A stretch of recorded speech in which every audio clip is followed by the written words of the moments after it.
Hey family, welcome back to my video. Today we will see, what if Naruto was god of underworld and was husband of Aphrodite? Before we start, I would like to extend my sincere thanks to the original author of this story for granting us permission to use it in our YouTube video. Your generosity is greatly appreciated. The author's creation and the original stories link in the descriptions. Please do check that first. Now enjoy the video. Naruto grunted as he took his hand away from Talia's tree. Things had gone downhill fast because Talia's tree had been poisoned. He did his best to relieve her pain by taking the poison into himself, and still it was not working. At first, a lot of people began to blame him for poisoning the tree, but there were a few that stood by his side, believing that he indeed did not do that. His whole Aphrodite cabin, Clarice, and a few from Ares' cabin, Kiron, Mr. D, and Charles Beckendorf all believed in him because they were his closest friends. The others decided not to talk to him because they believe it was him who did it, because Kiron identified the poison as an old poison from Hades. When he asked his dad about it, Hades informed him that he has not made that particular poison in a long time because it was old and the ingredients for it had become rare. That brought a few more to Naruto's side, but he was still under suspicion. As Naruto was walking down the hill, he passed Clarice, but before she could speak, the blonde suddenly fell to his knees and clutched his chest. "Naruto!" she shouted as she rushed to his side. "This has got to stop. I can't. This poison is from Hades and it is my responsibility to help Talia through this pain," Naruto said in pain. Clarice looked at the blonde with a sad smile. She admired the blonde because of his selflessness and his fighting skills. She really liked the guy. Not that she would ever admit it. "I figured that, but if you keep this up, you're going to die." "Hey, you should know by now that I would die for my friends," Naruto said with a serious expression. "Okay, whatever. Let's go to the big house. Kiron said he needs to speak with you," Clarice said. Naruto nodded before Clarice supported him down the hill to the big house. "Okay. I got the knucklehead," Clarice shouted once she and the blonde were there. "Yes, I see that," Kiron said with a chuckle. He was in his wheelchair since it was hard to maneuver in his centaur form while in the house. He looked at the blonde and smiled sadly. He was one of the few that believed that blonde, but seeing him this weakened from the poison hurt. The boy had this special power that let you care for him right away, and if you didn't, his personality would change you for the better. He was not sure the blonde knew about it, but that power was very rare amongst the demigods, and even rarer to have the power in a demigod of Hades. "There have been a change of plans, Naruto." "And what would that be?" the blonde asked. "Well, Annabeth was supposed to meet Percy tomorrow to hang out and then bring him here," Kiron informed. "I want you to go with her because I fear something bad is stirring. Since you will not take the mantle of the prophecy, I need your help to protect Percy." "You got it," Naruto said seriously. "I protected him when I got to this world, so it shouldn't be too hard." "Good," Kiron replied with a smile. "For now though, I would rest if I were you." "Yeah, this poison is very tiring," Naruto replied as his eyes drooped. This poison, if he took away too much, he would die, but since he was a son of Hades, he could be immune to it if he just took enough to ease Talia's pain. So far, it was work and he was taking more and more. However, the result was him getting weaker if he didn't rest after doing so. Soon, he was asleep in his chair across from Kiron. "He is pushing himself too far," Clarice stated. "I know, but he is too stubborn to listen to reason. He must really love that girl, go that far for her," Kiron said, but he did notice that Clarice flinch. She too was in love with the boy and it was hurting her to see the blonde go after someone who was stuck in a tree. He didn't know what to say, so he just put a hand on the girl's shoulder in comfort. Clarice smiled a bit before he sat down next to the blonde, before Selena Beauregard walked in to see her cabin mate. While Selena and Clarice were with the blonde, Kiron sighed to himself. He was going to have to tell Naruto and his little group of friends that he would be leaving soon. Dreamscape. In the dream, Naruto felt that he was standing on a deserted street in some little beach town. It was the middle of the night. A storm was blowing. Wind and rain ripped at the palm trees along the sidewalk. Pink and yellow stucco buildings lined the street, their windows boarded up. A block away, past a line of hibiscus bushes, the ocean churned. He felt a presence next to him and saw the astral image of Percy next to him, and it seemed that the boy knew where they were because he voiced his thoughts. Florida. Naruto had heard of the place and he did want to go there, mostly because of Disneyland. Then they heard hooves clattering against the pavement. They turned in. Saw my friend Grover running for his life. Grover was a satyr, so that meant he was half human, half goat. Not donkey, if he might get mad at you if you say that. Grover was one of their best friends and he went on an adventure with Annabeth to the world from an Olympian god war. That was a hell of a ride.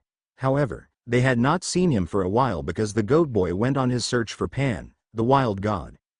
He was someone every satyr was trying to find, but it was a quest no satyr ever returned from. Anyway, in the dream, Grover was hauling goat tail, holding his human shoes in his hands, the way he does when he needs to move fast. He clopped past the little tourist shops and surfboard rental places. The wind bent the palm trees almost to the ground. Grover was terrified of something behind him. He must have just come from the beach. Wet sand was caked in his fur. He'd escaped from somewhere. He was trying to get away from something. A bone-rattling growl cut through the storm. Behind Grover, at the far end of the block, a shadowy figure loomed. It swatted aside a street lamp, which burst in a shower of sparks. Grover stumbled, whimpering in fear. He muttered to himself, "Have to get away. Have to warn them." They couldn't see what was chasing him, but they could hear it muttering and cursing. The ground shook as it got closer. Grover dashed around a street corner and faltered. He'd run into a dead-end courtyard full of shops. No time to back up. The nearest door had been blown open by the storm. The sign above the darkened display window read, "St. Augustine Bridal Boutique." Grover dashed inside. He dove behind a rack of wedding dresses. The monster's shadow passed in front of the shop. Somehow, they could smell whatever it was. Sickening combination of wet sheep wool and rotten meat and that weird sour body odor only monsters have, like a skunk that's been living off Mexican food. Grover trembled behind the wedding dresses. The monster's shadow passed on. Silence except for the rain. Grover took a deep breath. Maybe the thing was gone. Then lightning flashed. The entire front of the store exploded, and a monstrous voice bellowed, "Mine." Naruto suddenly shot up. HEWAS in his bed, which meant that someone had taken him to his room in the Aphrodite cabin. It was either Chales or Clarice, because he doubted anyone in the cabin of the goddess of love would do that or they would break a nail.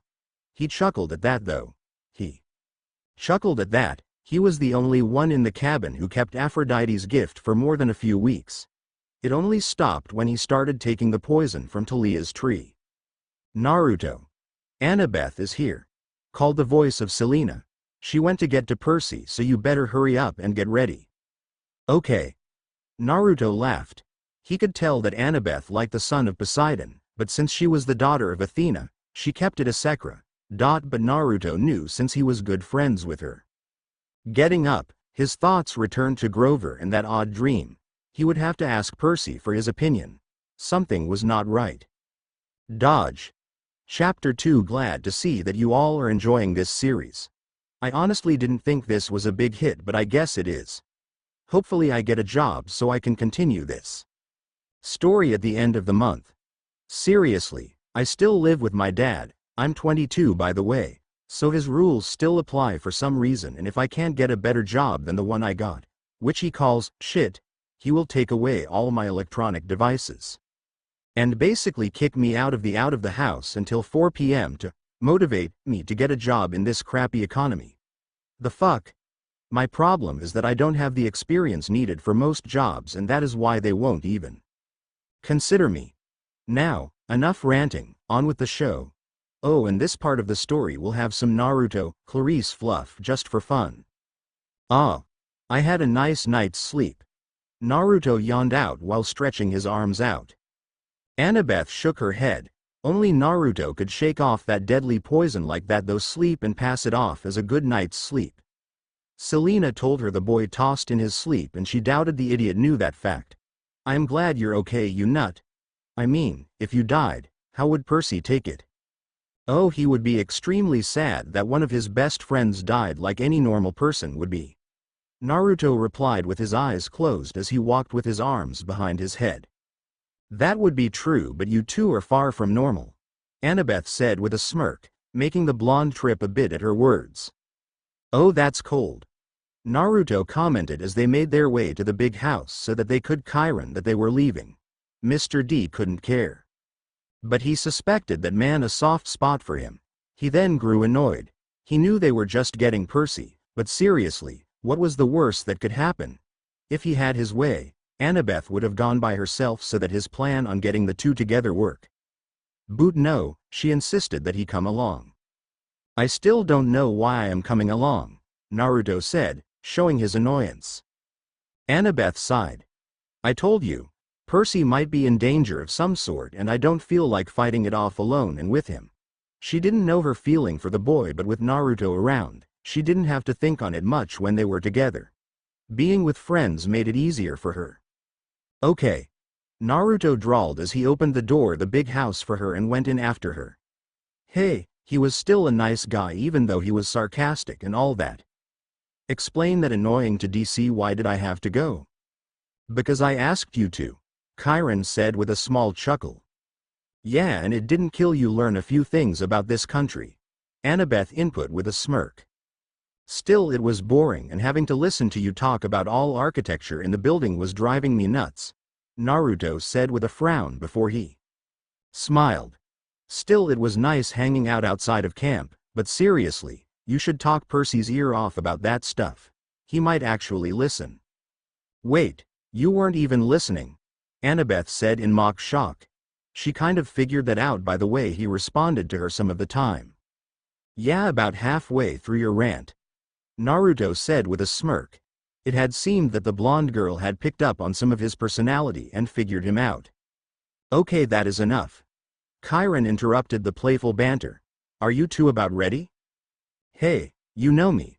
I got my clothes with seals on them to change into my Anbu gear at a moment's notice, my bracelets with my charm-like weapons on them, and my red fox shoes, which I finally figured out to work, Naruto said.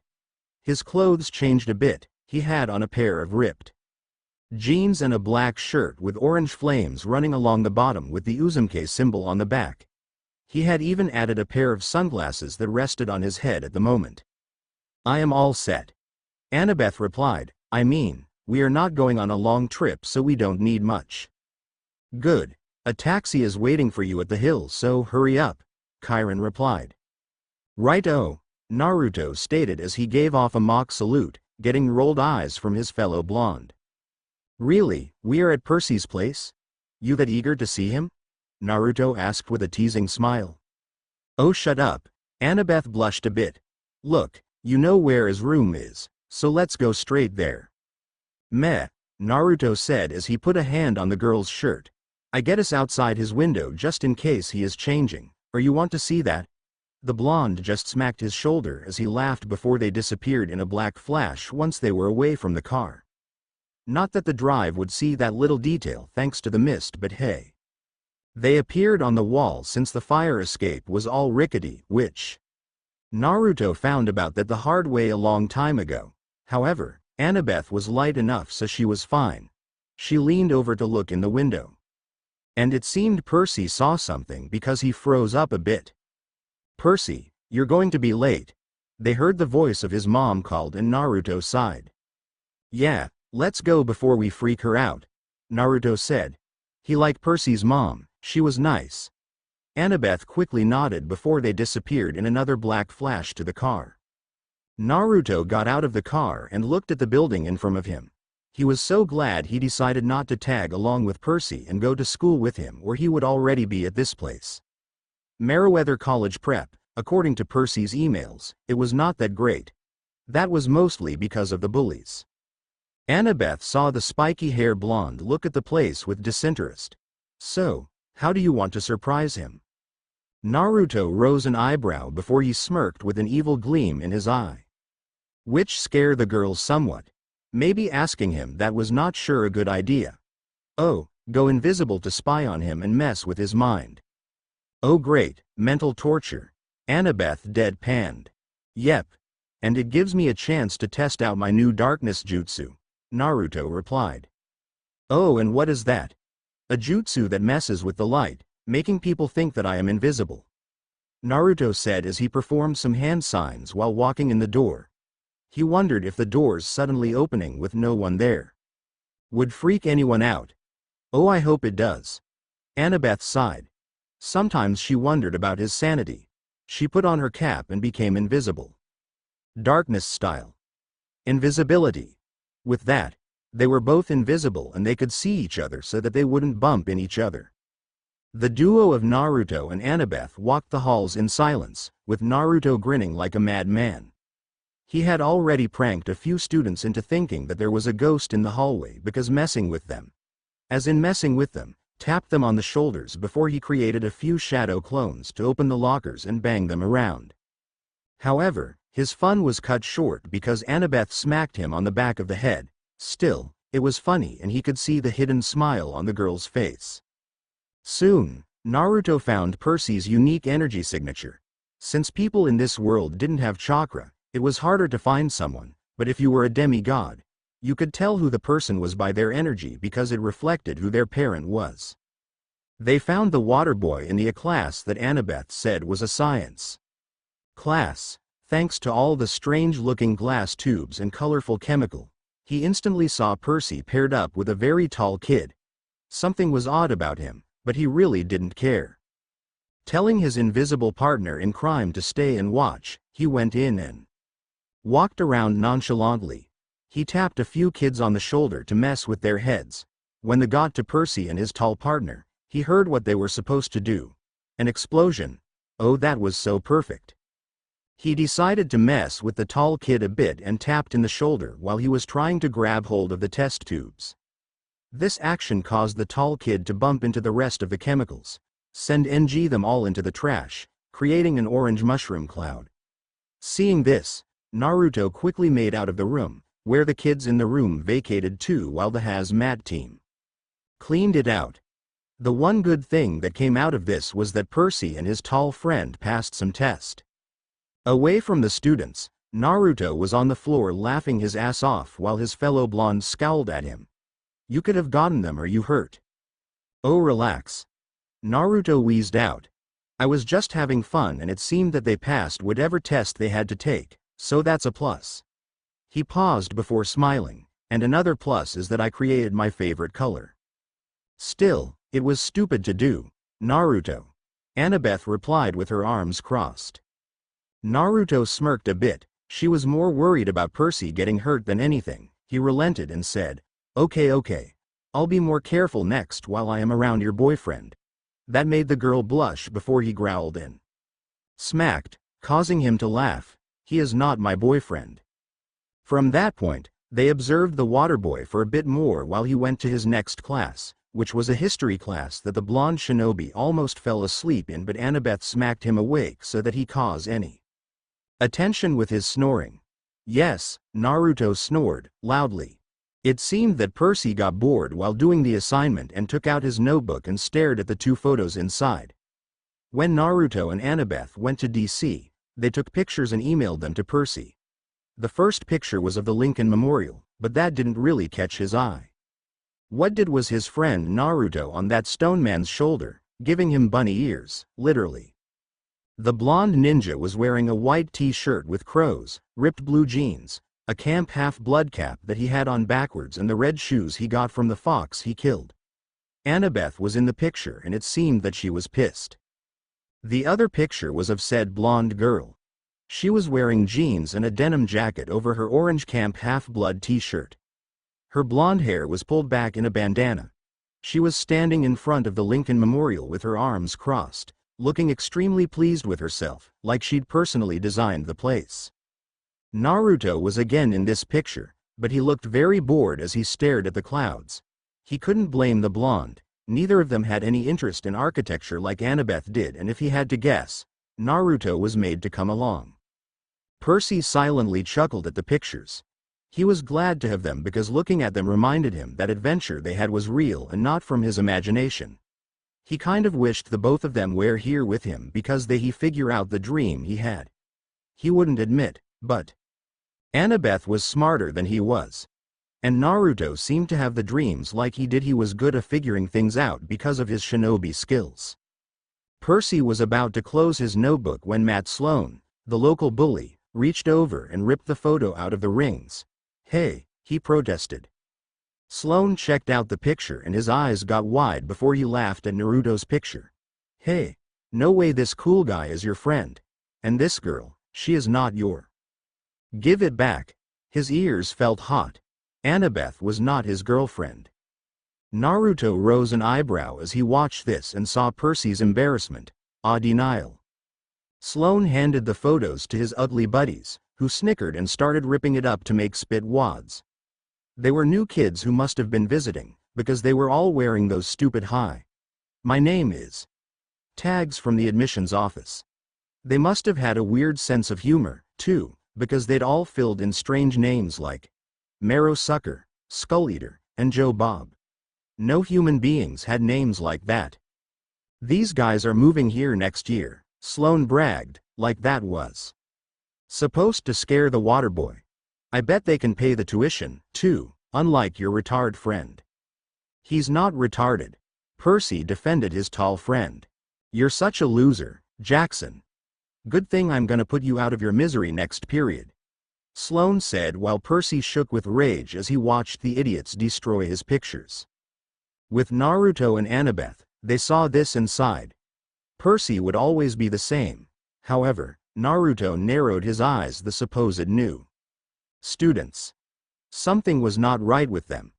The duo stared at them and their forms shifted a bit thanks to the mist and their eyes widened. "Oh boy," Naruto said.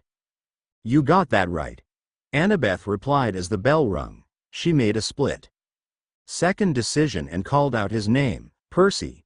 He seemed to hear it but shrugged it off as he and his tall friend walked away. The blonde duo rushed out of the room to see Percy and his tall, that he heard Percy call him Tyson at one point, get carried off into the gym by a bunch of rowdy kids. Naruto sighed. "Well, let's go and make sure nothing bad happens." "I have a sinking feeling that something will," Annabeth replied with a bit of worry in her voice. At first, things seemed fine in the beginning. Their coach, a very old guy by the name of Coach Nunley, didn't seem that interested in the students. He just let them all do what they want for the dodgeball game and went back to reading his Sports Illustrated magazine. Then the game began. It was Matt Sloan and his gang with the newbies against Percy, Tyson and pretty much everyone who Matt and his gang picked on. It was pretty much one-sided. When one of the huge new kids threw a ball at the sound of sound, Percy shouted, "Hey, you could kill somebody." The visitor named Joe Bob grinned at the water boy evilly. Somehow, he looked a lot bigger now. Even taller than Tyson. His biceps bulged beneath his t-shirt. "I hope so, Perseus Jackson. I hope so." "Oh, that is not good." Naruto deadpanned. "You think?" Annabeth sarcastically said. All around Matt Sloan, the visitors were growing in size. They were no longer kids. They were 8-foot-tall giants with wild eyes, pointy teeth, and hairy arms tattooed with snakes and hula women and Valentine hearts. Matt Sloan dropped his ball. "Whoa, you're not from Detroit, who?"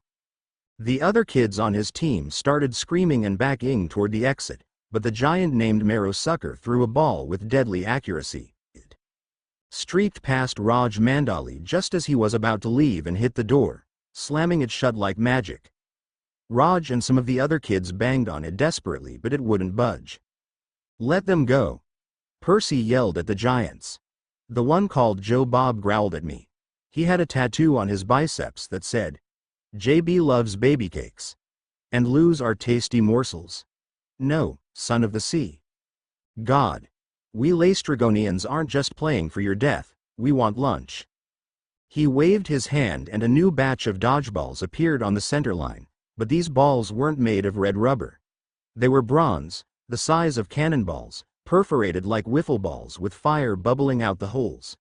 They must have been searing hot, but the giants picked them up with their bare hands. Shit. Get into gear, Annabeth. We got, whatever that thing just called itself, Naruto said as his clothes changed to his Ambu armor. The blonde girl nodded and took out her knife, which Naruto's sweat dropped at. You seriously need to get something bigger. Oh, shut up, we have to get to Percy, Annabeth growled before the two made their way through the chaos. The giant named Skull Eater threw his ball. Percy dove aside as the fiery bronze comet sailed past his shoulder. Corey, he screamed to his nerd-like teammate. Tyson pulled him out from behind the exercise mat just as the ball exploded against it, blasting the mat to smoking shreds. Run, Percy told his teammates, the other exit. They ran for the locker room, but with another wave of Joe Bob's hand, that door also slammed shut. No one leaves unless you're out, Joe Bob roared. And you're not out until we eat you. He launched his own fireball. Percy's teammates scattered as it blasted a crater in the gym floor. When Percy reached for Riptide, which he usually kept in his pocket, but since they were in gym and he was wearing his gym clothes, well, he didn't have pockets and that was a bit of a problem. He was completely defenseless. Oh. Where is Naruto and his jutsu when you need them? Another fireball came right for him, but Tyson pushed Percy out of the explosion still blew the waterboy head over heels. He found himself sprawled on the gym floor, dazed from smoke, his tie-dyed t-shirt peppered with sizzling holes. Just across the center line, two hungry giants were glaring down at him. Flesh, they bellowed. Hero flesh for lunch, they both took aim. Percy needs help, Tyson yelled, and he jumped in front of Percy just as they threw their balls. Tyson. Percy screamed, but it was too late. Both balls slammed into him, but no, he'd caught them. Somehow Tyson, who was so clumsy he knocked over lab equipment and broke playground structures on a regular basis, had caught two fiery metal balls speeding toward him at a zillion miles an hour. He sent them hurtling back toward their surprised owners, who screamed, "Bad," as the bronze spheres exploded against their chests. The giants disintegrated in twin columns of flame, a sure sign they were monsters, all right. Monsters don't die. They just dissipate into smoke and dust, which saves heroes a lot of trouble cleaning up after a fight. Naruto paused in shock. Is that normal? He said, referring to Tyson's strength. No, was all Annabeth said as she continued on. My brothers, Joe Bob the cannibal wailed. He flexed his muscles and his baby cake's tattoo rippled. You will pay for their destruction. Tyson. Percy said. Look out, another comet hurtled toward them.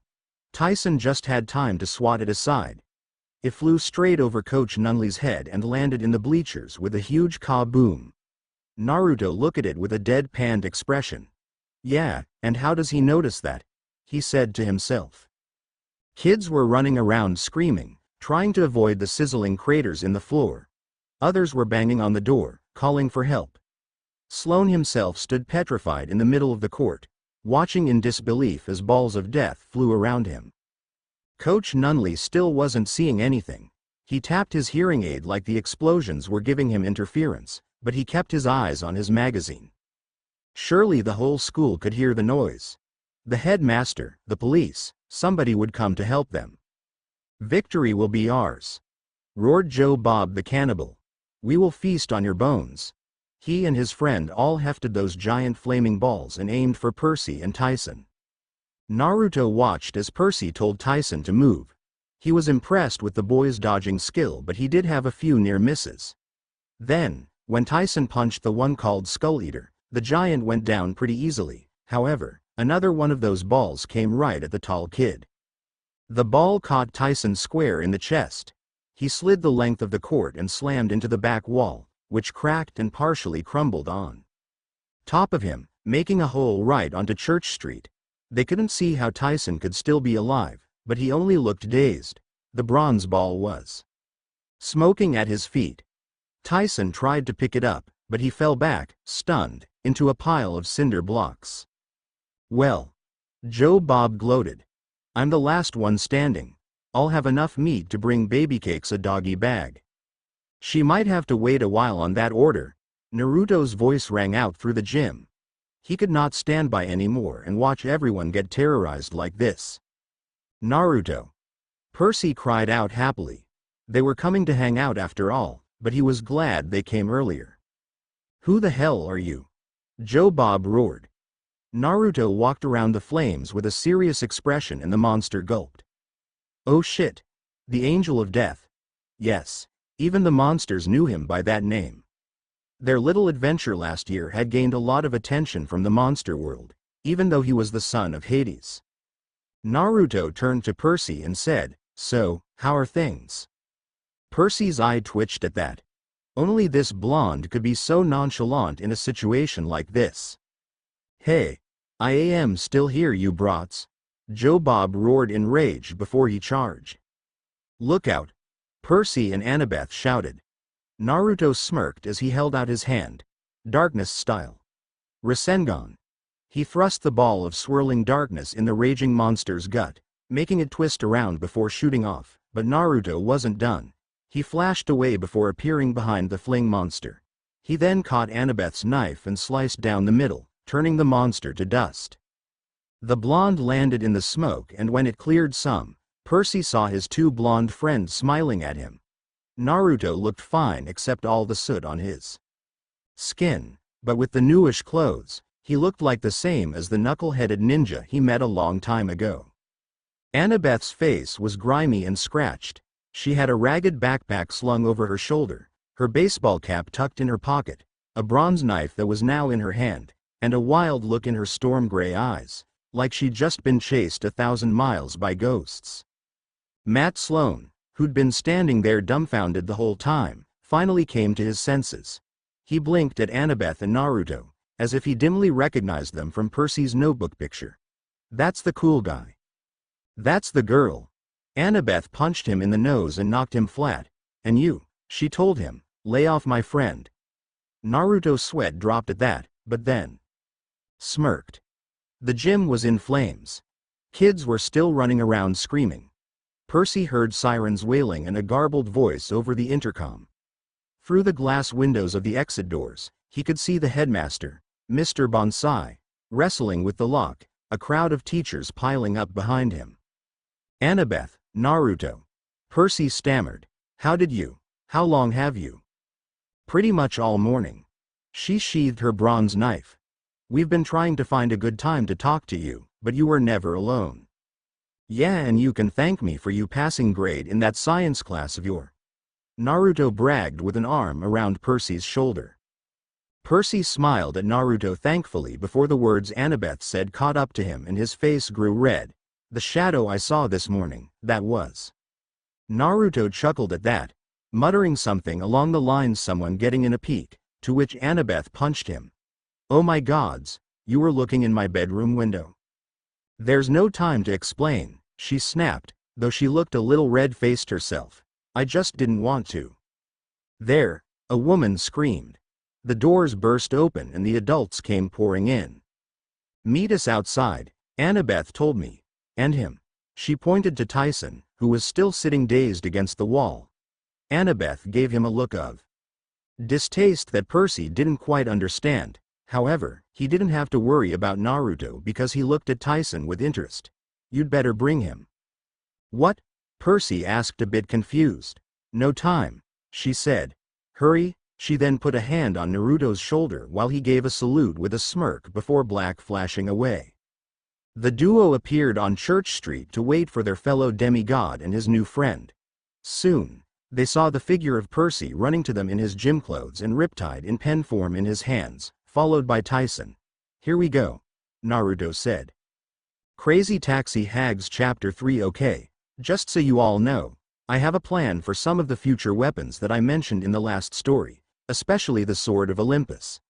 Here is a hint on how Naruto will use it. Typhon. Oh, and this week, I have been to 137 places and only a few might be hiring. This shit is just sad. and I met a few other job hunters that are having the same trouble with getting a job as me. Luckily, I have 2 interviews next week, Penn Station, a substation, and family video, in another city. Better be worth it. Naruto and Annabeth waited for Percy and Tyson in an alley down Church Street.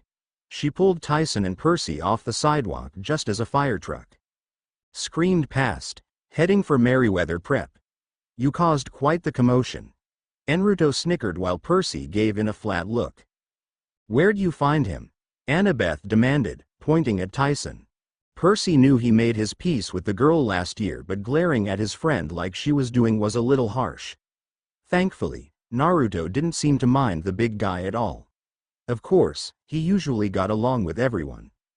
He's my friend, Percy told her. Is he homeless? What does that have to do with anything? He can hear you, you know. Why don't you ask him? She looked surprised. He can talk. I talk, Tyson admitted. You are pretty.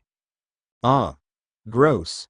Annabeth stepped away from him. Ah, don't be like that, laughed Naruto. Oh, shut up, Naruto.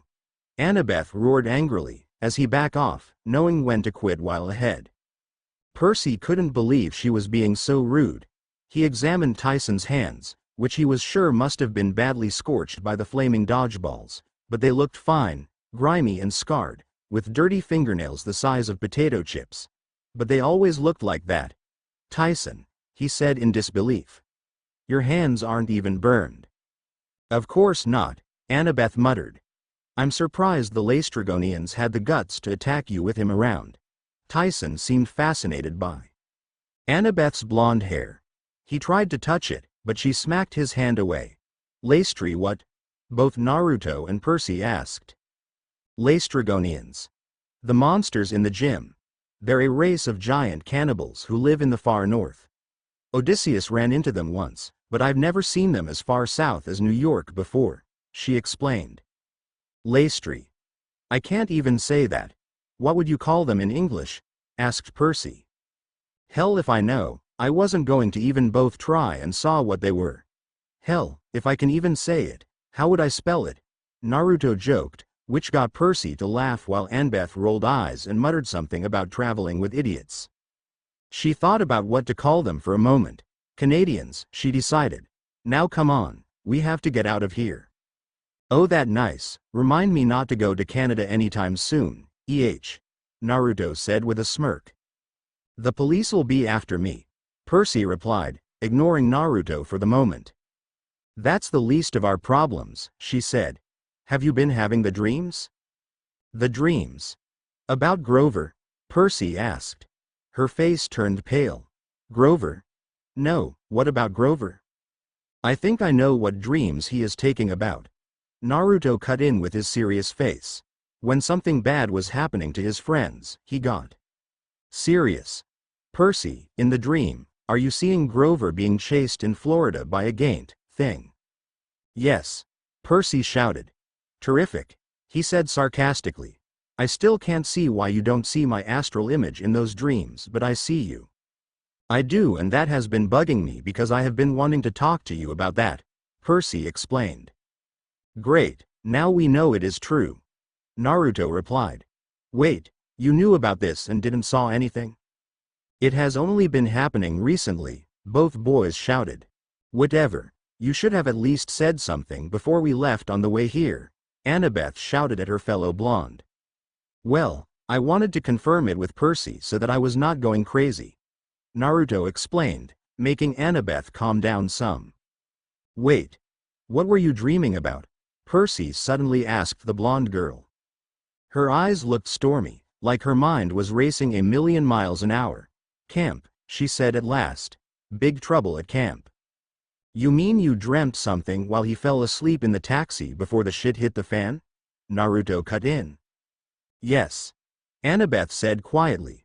I didn't want to say anything to worry you. She saw Naruto close his eyes to calm himself. She didn't blame him. He was attached to that place after all, especially to Leah's tree. My mom was saying the same thing, but what kind of trouble? I don't know exactly. Something's wrong. We have to get there right away. Monsters have been chasing us all the way from Virginia, trying to stop us. Have you had a lot of attacks? Percy shook his head. None all year. Until today. None. But how? Her eyes drifted to Tyson. Oh. What do you mean? Oh, Percy asked, a bit annoyed at her answer. Tyson raised his hand like he was still in class. Canadians in the gym called Percy something. Son of the sea god. At this, the three demigods exchanged looks. Percy looked to Naruto and the blonde blinked before saying, "Don't look at me. He is your friend to explain all this to." "Big guy," Percy said, "you ever hear those old stories about the Greek gods? Like Zeus, Poseidon, Hades, Athena?" "Yes," Tyson said. "Well, those gods are still alive. They kind of follow Western civilization around, living in the strongest countries, so like now they're in the US and sometimes they have kids with mortals. Kids called half-bloods." "Yes," Tyson said, like he was still waiting for his friend to get to the point. Well, Annabeth, Naruto, and I are half-bloods," Percy said. "We're like heroes in training. And whenever monsters pick up our scent, they attack us. That's what those giants were in the gym, monsters." "Yes. So, you believe me?" Percy said, a little put off that his tall friend was talking this all calmly and understood everything. Tyson nodded. "But you are son of the sea god." "Yeah," Percy admitted. "My dad is Poseidon." Tyson frowned. Now he looked confused, but then a siren wailed. A police car raced past the alley. "We don't have time for this," Annabeth said. "We'll talk in the taxi." "A taxi all the way to camp?" Percy said. "You know how much money, trust me." Percy hesitated. What about Tyson? He imagined escorting his giant friend into Camp Half-Blood. If he freaked out on a regular playground with regular bullies, how would he act at a training camp for demigods? On the other hand, the cops would be looking for us. We can't just leave him, Percy decided. He'll be in trouble, too. "Then he can come with us, no biggie," Naruto replied, while Annabeth did not look happy, but agreed nonetheless. Percy idly wondered why. Annabeth was not happy about seeing Tyson, but he would worry about it later. Right now they had to get out of here. "Here." Annabeth stopped us on the corner of Thomas and Trimble. She fished around in her backpack. "I hope I have one left." "Have what?" Naruto asked. While the two blondes were conversing, Percy took the time to look at them, mostly at Annabeth. She looked even worse than he had realized at first. Her chin was cut. Twigs and grass were tangled in her ponytail, as if she'd slept several nights in the open. The slashes on the hems of her jeans looked suspiciously like claw marks. Naruto didn't have any cut thanks to his healing factor, which did not surprise Percy at all. However, the male blonde's clothes were all rough and ragged like he had been in one too many fights. "What are you looking for?" Percy repeated Naruto's question. All around them, sirens wailed. Percy figured it wouldn't be long before more cops cruised by, looking for juvenile delinquent gym bombers. No doubt Matt Sloan had given them a statement by now. He'd probably twisted the story around so that Tyson and Percy were the bloodthirsty cannibals. "Found one. Thank the gods." Annabeth pulled out a gold coin that they recognized as a drachma, the currency of Mount Olympus. It had Zeus's likeness stamped on one side and the Empire State Building on the other. "Annabeth," Percy said, "New York taxi drivers won't take that." "Stethi," she shouted in ancient Greek. "O Harma Diabols." Naruto's eye twitched at that. "Chariot of damnation. Yeah, that is not ominous at all," he said as she threw her coin into the street, but instead of clattering on the asphalt, the drachma sank right through and disappeared. "Oh, don't be paranoid, Naruto. You of all people should not be bothered by this stuff." "I don't see why we don't just take a normal cab back to camp," Naruto huffed. "You want the monsters to destroy that one too," Annabeth growled. "Oh right, forgot about that."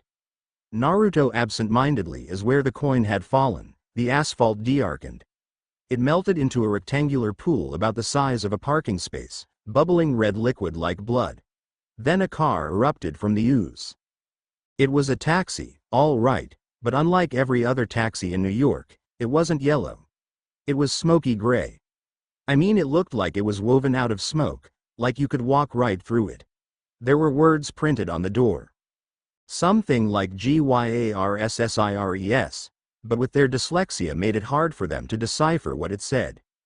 The passenger window rolled down, and an old woman stuck her head out. She had a mop of grizzled hair covering her eyes, and she spoke in a weird mumbling way, like she just had a shot of Novocaine. Passage? Passage? 4 to Camp Half-Blood. Annabeth said. She opened the cab's back door and waved at them to get in, like this was all completely normal. Ack! The old woman screeched. We don't take his kind. She pointed a bony finger at Tyson. Naruto rolled his eyes. Oh brother, here I'll give you 4 more drachma on arrival. Done. The woman screamed. Reluctantly, Percy got in, followed by Tyson, Naruto, and then Annabeth as the last one to get in. The interior was also smoky gray, but it felt solid enough. The seat was cracked and lumpy. No different than most taxis. There was no plexiglass screen separating us from the old lady driving. Wait a minute, there wasn't just one old lady. There were 3, all crammed in the front seat, each with stringy hair covering her eyes, bony hands, and a charcoal-colored sackcloth dress. The one driving said, Long Island, out of Metro fare bonus, ha. Oh, this should be fun. Naruto said sarcastically in his squished position between Annabeth and Tyson. Hey, it was not all bad. He was sitting next to a pretty girl. The old hag floored the accelerator, and my head slammed against the backrest. A pre-recorded voice came on over the speaker. Hi, this is Ganymede, cupbearer to Zeus, and when I'm out buying wine for the Lord of the Skies, I always buckle up. The cab sped around the corner of West Broadway, and the gray lady sitting in the middle screeched, Look out, go left. Well, if you'd give me the eye, Tempest, I could see that, the driver complained. Naruto eye twitched at that. Geez, this just like that Disney movie. He didn't get to say any more because the driver swerved to avoid an oncoming delivery truck, ran over the curb with a jaw-rattling thump, and flew into the next block. Wasp. The third lady said to the driver. Give me the girl's coin. I want to bite it. You bit it last time, Anger, said the driver, whose name must have been Wasp. It's my turn. Is not? Yelled the one called Anger. The middle one, Tempest, screamed. Red light. Brake, yelled Anger. Instead, Wasp floored the accelerator and rode up on the curb, screeching. Around another corner, and knocking over a newspaper box, she left Percy's stomach somewhere back on Broome Street. However, Naruto was about to lose his if things didn't improve. I think I am going to be sick. This ride is nuts. Don't get it on me, Annabeth screeched. Excuse me, Percy said to the old hags. But, can you see? No, screamed Wasp from behind the wheel. No, screamed Tempest from the middle. Of course, screamed Anger by the shotgun window. Turning to Annabeth, who usually had all the answers, seeing Naruto was trying to hold his lunch in at the moment. They're blind. Not completely, Annabeth said. They have an eye. One eye? Yeah. Each? No, one eye total. Not feel so good, Tyson moaned out. I feel ya big guy. Naruto groaned, but he did hear the conversation between Percy and Annabeth. So, we got 3 old ladies and just one has an eye. Oh joy. He then looked up to see the 3 arguing like no tomorrow. Oh yeah, it helps that they are all insane too. The 3 gray ladies were too busy squabbling to pay them any attention. Percy looked over at Annabeth, who was hanging on for dear life, and he gave her a why did you do this to me look. Hey, she said, Gray Sister's taxi is the fastest way to camp. Reminded me never to take this hell ride again. Naruto complained, to which Percy agreed to. Then why didn't you take it from Virginia? That's outside their service area, she said, like that should be obvious. They only serve greater New York and surrounding communities. I so glad for that. Naruto stated. I would rather fly, to be honest. We've had famous people in this cab, Anger exclaimed. Jason, you remember him? Don't remind me, Wasp wailed. And we didn't have a cab back then, you old bat. That was 3,000 years ago. Give me the tooth. Anger tried to grab at Wasp's mouth, but Wasp swatted her hand away. Only if Tempest gives me the eye. No, Tempest screeched. You had it yesterday, but I'm driving, you old hag. Excuses. Turn. That was your turn. Wasp swerved hard onto Delancey Street, squishing Percy between Tyson and the door. She punched the gas and we shot up the Williamsburg Bridge at 70 miles an hour. The three sisters were fighting for real now, slapping each other as Anger tried to grab at Wasp's face and Wasp tried to grab at Tempest's. With their hair flying and their mouths open, screaming at each other, Percy and Naruto realized that none of the sisters had any teeth except for Wasp, who had one mossy yellow incisor. Instead of eyes, they just had closed, sunken eyelids, except for Anger, who had one bloodshot green eye that stared at everything hungrily, as if it couldn't get enough of anything it saw. Finally Anger, who had the advantage of sight, managed to yank the tooth out of her sister Wasp's mouth. This made Wasp so mad she swerved toward the edge of the Williamsburg Bridge, yelling, I've it back. I've it back. Tyson groaned and clutched his stomach. If anybody's interested, Percy said, we're going to die. If the car crash doesn't kill me, the puke will. Naruto groaned. Don't worry, Annabeth told them, sounding pretty worried. The Gray sisters know what they're doing. They're really very wise. Yes, wise. Anger grinned in the rearview mirror, showing off her newly acquired tooth. We know things. Every street in Manhattan. Wasp bragged, still hitting her sister. The capital of Nepal. The location you seek. Tempest added.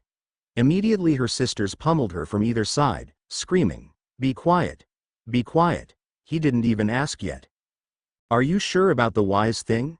Naruto asked Annabeth quietly. They seem batshit crazy if you ask me. Just trust me, she replied as the car swerved again, and this time the two blonde butt heads, screaming out in pain. What? Percy said, asking what the Gray sister meant. What location? I'm not seeking any. Nothing, Tempest said. You're right, boy, it's nothing, tell me. No, they all screamed. The last time we told, it was horrible, Tempest said. I tossed in a lake. Anger agreed. Years to find it again, Wasp moaned. And speaking of that, give it back. No, yelled Anger. Wasp yelled, gimme. She whacked her sister Anger on the back. There was a sickening pop and something flew out of Anger's face. Anger fumbled for it, trying to catch it, but she only managed to bat it with the back of her hand. The slimy green orb sailed over her shoulder, into the backseat, and straight into Percy's lap.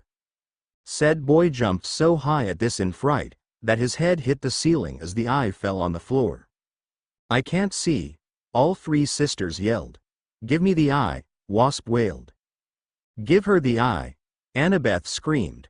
I don't have it, Percy said. There, by your foot, Annabeth said. Don't step on it. Get it, I'm not picking that up.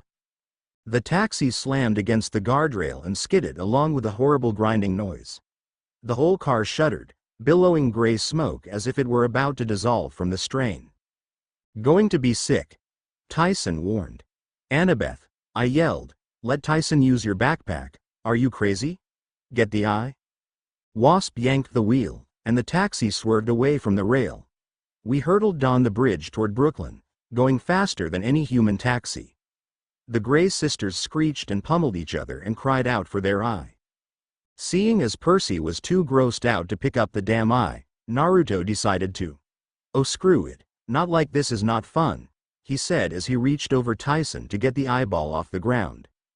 Nice boy. Anger cried, as if she somehow knew he had her missing peeper. Give it back. Not until you explain, Naruto told her. What were you talking about? The location he seeks? I am curious myself. No time. Tempest cried. Accelerating. The group looked out the window. Sure enough, trees and cars and whole neighborhoods were now zipping by in a gray blur. They were already out of Brooklyn, heading through the middle of Long Island. Naruto, Annabeth warned, they can't find our destination without the eye. We'll just keep accelerating until we break into a million pieces. I am willing to risk it. Besides, they brought it up and this is payback for this hell ride. He told Annabeth, who paled. She hated Naruto's pranks. All right, just tell us so we will be happy, or I'll have Percy throw it out the window. What? Why me? I don't know, convenience. Naruto replied. Make Annabeth do it. Don't give that thing to me. Annabeth freaked. Wait, the Gray sisters screamed. 30, 31, 75, 12. They belted it out like a quarterback calling a play. What do you mean? Percy asked while Naruto put on a thoughtful expression, his stomach pain forgotten. That makes no sense. 30, 31, 75, 12. Anger wailed. That's all we can tell you. Now give us the eye, almost to camp. They were off the highway now, zipping through the countryside of northern Long Island. He could see Half-Blood Hill ahead of us, with its giant pine tree at the crest. Talia's tree, which contained the life force or a fallen hero. Naruto. Annabeth screamed forcefully, give them the eye now. Meh, all right. Naruto replied, seeing as he wasn't going to get a better answer than that. He tossed the eye at the old hag's, which landed in Wasp's lap. The old lady snatched it up, pushed it into her eye socket like somebody putting in a contact lens, and blinked. Whoa. She slammed on the brakes. The taxi spun 4 or 5 times in a cloud of smoke and squealed to a halt in the middle of the farm road at the base of Half-Blood Hill. Tyson let loose a huge belch. Better now. Glad you feel better, big guy. Naruto said with dizzy eye before he waved his hand in front of his face. Dude. What did you eat before coming here? Rotten onions. All right. Percy told the Gray sisters, ignoring Naruto's complaint. Now tell me what those numbers mean. No time. Annabeth opened her door. We have to get out now. Percy looked at Annabeth with a confused look on his face before he looked outside and gasped. Naruto, who saw this, growled and got out after Annabeth and saw the mayhem. At the crest of the hill was a group of campers, and they were under attack. I am gone for a little bit and this happens. Naruto growled out as he made his Anbu armor appear. Time to kick some ass. Revenge of the nerds. I mean bulls. Naturally, as soon as they got out of the cab, the 3 Gray sisters hightailed it out of there. Naruto and Percy grimaced when they saw what they were up against. Bulls, again. This was bullshit. They already in an oh-so-fun time last time when they had to fight the Minotaur. Now they had to fight 2 moles made out of bronze and, they were the size of freaking elephants. And even that wasn't bad enough. Naturally they had to breathe fire, too. Oh, man, said Annabeth, looking at the battle raging on the hill. Crap, Talia is weak. The bulls have gotten through. Naruto growled angrily. This was the reason he did not want to leave camp, but he at least got to fight some monsters on the way to Percy's, but still, he said he would protect the daughter of Zeus. That damn poison was getting stronger. They saw the 10 or so campers on the hill, decked out in full Greek armor trying to fend off the beasts, and it was not working so well. One of the heroes shouted, "Border Patrol," to me, a girl's voice, gruff and familiar. It's Clarice, Annabeth said. Come on, we have to help her. Already on it, Naruto said while Percy was a bit skeptical. They had not told him much of what had happened since he left camp to go to school, and he was surprised to find out there was a border patrol. Normally, rushing to Clarice's aid would not have been high on much of anyone's to-do list. She was one of the biggest bullies at camp. She was also a daughter of Ares, and since Percy and Naruto beat their dad last time they met, Percy was a little skeptical that they would want their help. Naruto, however, was friends with the kid of Ares, so he had no problems. Clarice's fellow warriors were scattering, running in panic as the bulls charged. The grass was burning in huge swaths around the pine tree. One hero screamed and waved his arms as he ran in circles. the horsehair plume on his helmet blazing like a fiery mohawk. Clarice's own armor was charred. She was fighting with a broken spear shaft, the other end embedded uselessly in the metal joint of one bull's shoulder. "While you guys decide on what to do, I am go in to help," Naruto said as he pressed a spear-like charm on his right bracelet and out popped a large double-sided purple spear that sparked lightning every now and then. "I have new weapon I would like to introduce. It is called the Spear of Destiny." While Percy looked in awe at the new weapon, he was about to ask how the blonde got it when Naruto suddenly jumped high in the air, jumping all the way to the battle on the hill. "Incoming," Naruto shouted. The warriors all knew that voice and were very thankful to hear it. Seriously, he was one of their best fighters and it had been a pain fighting the bulls without his help. Sure, some might now trust him at the moment because of the poison in Talia's tree, but they could always count on him in battle. They quickly got out of the way as Naruto jumped down and slammed on the sides of the spear into the bull they were fighting, or at least he thought it did. It made a noticeable dent and stunned it because of the electricity, but that was it for now. Spears were not his forte and that was why he made this for someone else. "Oi, Blondie. Oh, and speak of the devil, here she is." Clarice ran up to her friend and smirked. "'Bout time you got your ass back here. We could really use the help. Nice spear by the way." "Thanks, I made it for you since Percy broke your last one.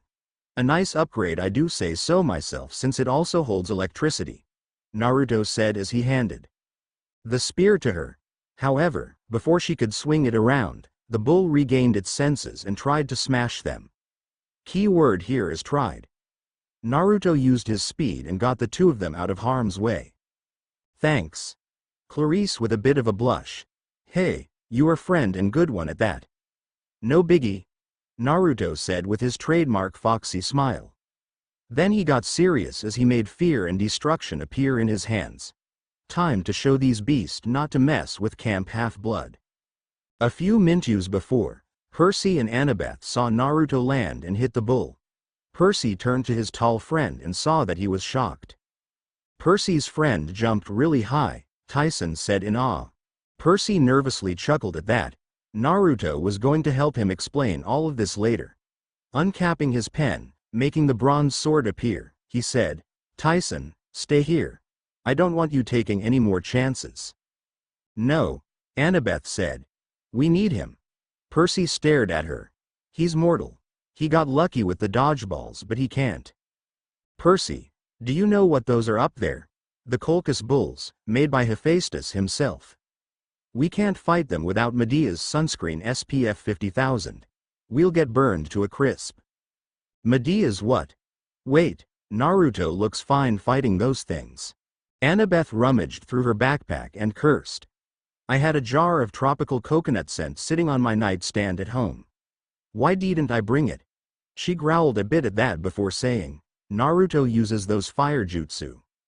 And he had a fire demon in him till he got to camp. He is pretty much immune to that kind of heat." "Well, that is good news for him," Naruto said with a noticeable smirk, "but I still have no clue what you are going on about with the sunscreen and I am not letting Tyson take another chance, Percy." "Tyson, stay back." Percy raised his sword. "I'm going in." Tyson tried to protest, but I was already running up the hill toward Clarice, who was yelling at her patrol, trying to get them into phalanx formation. With Naruto right next to them with his swords out and a serious look on his face. It was a good idea.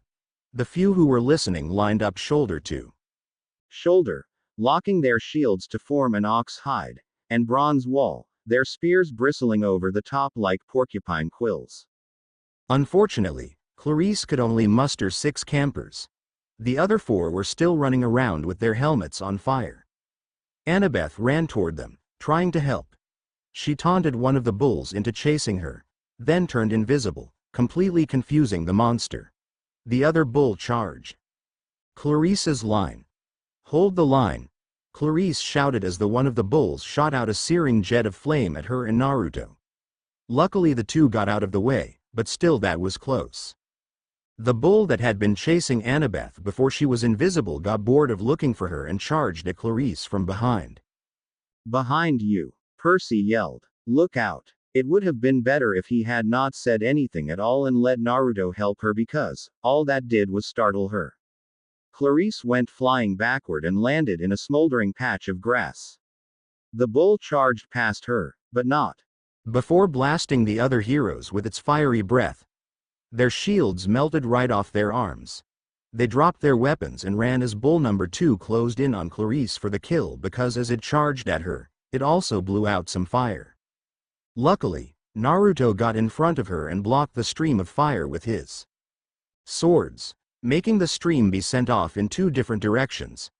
Naruto grunted as he got a good position so that the powerful stream of fire would not push him back and hit his friend. Mess with furry A and D, you are going to get burned. He screamed as he redirected the stream back to its owner and blasted the beast back a bit. While that was happening, Percy had gotten to Clarice and dragged her away, but he felt those flames and thought Naruto was nuts for blocking them. It could microwave a frozen burrito and then turn it to ashes. Let me go. Clarice pummeled Percy's hand. Percy, curse you. He did. Just by the pine tree just to be safe while Annabeth ordered the remaining warriors to attack. Naruto didn't have to worry about that because he had his own problem at the moment.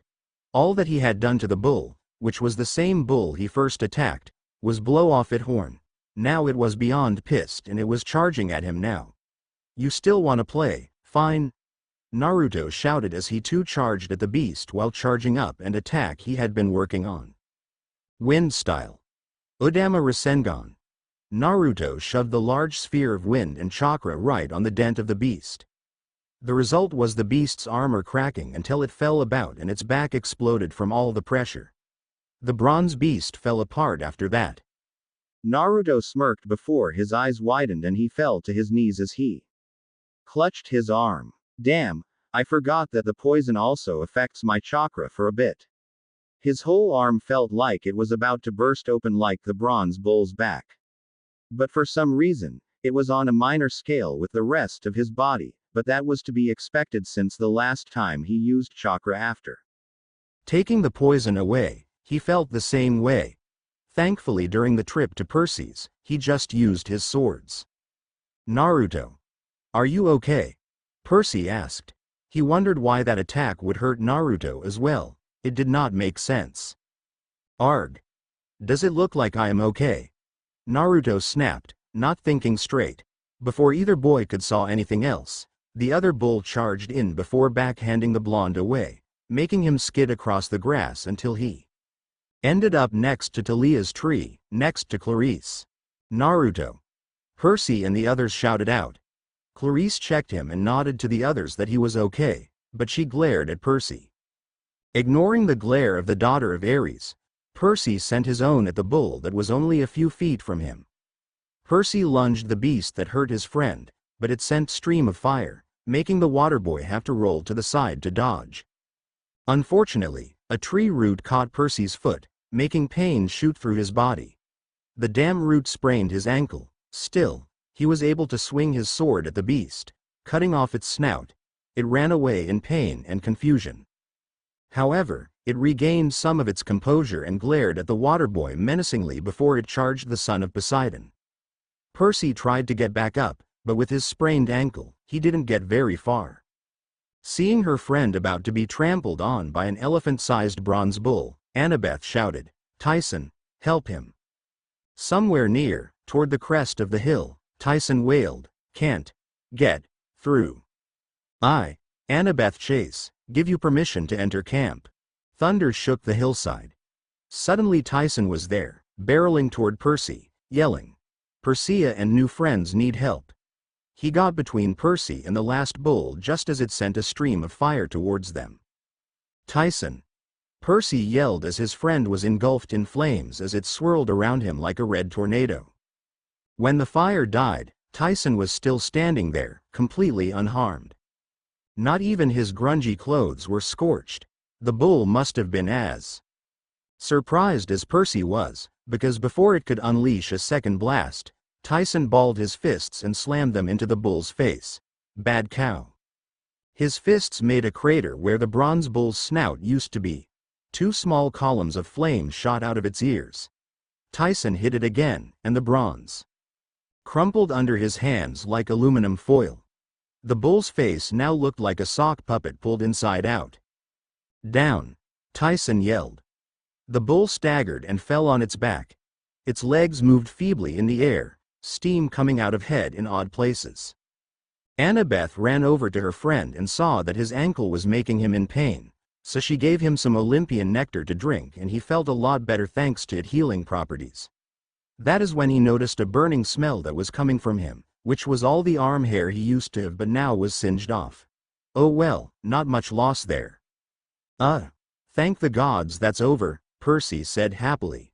You were just lucky that you are not dead, Annabeth said. Naruto said as he walked over to them. He then cracked his back, which led of a few sickening pops and said, yeah. That really hurt by the way.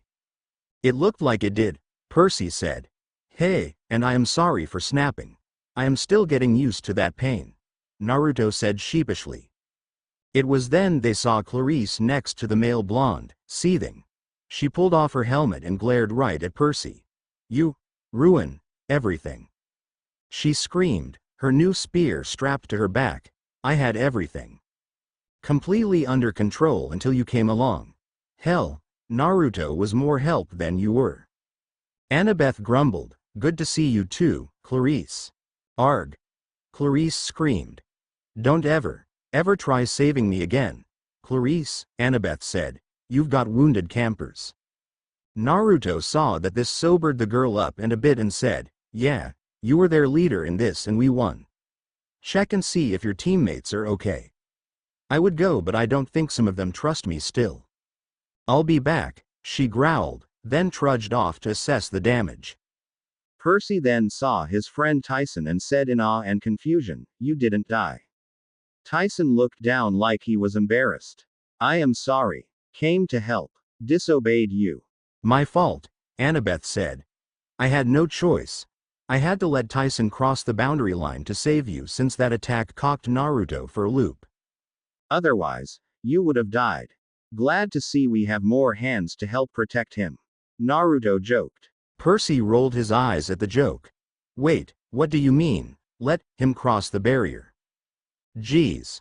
I am surprised you have not noticed yet. Naruto groaned. What do you mean? Percy asked. Percy, Annabeth said. Have you ever looked at Tyson closely? I mean, in the face. Ignore the mist, and really look at him. Percy sighed before he looked at his tall friend. I mean really looked this time and saw the mist disappear around his face area and that made Percy's eyes widen. Tyson, Percy stammered. You're a Cyclops, Annabeth offered. A baby, by the looks of him. Probably why he couldn't get past the boundary line as easily as the bulls. Tyson's one of the homeless orphans. One of the what? They're in almost all the big cities, Annabeth said distastefully. Naruto sighed. Man, way to find out about this. He paused. Percy, this guy's like your friend here are mistakes. Children of nature spirits and gods, hey. Well it is just one god since he gets pretty bored and horny. Anyway, they don't come out right and no one wants them and I can sympathize with our large friend here that it does suck. So they get tossed out onto the streets and they grow up wild.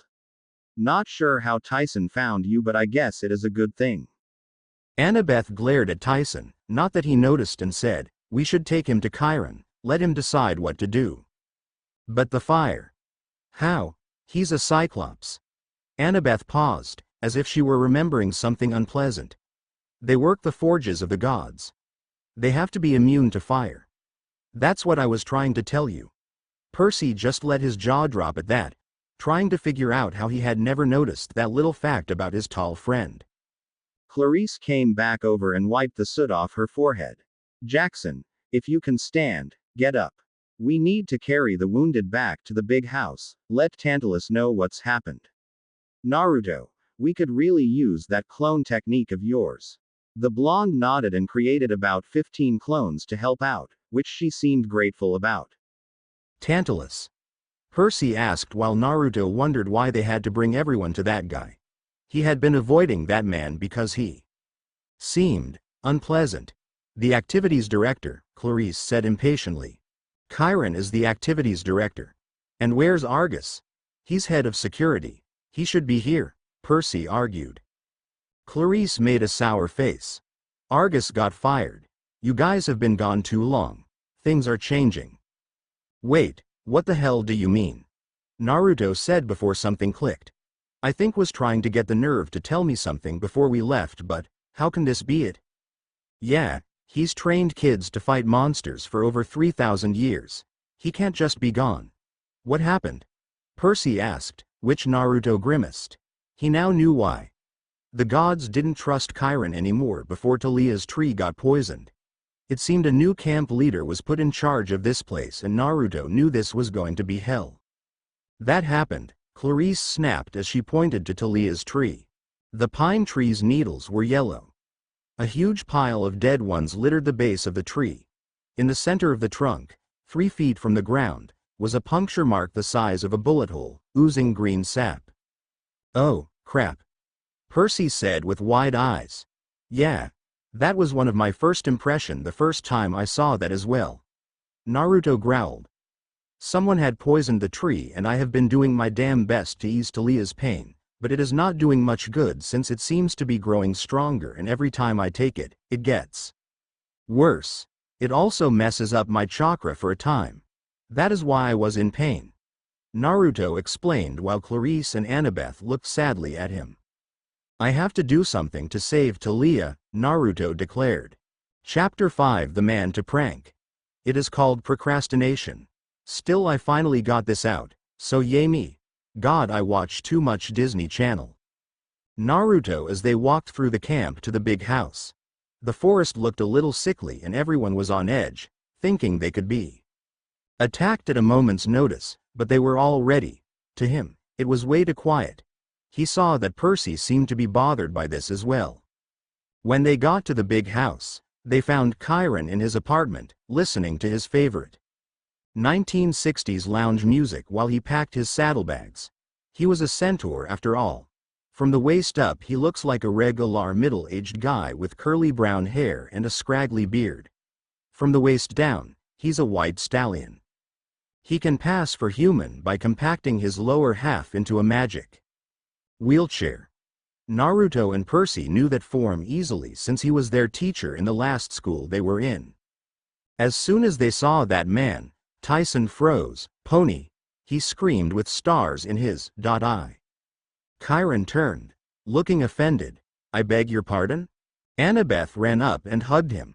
Kiron, what's happening? You're not leaving? Her voice was shaky.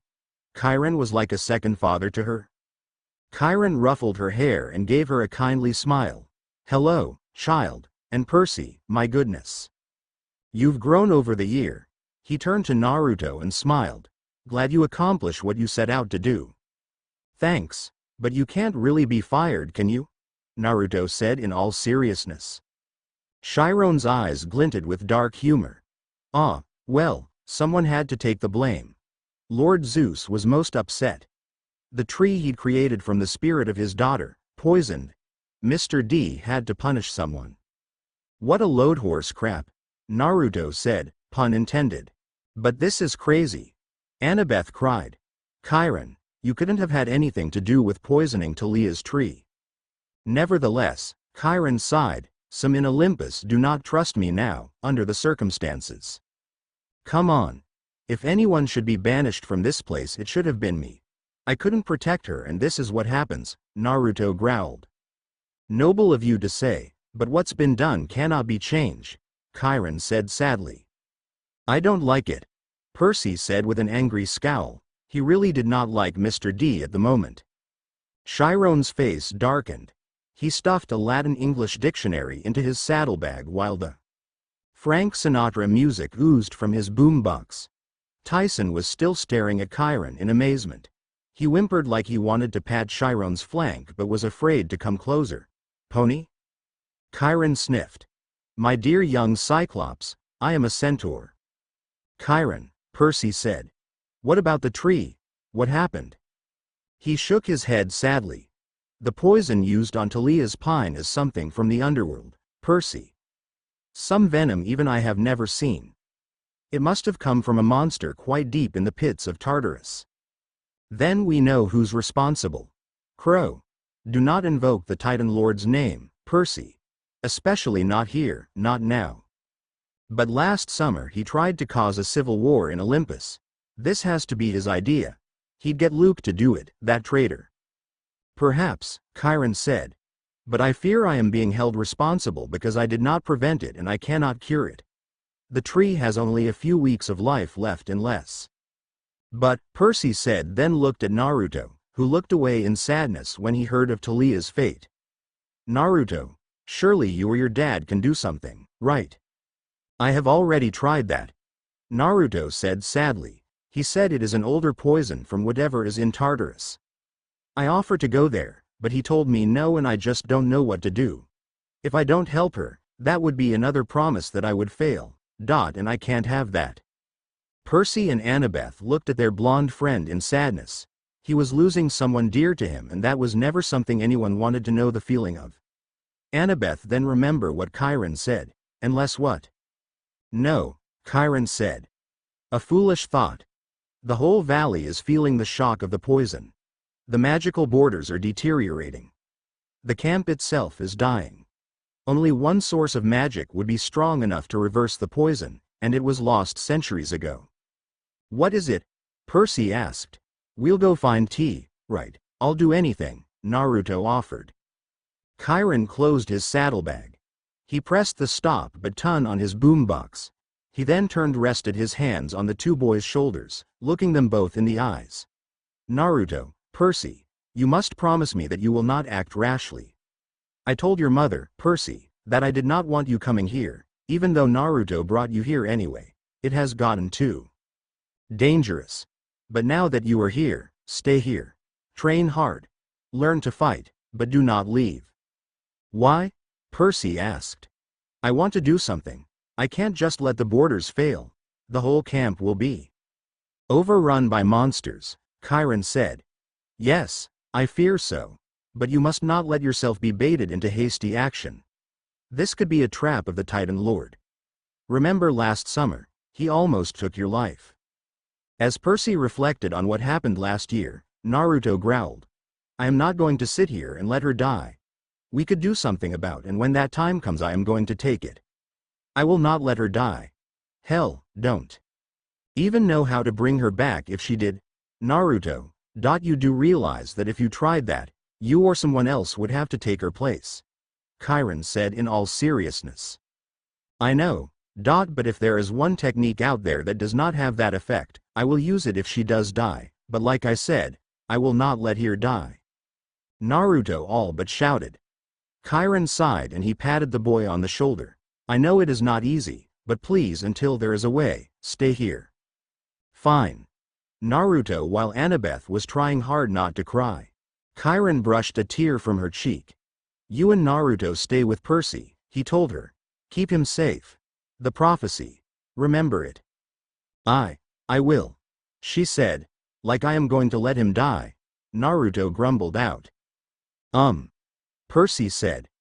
Would this be the super dangerous prophecy that has me in it, but the gods have forbidden you to tell me about? Nobody answered. Right, I muttered. Just checking. Kiron. Annabeth said. You told me the gods made you immortal only so long as you were needed to train heroes. If they dismiss you from camp. Swear you two will do your best to keep Percy from danger, he insisted. Swear upon the river Styx. I swear it upon the river Styx, the two stated. Thunder rumbled outside. Very well, Kiron said. He seemed to relax just a little. Perhaps my name will be cleared and I shall return. Until then, I go to visit my wild kinsmen in the Everglades. It's possible they know of some cure for the poison tree that I have forgotten. In any event, I will stay in exile until this matter is resolved. One way or another. Naruto crossed his arms. For everyone's sake, it better be. Annabeth stifled a sob. Kiron patted her shoulder awkwardly. There, now, children. I must entrust your safety to Mr. D and the new activities director. We must hope. Well, Perhaps they won't destroy the camp quite as quickly as I fear. Who is this Tantalus guy, anyway? Percy demanded. Where does he get off taking your job? I have been wondering about that too, Naruto commented. A conch horn blew across the valley. It was already that late? It was time for the campers to assemble for dinner. Go, Kiron said. You will meet him at the pavilion. I will contact your mother, Percy, and let her know you're safe. No doubt she'll be worried by now. Just remember my warning. You are in grave danger. Do not think for a moment that the Titan Lord has forgotten you. With that, he clopped out of the apartment and down the hall, Tyson calling after him, Pony. Don't go. Percy realized he'd forgotten to tell Kiron about the dream he and Naruto had of Grover.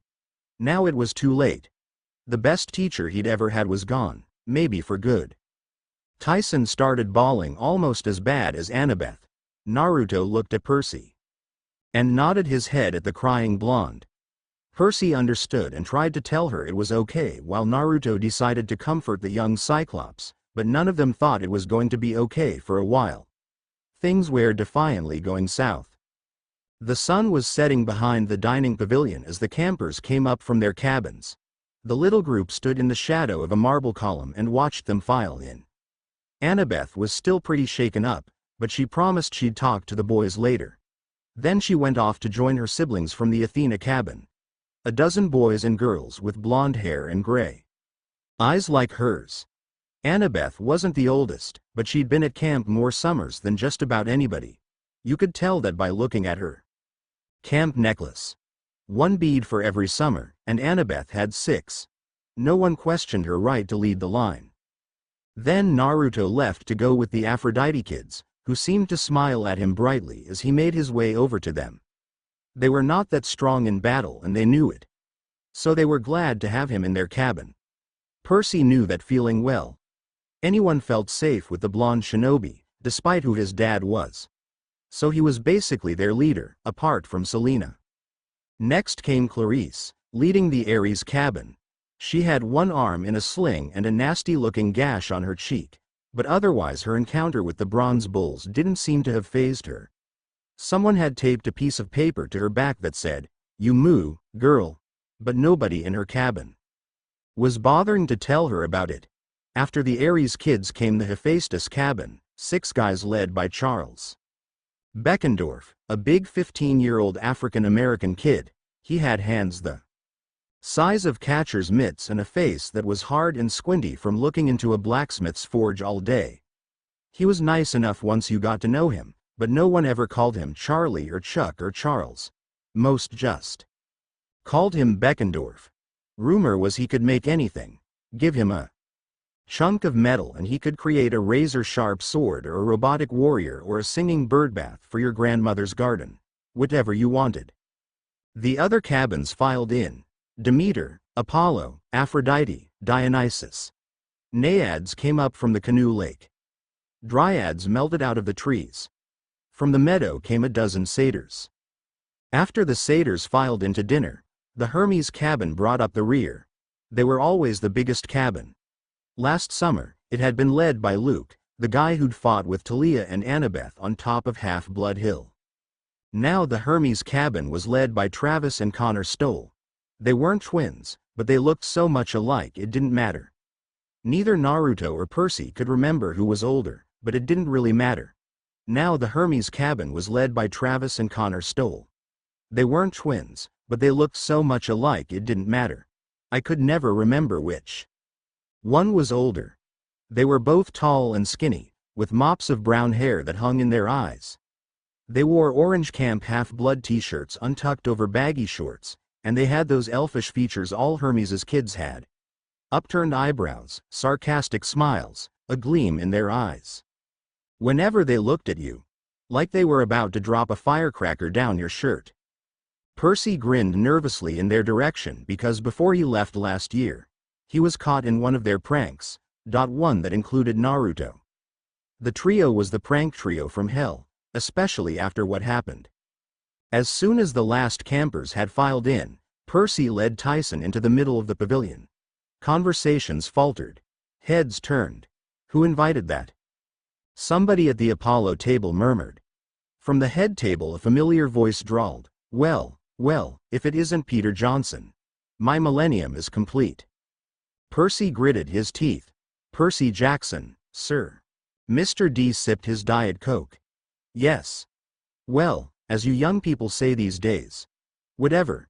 Besides, we got the ninja back, so, yay. Even though some didn't trust Naruto for what happened to the tree, they were in agreement with Mr. D. Naruto was their best fighter and they too were glad he was back. Mr. D was wearing his usual leopard pattern Hawaiian shirt, walking shorts, and tennis shoes with black socks.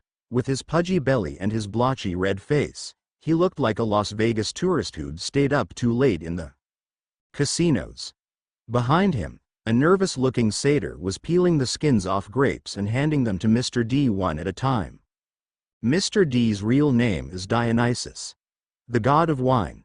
Zeus appointed him director of Camp Half-Blood to dry out for 100 years, a punishment for chasing some off-limits wood nymph.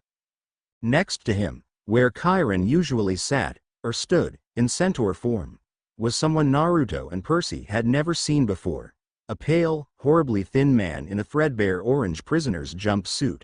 The number over his pocket read 0001. He had blue shadows under his eyes, dirty fingernails, and badly cut gray hair, like his last haircut had been done with a weed whacker. He stared at me. His eyes made me nervous. He looked fractured, angry and frustrated and hungry all at the same time. This boy, Dionysus told him, you need to watch. Poseidon's child, you know. Ah. The prisoner said. That one.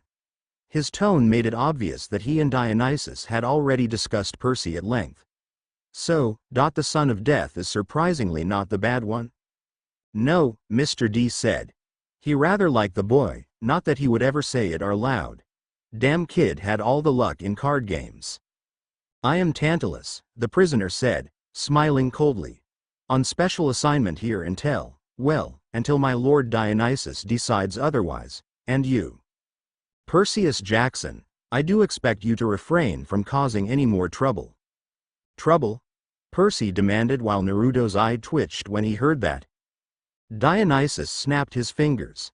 A newspaper appeared on the table, the front page of today's New York Post. There was Percy's yearbook picture from Merriweather Prep. It was hard for the waterboy to make out the headline, but he had a pretty good guess what it said. Something like, 13-year-old lunatic torches Gymnasium. Naruto appeared next to Percy and said while looking at the headline, looks like you're in the ringer again. Great, just what I needed. Percy groaned while his blonde friend Black flashed back over to the Aphrodite table, shocking Tantalus. Yes, trouble, Tantalus said with satisfaction, after he recovered from his shock at Naruto. You caused plenty of it last summer, I understand. Percy was too mad to speak. This guy was pissing him off. A satyr inched forward nervously and set a plate of barbecue in front of Tantalus. The new activities director licked his lips. He looked at his empty goblet and said, root beer. Barks Special Stock, 1967. The glass filled itself with foamy soda. Tantalus stretched out his hand hesitantly, as if he were afraid the goblet was hot. Go on, then, old fellow, Dionysus said, a strange sparkle in his eyes. Perhaps now it will work.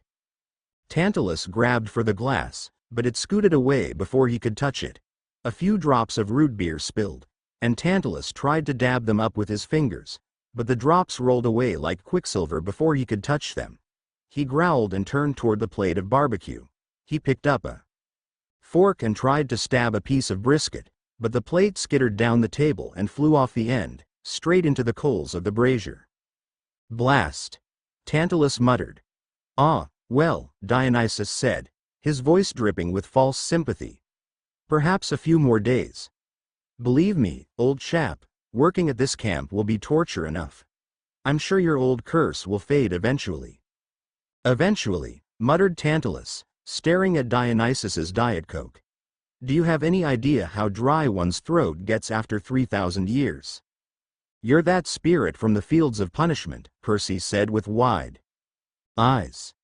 The one who stands in the lake with the fruit tree hanging over you, but you can't eat or drink. Tantalus sneered at Percy. A real scholar, aren't you, boy? You must have done something really horrible when you were alive, I said, mildly impressed. What was it? Tantalus's eyes narrowed. Behind him, the satyrs were shaking their heads vigorously, trying to warn the poor fool. I'll be watching you, Percy Jackson, Tantalus said.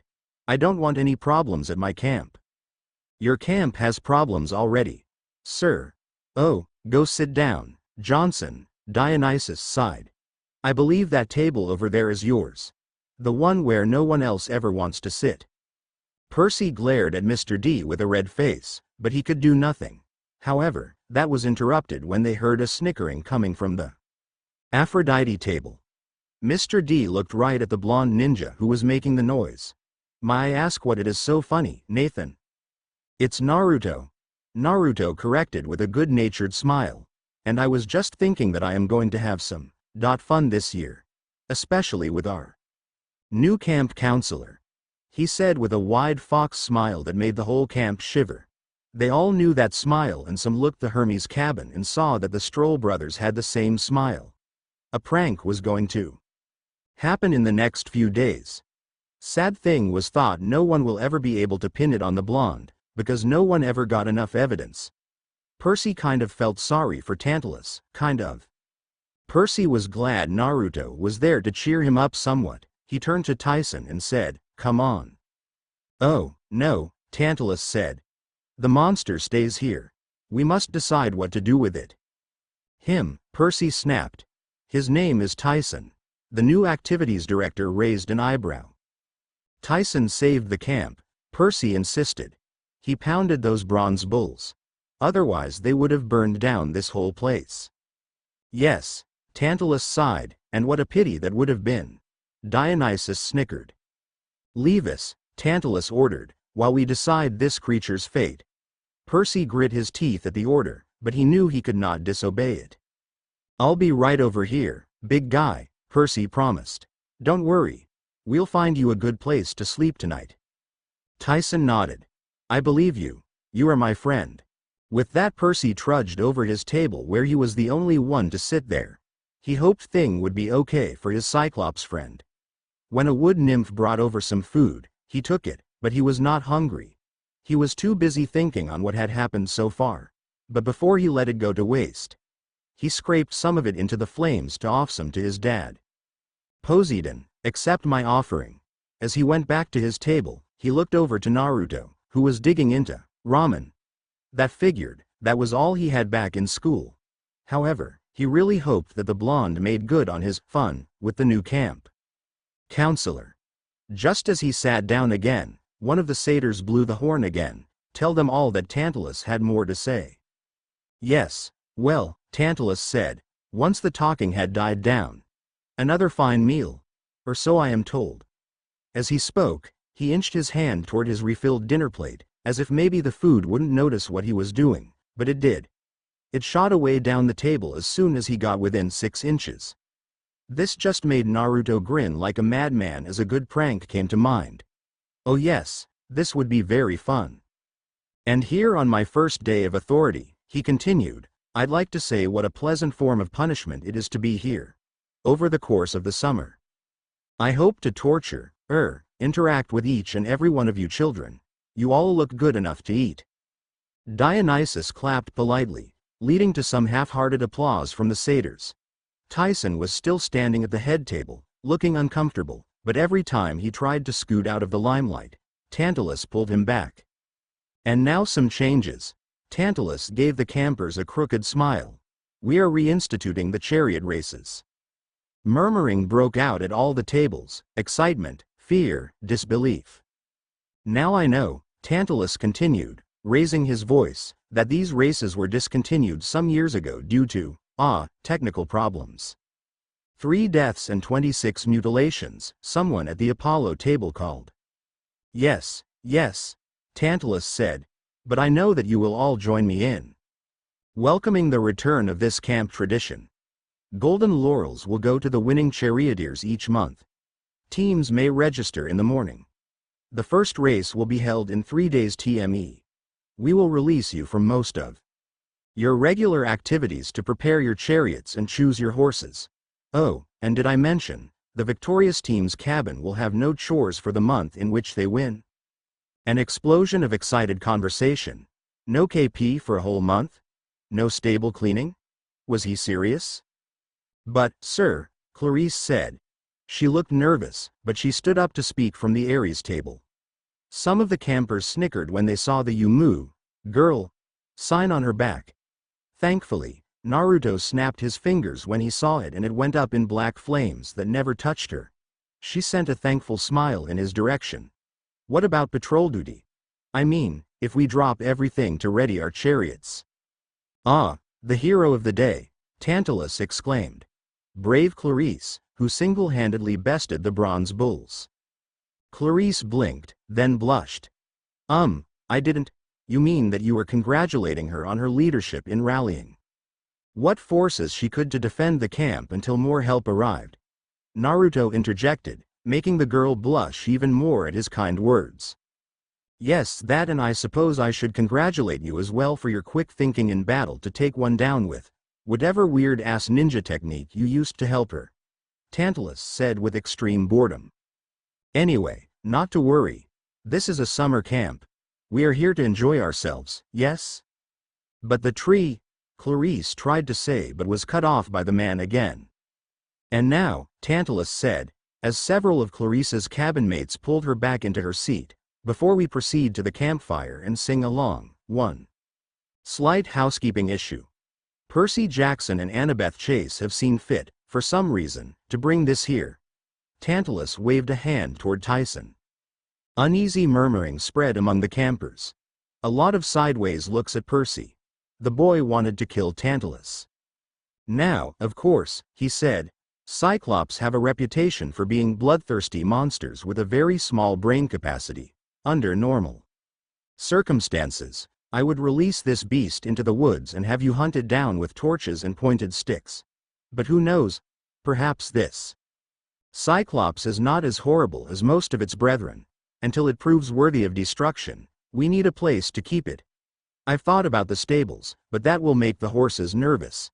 Hermes's cabin, possibly? Silence at the Hermes table. Travis and Connor Stoll developed a sudden interest in the tablecloth. Percy couldn't blame them. The Hermes cabin was always full to bursting. There was no way they could take in a 6'3" Cyclops. Come now, Tantalus chided. The monster may be able to do some menial chores. Any suggestions as to where such a beast should be kennelled? Suddenly everybody gasped. Well, Naruto smiled like a madman. Tantalus scooted away from Tyson in surprise. There above Tyson's head was the same symbol that was above Percy's head last year. The symbol of Poseidon. Naruto smirked. At least his friend would not be lonely in his cabin and table anymore. This also meant that Tyson was probably going to be in the gang from now on. There was a moment of odd silence. Being claimed was a rare event. Some campers waited in vain for it their whole lives. When Naruto and Percy had been claimed by their godly parents last summer, everyone had reverently knelt. But now, they followed Tantalus's lead, and Tantalus roared with laughter. Well, I think we know where to put the beast now. By the gods, I can see the family resemblance. Everyone laughed except for Percy, Annabeth, Naruto and a few of their friends. Naruto glared at Tantalus while thinking of horrible ways to prank the man. He already had a few. Tyson didn't seem to notice. He was too mystified, trying to swat the glowing trident that was now fading over his head. He was too innocent to understand how much they were making fun of him, how cruel people were. One person, who was not laughing, said the one thing that was on his mind. This is madness. Madness? Naruto said aloud softly, but everyone heard him and raised an eyebrow before Naruto looked up with a crazy smirk. This is Sparta. Yeah. Cheered the Ares cabin before one of them looked at Naruto in confusion. Wait, what? Naruto shrugged. Sorry, I saw that movie last year and have waiting for a set up for that. Seriously, he said to the deadly quiet camp before everyone burst out laughing. Annabeth smiled at her fellow blonde. He really knew how to make a situation a bit better, even it was for a few minutes.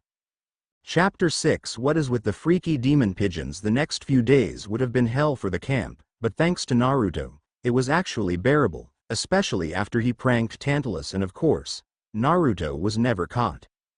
Naruto smiled at what he had done to the annoying man. The morning after he had come back with the others, he did a prank that was a bit cartoonish. Flashback. Everyone was a bit tired seeing as it was still morning and mostly everyone wanted to still be asleep, but Tantalus all got them up from their peaceful sleep. As soon as they all sat down, Naruto smirked as he saw Tantalus notice a rather good-looking donut was on his plate. It had sprinkles. The girls that he was sitting with all quieted down when they saw that look and saw that he was staring at Tantalus. Soon, the somewhat quiet dining hall was extremely quiet, wondering what Naruto had in store for them today. Mr. D noticed all this and inwardly smirked. He really did like this blonde, but not even he knew what was about to happen.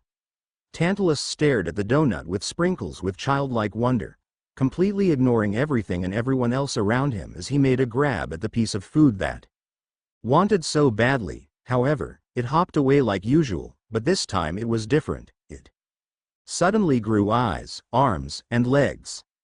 The two stared at each other in shock for a few minutes, with Tantalus trying to figure out if he had gone insane or not, well, more insane than he already was. Suddenly, the donut screamed in fear. Ah! Ah! Tantalus let out. Ah! Ah! This went on for about a minute as everyone just stared in shock at what they were seeing. A freaking talking and walking donut, with sprinkles, was having a freaking screaming contest with Tantalus of all people. Then it took out a top hat and cane and begun to sing in a deep voice. Hello my baby. Hello my ragtime gal. Send me a kiss by wire. Baby, my heart's on fire. If you refuse me, honey, you'll lose me. Then you'll be left alone. Oh baby, telephone and tell me I your own. Aw. It sang before scooped up by an annoyed Tantalus and screaming as it was about to be eaten. However, he should have known it was too good to be true because of the fact that it went poof as soon as he bit down on it and he held his mouth in pain. There before him was a metal hockey puck with a hole in it like a donut. It was just too much for everyone to bear as they all fell out of their seats with uncontrollable laughter, including Naruto, who could not believe the man had fallen for that. Even the satyrs and Mr. D were in the uproar of laughter. Tantalus just grumbled to himself, intent on finding out who did that to him. Yeah, laugh it up while you can. End flashback. Naruto chuckled at the memory some more as he stared out onto the lake. Tantalus had been furious, but he never caught the blonde.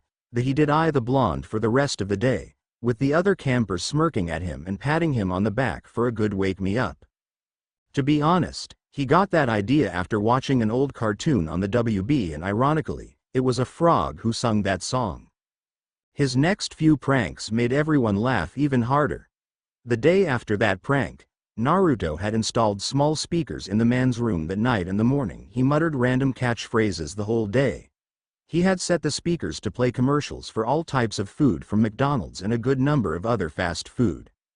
The man broke down after saying, "I'm loving it," for the 100th time that day. Mr. D found the man quivering behind the big house and muttering random phrases with tears running down his face like he had gone insane. After that, Naruto did a simple prank by setting up a fake wall that had a picture of any kind of food Tantalus loved the most.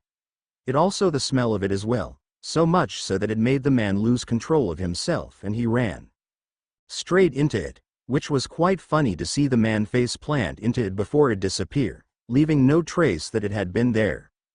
The last prank he had pulled was a dinner. Naruto had placed a jar of honey on the man's table before it started and the man was suspicious of it.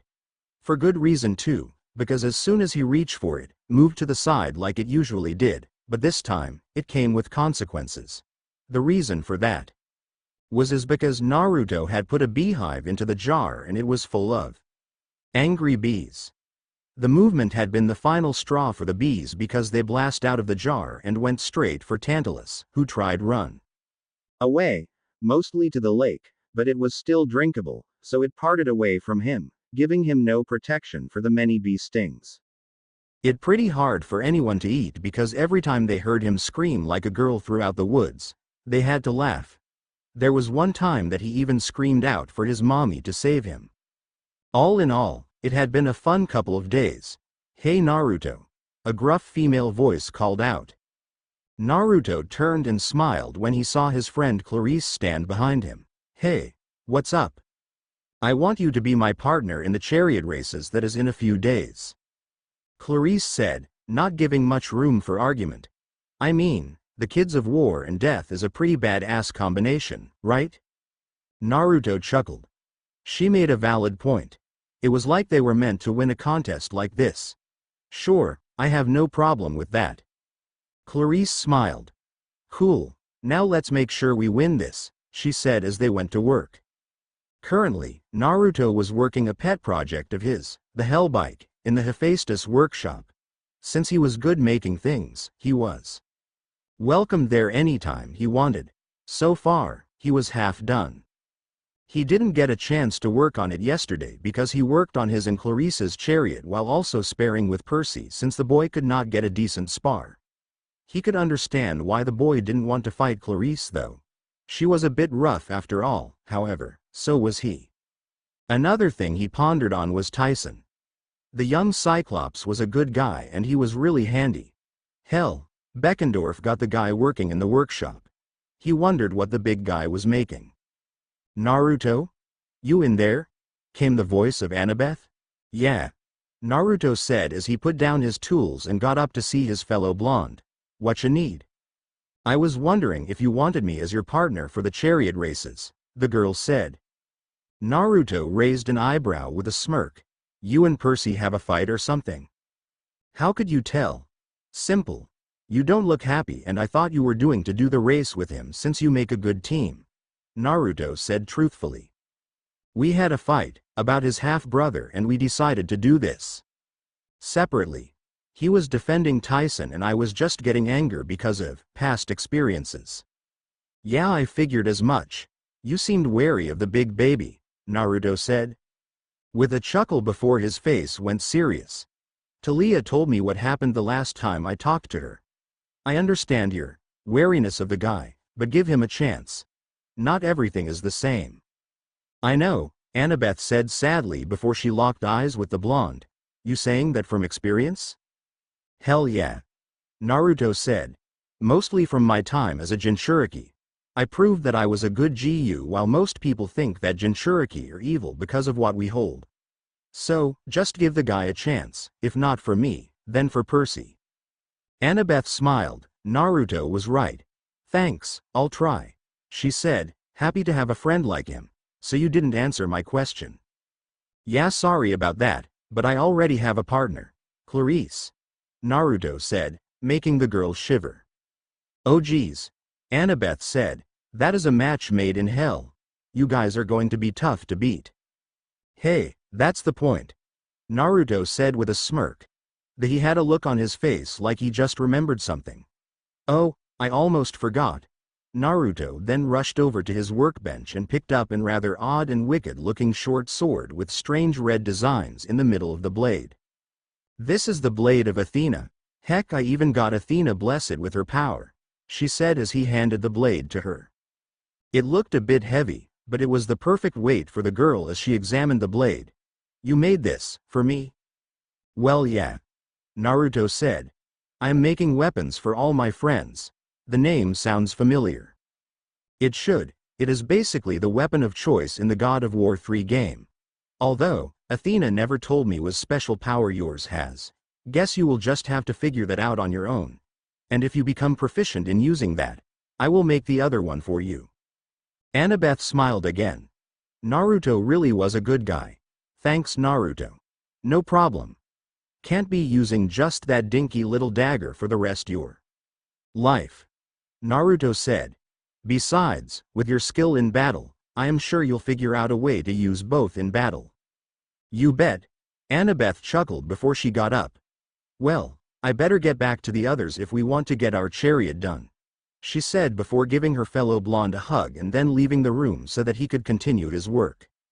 Well, this should be interesting, Naruto said before he looked to the other side the room where a giant block of metal stood. Might well get started on Beckendorf's new weapon. He then looked at the weapon designs that he had on the workbench. Still, what should I make for Percy? Later that night, he had a strange dream. It was like the other dreams he and Percy have been having about Grover, who was always in a freaking wedding dress. It didn't fit him very well. The gown was too long and the hem was caked with dried mud. The neckline kept falling off his shoulders. A tattered veil covered his face. He was standing in a dank cave, lit only by torches.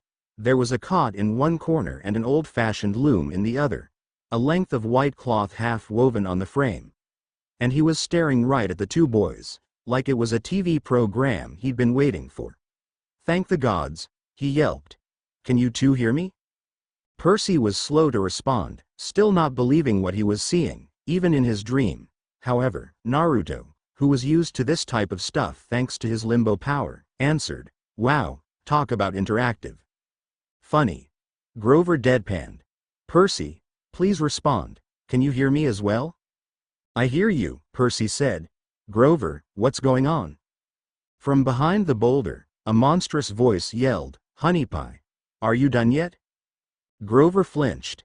He called out in falsetto, Not quite, dearest, a few more days. Bah, hasn't it been 2 weeks yet? And no, dearest. Just 5 days. That leaves 12 more to go. The monster was silent, maybe trying to do the math. He must have been worse at arithmetic than I was, because he said, All right, but hurry, I want to see under that veil, hey heh. Oh man. What have you gotten yourself into that you are the girl in the relationship? Naruto laughed. Cut the crap, Grover roared, a bit freaked out as he turned back to the two boys. You have to help me. No time. I'm stuck in this cave. On an island in the sea. Yeah, that's helpful. Naruto deadpanned. Where? Asked Percy. I don't know exactly. I went to Florida and turned left. Wait, what? Both boys asked, not getting it. It's a trap, Grover said. It's the reason no satyr has ever returned from this quest. He's a shepherd, Percy. And he has it. Its nature magic is so powerful it smells just like the great god. Pan. The satyrs come here thinking they've found Pan, and they get trapped and eaten by Polyphemus. Poly who? Asked Percy. Naruto groaned. That giant cyclops. Right. Grover said hurriedly. I almost got away. I made it all the way to St. Augustine. But he followed you, Percy said, remembering the first dream, and trapped you in a bridal boutique. You have to admit that is kind of funny, Naruto said with a chuckle. It gave you the perfect disguise, but also screwed you over as well. Don't remind me, Grover cried. My first empathy link with the two of you must have worked then. Look, this bridal dress is the only thing keeping me alive. He thinks I smell good, but I told him it was just goat-scented perfume. Thank goodness he can't see very well. His eye is still half blind from the last time somebody poked it out. But soon he'll realize what I am. He's only giving me 2 weeks to finish the bridal train, and he's getting impatient. Wait a minute. This Cyclops thinks you're... Yes, Grover wailed. He thinks I'm a lady Cyclops and he wants to marry me. The two stared at their goat-like friend in seriousness. It would have been funny if he was joking, but Grover sounded as scared as hell. What can we do to help?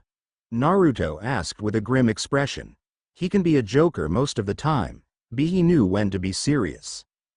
I am in the sea of monster.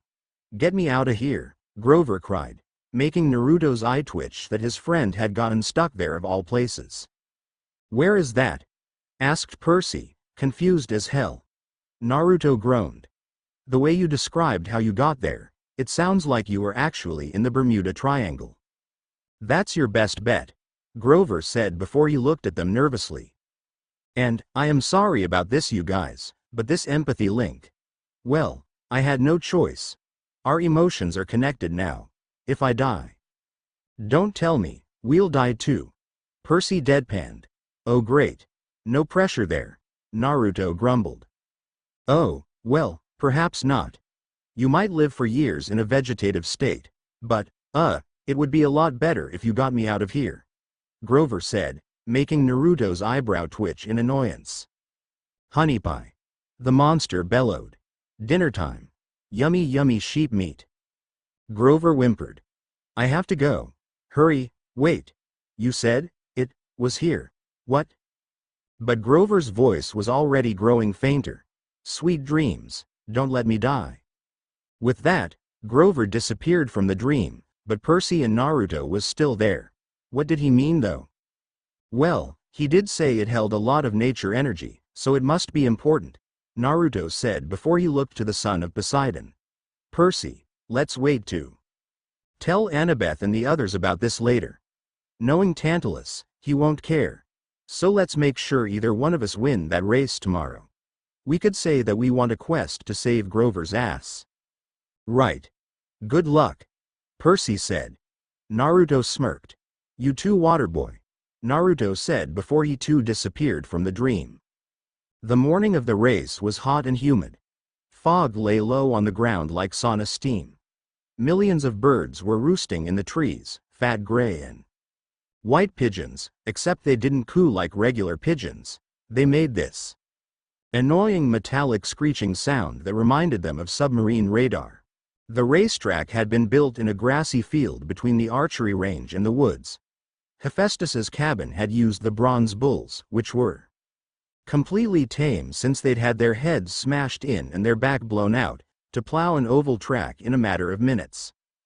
There were rows of stone steps for the spectators, Tantalus, the satyrs, a few dryads, and all of the campers who weren't participating. Mr. D didn't show. He never got up before 10 o'clock. Right. Tantalus announced as the teams began to assemble. His right eye and pretty much that part of his face would twitch thanks to Naruto's pranks. He still had the bee stings as well. A naiad had brought him a big platter of pastries, and as Tantalus spoke, his right hand chased a chocolate eclair across the judges' table. You all know the rules. A quarter-mile track. Twice around to win. 2 horses per chariot. Each team will consist of a driver and a fighter. Weapons are allowed. Dirty tricks are expected. But try not to kill anybody. Tantalus smiled at them like they were all naughty children. Any killing will result in harsh punishment. No s'mores at the campfire for a week. Now ready your chariots. That's harsh, Naruto thought. Beckendorf led the Hephaestus team onto the track. They had a sweet ride made of bronze and iron. Even the horses, which were magical automatons like the Colchis bulls. They had no doubt that their chariot had all kinds of mechanical traps and more fancy options than a fully loaded Maserati. Since Naruto and Clarice were partners, their chariot was pretty wicked looking. It was basically the freaky face chariot that one would see in the Hercules movie that Hades flew on to free the Titans. However, the face was blood red while rest of it looked black, even the wing-like attachments. It also looked like it had black energy raising off of it. The skeletal horses were the same way. It was full of nasty toys to make sure they won, making Percy and a lot of other pale. Apollo's chariot was trim and graceful and completely gold, pulled by 2 beautiful palominos. Their fighter was armed with a bow, though he had promised not to shoot regular pointed arrows at the opposing drivers. Hermes's chariot was green and kind of old-looking, as if it hadn't been out of the garage in years. It didn't look like anything special, but it was manned by the Stoll brothers, and Percy shuddered to think what dirty tricks they'd schemed up. Especially if Naruto had teamed up with them. That left Annabeth's and Percy's. Naruto looked to see them arguing and the blonde say Annabeth pale a bit at one thing he said. Geez, I tell him to wait and goes and does what he wants. Meh. I am not surprised. Naruto mumbled out. I can only assume she knows now. Who knows what? Clarice asked as she got in the chariot. Oh, Percy told Annabeth something from last night. Let's just say we have more of a reason to win now. Naruto said. Getting a questioning look, he elaborated. Grover is in trouble, he told us through an empathy link, or whatever the hell that thing is called. Clarice's eyes widened in understand before she nodded. She was more determined to win now, mostly for her friend. The conch horn sounded. Charioteers, Tantalus called. To your mark. Naruto and Clarice gained a determined look on their face as they got ready to the race to begin. Clarice was driving while he was fighting since he was the better fight, being a ninja and all. She did not seem to have a problem with that. Looking around, he saw a multitude of odd-looking evil pigeons on the edge of the track, surrounding them. He noticed that he himself and Percy were the only ones that noticed them. How the hell was that possible? Please tell me you see those birds. Yeah, just ignore them. Clarice said. They won't attack unless provoked. They're called Stymphalian birds. Oh joy. Naruto deadpanned. He knew about these birds. They were evil birds that when they attacked someone, took everything but the bone. Soon, Tantalus signaled for them all to go, and go they did. They all shot off, determined to win as well. However, they soon found out that this race was more of survival instead of what they first thought because the birds attacked. You were saying? Naruto deadpanned to his partner, who had a freaked out expression on her face. Just shut up and kill those things, Clarice barked. Naruto nodded as he saw a few of the birds heading for them. Some of the birds went to the skeletal horses, trying to peck their non-existent eyes out. The blonde smirked as he took out fear and destruction to slice away at the violent birds. Out of the corner of his eye, he saw Beckendorf get mobbed. His fighter tried to bat the birds away, but he couldn't see anything. The chariot veered off course and plowed through the strawberry fields, the mechanical horses steaming. It was basically the same for the other chariots except for Percy's and Annabeth's, who seemed to be planning something to get rid of the annoying birds. He saw them head for the big house to get something. Seeing that most of the competitors were gone from this little race and were fighting for their lives, Naruto decided to help out a bit. He put away his sword once the birds around them were pretty much gone and took out 10 kunai with explosive note attached to them. Clarice saw this and yelled. The hell are you doing? Cooking us up some pigeon meat? Naruto joked around with a smile before he threw the kunai outward. Shadow kunai jutsu, the blonde smirked as the 10 become 50 and explosion rockets the air and ground as the demon pigeon began to drop like flies, but there were still more. Dang. I was gunning for 100. My chakra is still a bit messed up. Thankfully, Percy and Annabeth decided to return and put on some music. Naruto smirked. Annabeth really knew her stuff. Back in the day, Hercules uses sound to drive them off and it was still working. On a side note, he saw that Tantalus wasn't really do anything but chasing around some food like a madman. The blonde's friends used Chiron's CD, the all-time greatest hits of Dean Martin, began to play. Suddenly the air was filled with violins and a bunch of guys moaning in Italian. The demon pigeons went nuts. They started flying in circles, running into each other like they wanted to bash their own brains out. Then they abandoned the track altogether and flew skyward in a huge dark wave. Dang. It's a madhouse. Naruto shouted above the music and screeching of the birds, making Clarice laugh at she joke as she drove. Now, shouted Annabeth. Archers. With clear targets. Apollo's archers had flawless aim. Most of them could knock 5 or 6 arrows at once. Within minutes, the ground was littered with dead bronze-beaked pigeons, and the survivors were a distant trail of smoke on the horizon. The camp was saved, but the wreckage wasn't pretty.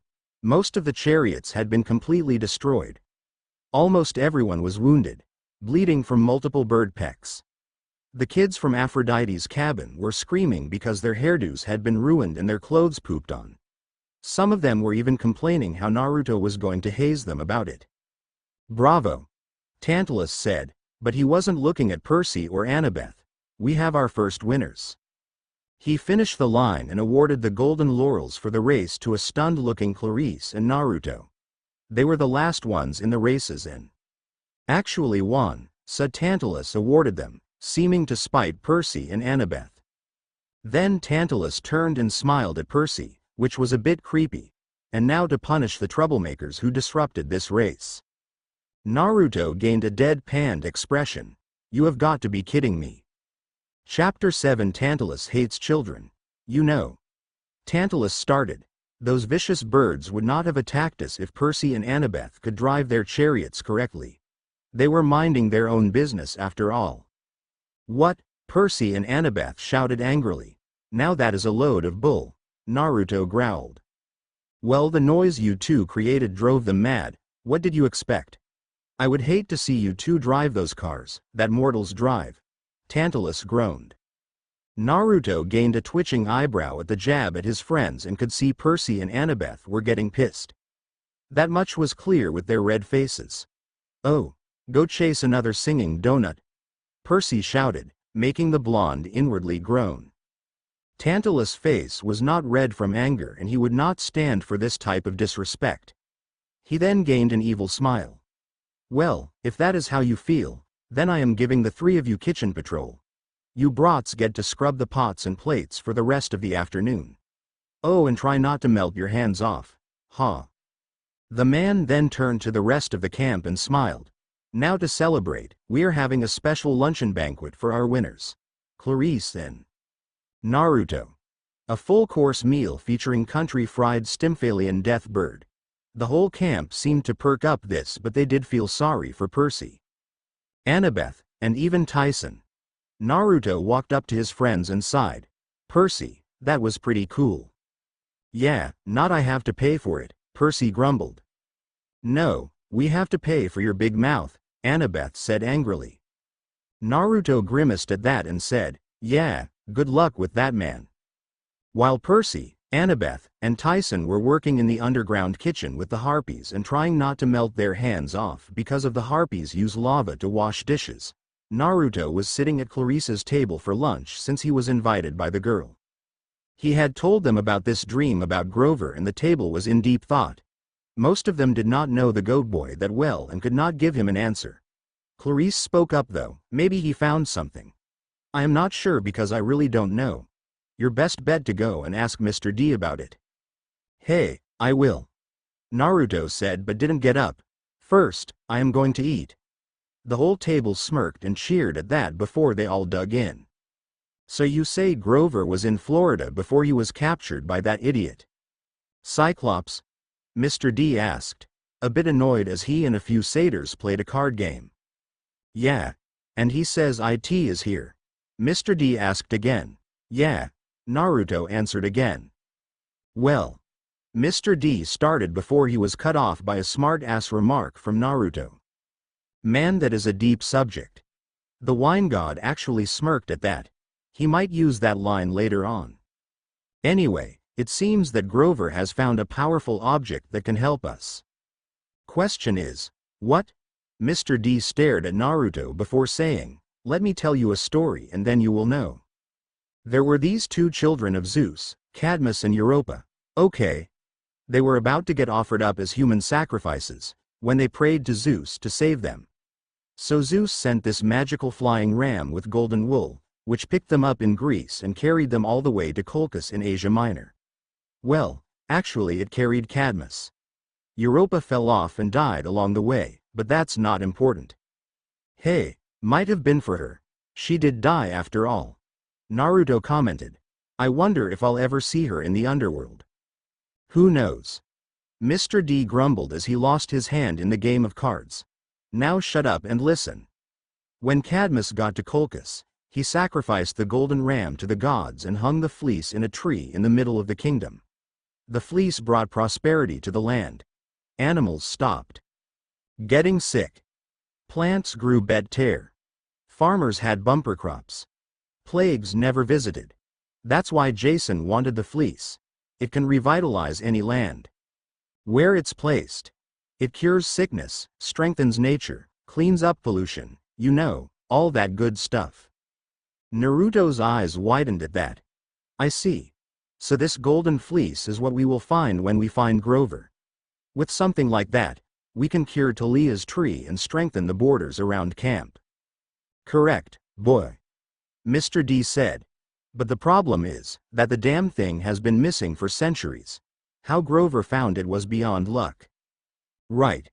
The point is that he found it, Naruto said before he smiled. And knowing Annabeth, she probably told Percy about all of this in the kitchen.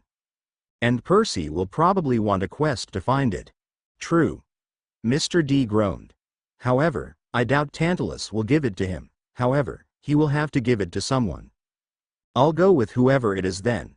I need to save Talia, Naruto said with determination in his eyes. Good to know, but do you know where to look? Mr. D asked. That stumped Naruto. Even if they did get a quest for this, where in Florida would they look? Suddenly the words of the Gray sisters hit him and he asked, do we have a map? Yeah, here. The wine god said, and in a poof of smoke, it was on the table, the card game long forgotten because of the conversation.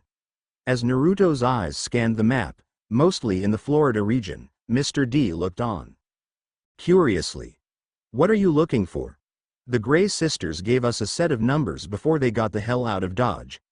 I think they are latitude and longitude coordinates, Naruto said before he went to the spot to find it in the ocean. Great, in the middle of the ocean. Oh, I don't think so. Think about that area, Mr. D offered. Naruto looked at it more closely with all the small islands near Florida. It could be anywhere, but why in the middle of the, no freaking way. The Bermuda Triangle. The Sea of Monsters in the Bermuda Triangle? He almost shouted as he remembered all the stories he had heard about that place. It did make sense. It would seem so. Mr. D said. Now get out of here so I can finish me game. Naruto chuckled at that. Okay. Man, this will be fun. After all, we will be in the best vacation spot in the world. Oh yeah, this will be fun. Aruba. Jamaica. Oh, I want to take ya. Naruto sang as he waked away, with Mr. D rolling his eyes, wishing he could be there instead of at the damn camp. That night at the campfire, Apollo's cabin led the sing-along. They tried to get everybody spirits up, but it wasn't easy after that afternoon's bird attack. They all sat around a semicircle of stone steps, singing half-heartedly and watching the bonfire blaze while the Apollo guys strummed their guitars and picked their lyres. They did all the standard camp numbers. Down by the Aegean, I am my own great-great-grandpa, this land is Minos' land. The bonfire was enchanted, so the louder you sang, the higher it rose, changing color and heat with the mood of the crowd. Naruto's songs usually had the desired effect because he usually got the whole camp to sing, and that made the fire go 20 feet high, perfect for roasting marshmallows. Dionysus left early. After suffering through a few songs, he muttered something about how even Pinnacle with Kiron had been more exciting than this. Then he gave Tantalus a distasteful look and headed back toward the big house, but not before nodding to Naruto. When the last song was over, Tantalus said, well, that was lovely. He came forward with a toasted marshmallow on a stick and tried to pluck it off, real casual-like. But before he could touch it, the marshmallow flew off the stick. Tantalus made a wild grab, but the marshmallow committed suicide, diving into the flames. That actually made Naruto smile. It was a good pick-me-up to watch Tantalus try and hit something. It wasn't as funny as Tom and Jerry, it was good entertainment.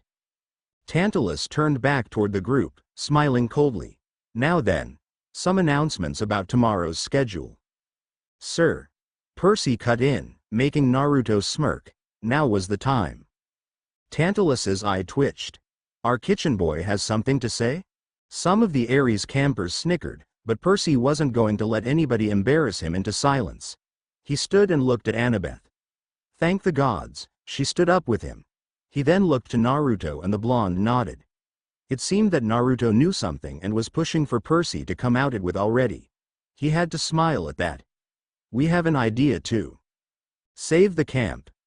Dead silence, but he could tell he had gotten everybody's interest, because the campfire flared bright yellow. Indeed, Tantalus said blandly. Well, if it has anything to do with chariots.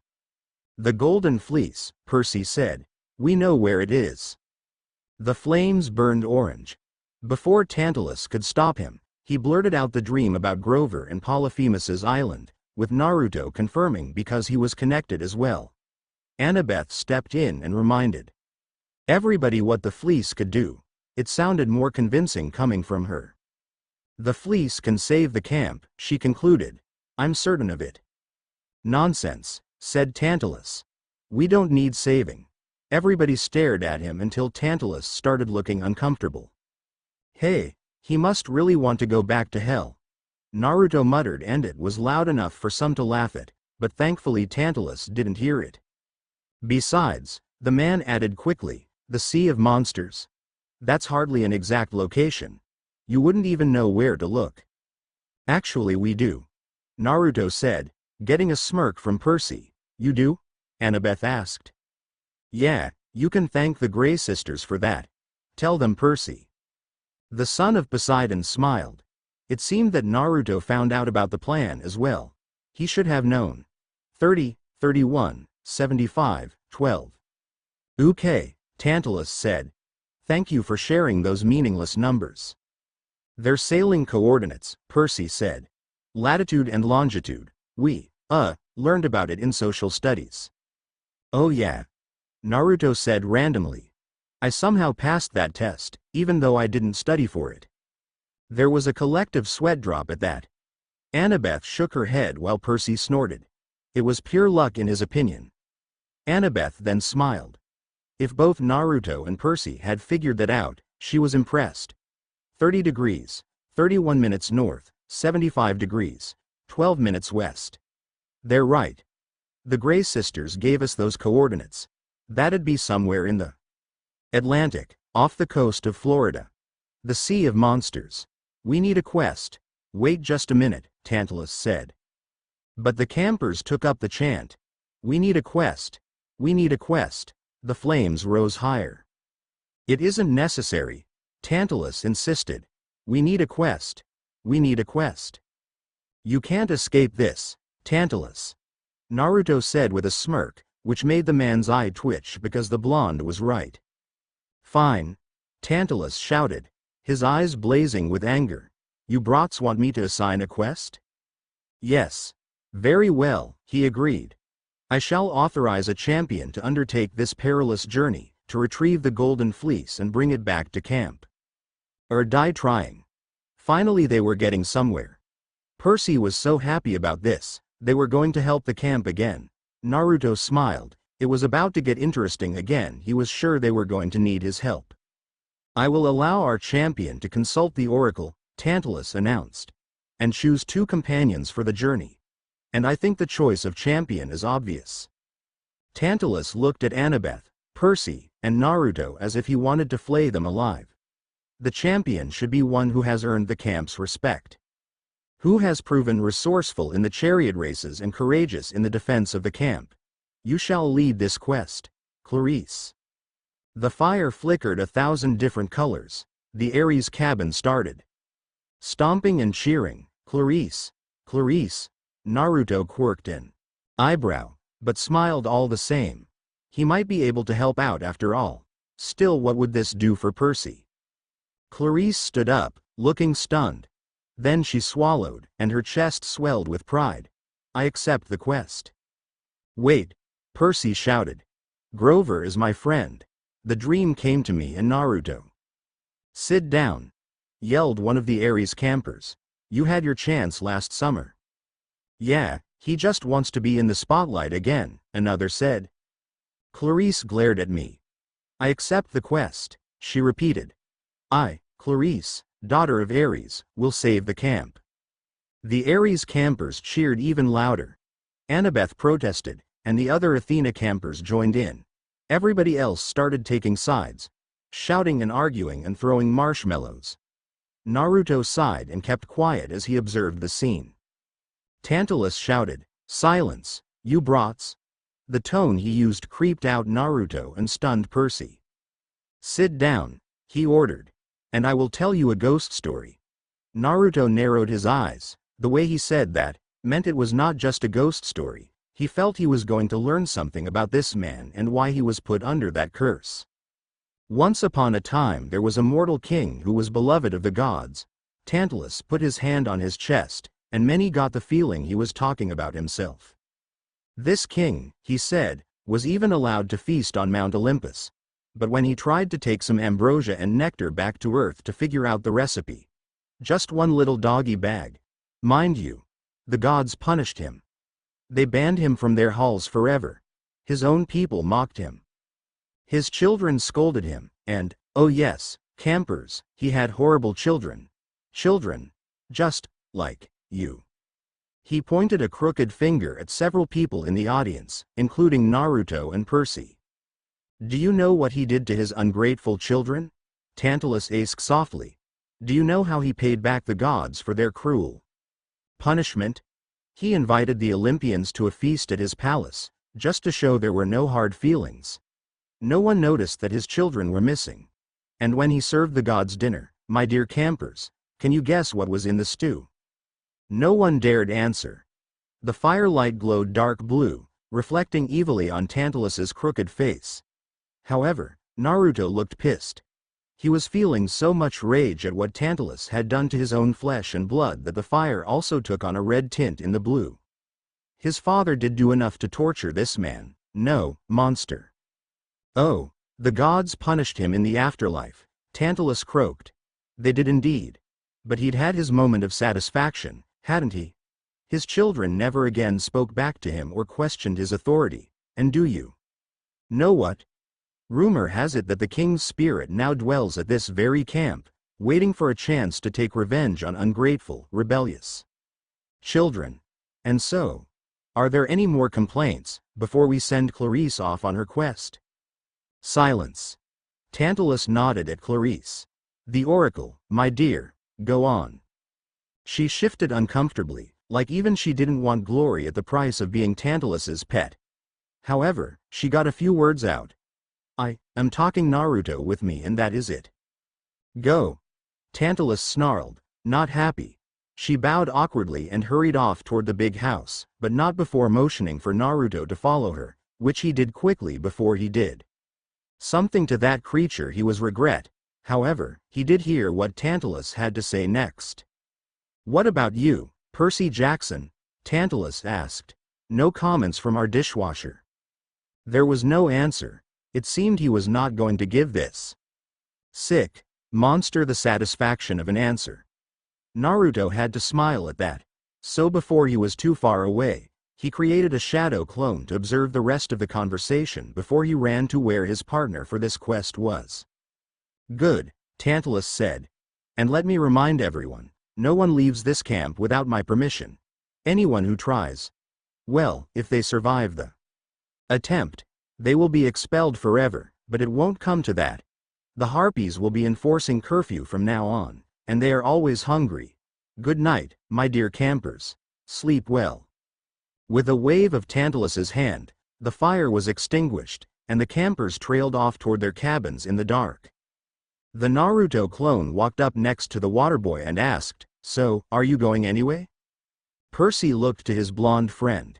He knew this must be a clone since he knows that Naruto is with Clarice in the big house. He looked at his friend's clone and could not help but feel a little jealous. Naruto was going on the quest to save the camp and he wasn't. But, he didn't feel that way for long because he figured the blonde was doing this more for Talia than for the camp. And he could understand that. I don't know. You know, I won't stop you. The clone said. I know you are stubborn and want to help the camp, which is good. If you go and we find you, I will back you up, just like always. Percy smiled. Naruto was one of the best friends he could ever have, thanks Naruto. No problem. The clone said with a smile and he watched as Percy trudged off toward his cabin. However, he did not disperse. The original wanted him to make sure if Percy went or not.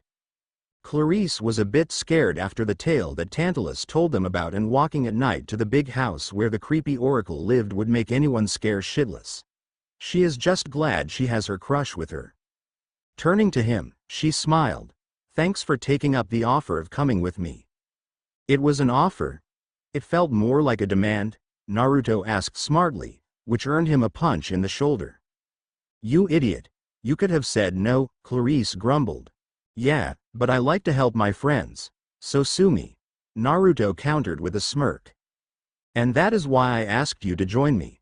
The daughter of Ares replied before they both noticed that we're at the door to the oracle. She took a deep breath and said, "Here goes nothing." Naruto offered a smile as he opened the door for her and they both went in. The blonde felt a chill run up his spine. The oracle freaked him the fuck out the first time he went with Percy, now he had to deal with it again. Once again the green mist spewed out of the oracle's mouth and it turned into the image of Ares, her father. You shall sail the iron ship with warriors of bone, you shall find what you seek and make it your own, but despair for your life entombed within stone. And fail without friends, to fly home. Know this, the journey will not be easy, the son of death must fight his enemy. The lost son of Echidna will be revealed. When it was over, the two quickly made their way out of the big house and to the circle of cabin. Clarice turned to her friend with a smile. This is going to be a tough quest, you better be ready. You know I will be, but you have to wonder, who am I going to have to fight? Naruto said. Well, the children of Echidna are tricky, so who knows? Yeah. Naruto said while scratching the back of his head, you know, I am already in deep shit with his for killing the fox. I highly doubt she will be happy with me when I beat the next kid she sends after me. Oh yeah, this is going to be interesting, Clarice said with a laugh before she said good night and went in her cabin. As Naruto walked to the Aphrodite cabin, he stopped because he gained the memories of his clone. He smirked. Well, it seems you guys are going. After all. See you there, just don't get lost. Man, Hermes is a genius, though the two snakes are weird, he said to himself before he made his way in the cabin. Echidna observed two people in an underground lair. One was a snake-like man with sound attire on. The other had the same clothes, but he was much younger and had a permanent scowl on his face. They were Orochimaru and Sasuke Uchiha, and it seemed that they were at a standoff, but from what? She did not know, nor cared. Orochimaru's eyes cut to the woman, who was in her true form, a snake-like woman. Who are you and how did you get in? He asked, wary of this strange woman. Sasuke just eyed the woman with distaste. I have come, for my son. Echidna replied with a devilish smile. Chapter 8 On the road, again you know what, screw it. It will be a 3-girl harem. Naruto, Taliah, Clarice, Zoe. However, Clarice will try and get him in this story, but he will turn her down because it would be conflicting with his crush for Taliah. It will probably happen in the 3rd or 4th book because Taliah will see that Clarice likes Naruto as well and relent in sharing the boy. It will make some drama, but she will reluctantly accept Zoe as well. As for Bianca, why? They're kinda brother and sister, well half-siblings. Give me a good reason. Plus, I have a way to save her and keep to the storyline of the books. Also, Clarice is hotter in my story than in the books. Naruto had woken up early to work in his workshop again. Mostly on his hell bike as he liked to call it. He did not know when Clarice wanted to leave, so it was the perfect time to do some work. Selena was also nice enough to help him pack for the trip as well, and she seemed rather happy that he was going on the quest with the daughter of Ares. Odd, must be a girl thing. Of course, he was still oblivious when it came to girls liking him. Sure, he could see it for other people, but him, no way. Well, that is not entirely true. He had strong feelings for Taliah and he could tell she liked him as well. His head snapped up at that thought and banged his head against the engine of the hell bike. Son of a bitch, he screamed in pain. You okay, Naruto? Beckendorf asked as he popped his head in the room. He too was working early. Yeah, just banged my head against the engine. Naruto growled through the pain as he held his head. Ouch. Beckendorf winced. Well, I guess this will be only work I can get done for a bit, Naruto said as he stood and wiped his hands and head free of grease. Hey, you ready for a quest with Wargirl? As I'll ever be. Besides, she not all that bad, Naruto said with a smile. Not sure when she wants to leave, but I might as well go and see Taliah before I go. Oh, that reminds me, she did come to me and said to tell you that you guys are leaving at 10, Beckendorf stated. Naruto looked at the clock and saw that it was now 9 o'clock. Well, he still had an hour. With a nod of his head, he left, leaving Beckendorf at that shop alone. Said Teen Sai when he heard the door close.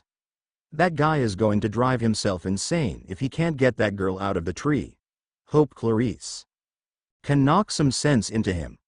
Clarice sighed as she gazed out onto the lake. This was her first quest and she going on in with her crush. Odd thing to have in her opinion. Still, she liked him a lot and could not figure out why he would prefer Tree Girl, but she hoped she could catch his attention. However, this crush was conflicting with her aggressive nature. A few wood nymphs watched the girl with knowing smirks on their faces. How the hell would this even work? Clarice growled. She was not good with relationships, even watching them on TV had confused her about what to do. However, she felt an odd urge hit her and she began to sing, and she was pretty good. If there's a prize for rotten judgment, I guess I've already won that. No man is worth the aggravation, that's ancient history, been there, done that. Somehow, music began to play from the trees and 5 wood nymphs danced out, singing as well. Who do you think you're kiddin'? He's the earth and heaven to you. Try to keep it hidden, honey, we can see right through you. Girl, y'all can't conceal it, we know how y'all feel and who you're thinking of. Clarice seemed to get angry as her mixed emotions ran through her. No chance, no way. I won't say it, no, no. Somewhere up above, Aphrodite was giving off a shit-eating grin as she watched the girl that was in love with her grandson. Oh, he was such good entertainment, just like that Percy boy. Hell, she just set this girl up with the music as well. It was too funny. The wood nymphs smiled and sang, you swoon, you sigh, why deny it? Oh, it's too cliché. I won't say I'm in love. Clarice sang before she looked out on the lake once more and thought about this one boy she had a crush on. When she thought she was a normal person. I thought my heart had learned its lesson. It feels so good when you start out. My head is screaming, get a grip, girl. Unless you're dying to cry your heart out. Oh. The nymphs sang again, you keep on denying who you are and how you're feeling. Baby, we're not buying. Hun, we saw y'all hit the ceiling. Face it like a grown-up. When y'all gonna own up, that y'all got it bad. No chance, now way. I won't say it, no, no. The girl sang again before she thought about the blonde again and grinned. Give up, give in. Check the grin, you're in love. Clarice had the bridge of her nose in annoyance. This won't play, I won't say I am in love. You're doing flips, read our lips, you're in love. You're way off base, I won't say it. Get off my case, I won't say it. Girl, don't be proud. It's okay, you're in love. The wood nymphs sang as they made their way back into the forest. Clarice smiled as she picked up a nearby flower and sang, oh, at least out loud, I won't say I'm in love.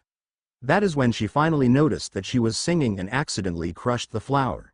Holy crap, the singing is contagious. She screamed before she glared at the forest. If any one of you tell anybody about this, I will burn you all to the ground.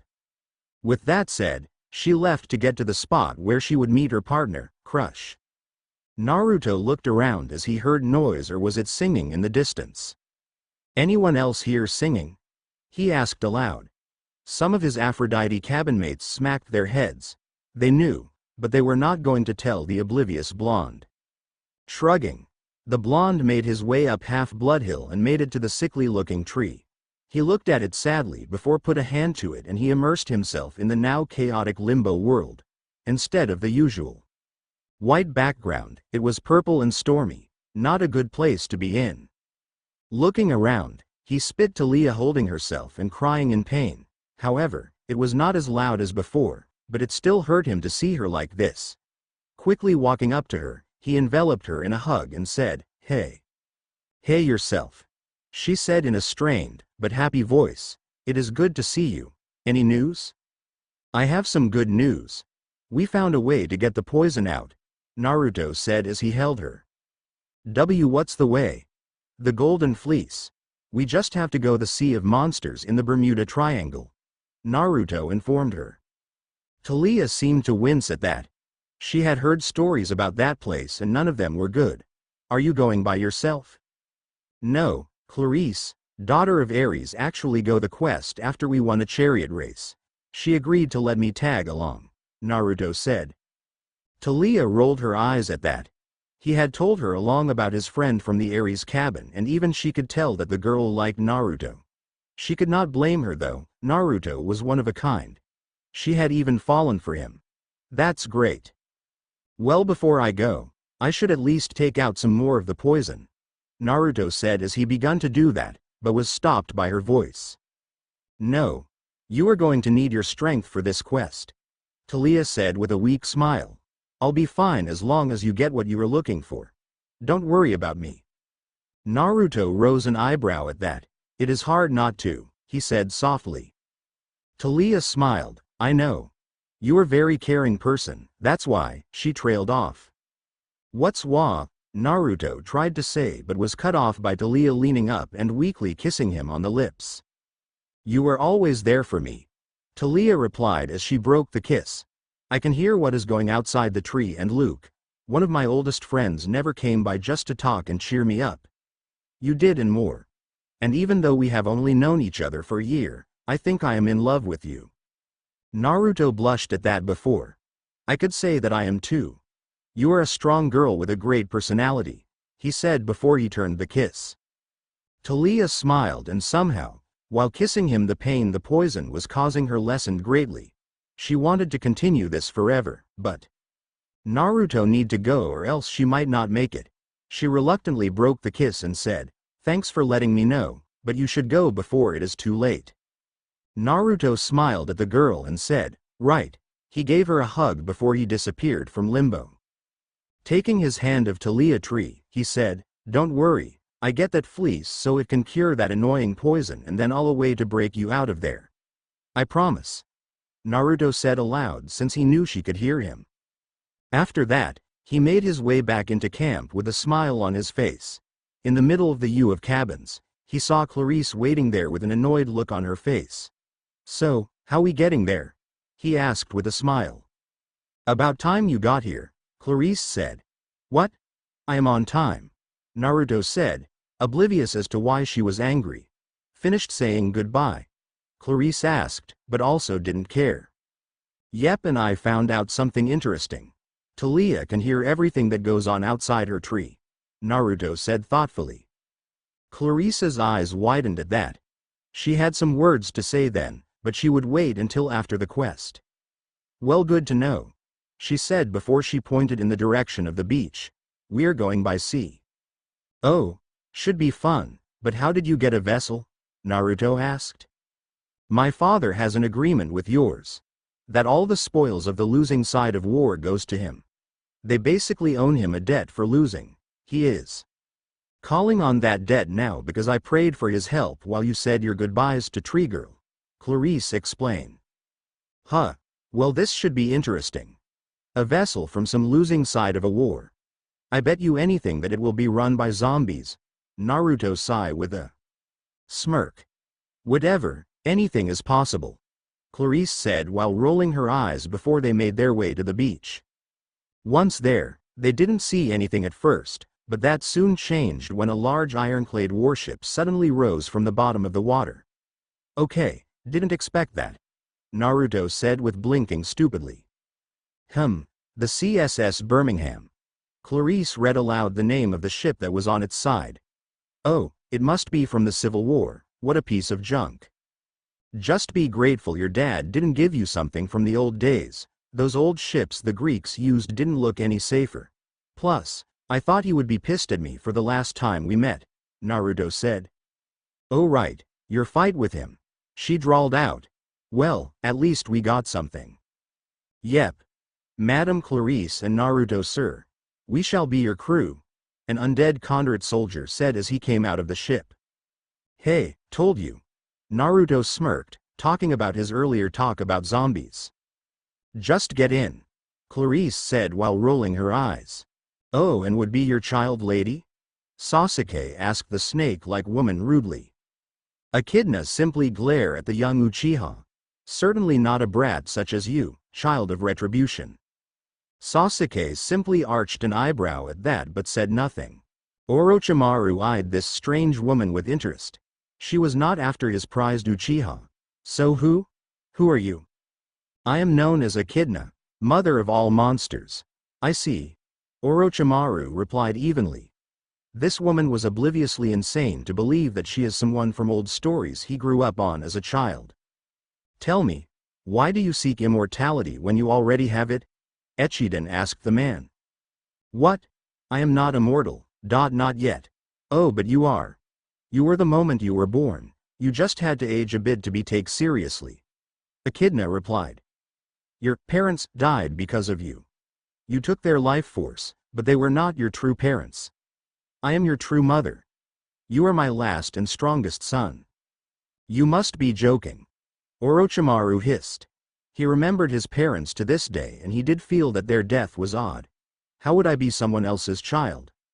Simple, that man you called father, had a one-night stand with me and I sent my power, along with my husband's power within you. He is Typhon. Echidna said with a smile. No, this is impossible. Orochimaru shouted. He felt like he was losing his mind. My children do not age after a certain point. You must have noticed that by now. They can be reborn when they are killed, but only after a few years.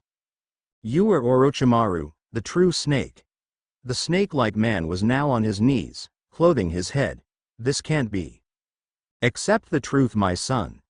Echidna said as she put a hand on his shoulder, and the hour that touch, information crawled its way to his mind's eye. Everything about his life was for this moment. I see. Thank you, mother, for finding me. Orochimaru muttered in a dead tone of voice. Come, I have a mission for you. It is to kill a certain blonde hero that you know of, Echida ordered. Yes, mother. Hold on, the hell is going on? Sasuke asked. Sure you was done training with the man, but this shit came out of nowhere and it was confusing the hell out of him. You will know in time, child of retribution. The eclipse that will be upon you will tell you what you need to know. Stay alive until then. Echidna said cryptically before she had her son disappeared. So bored, Naruto complained as he was topside, looking out onto the ocean at night.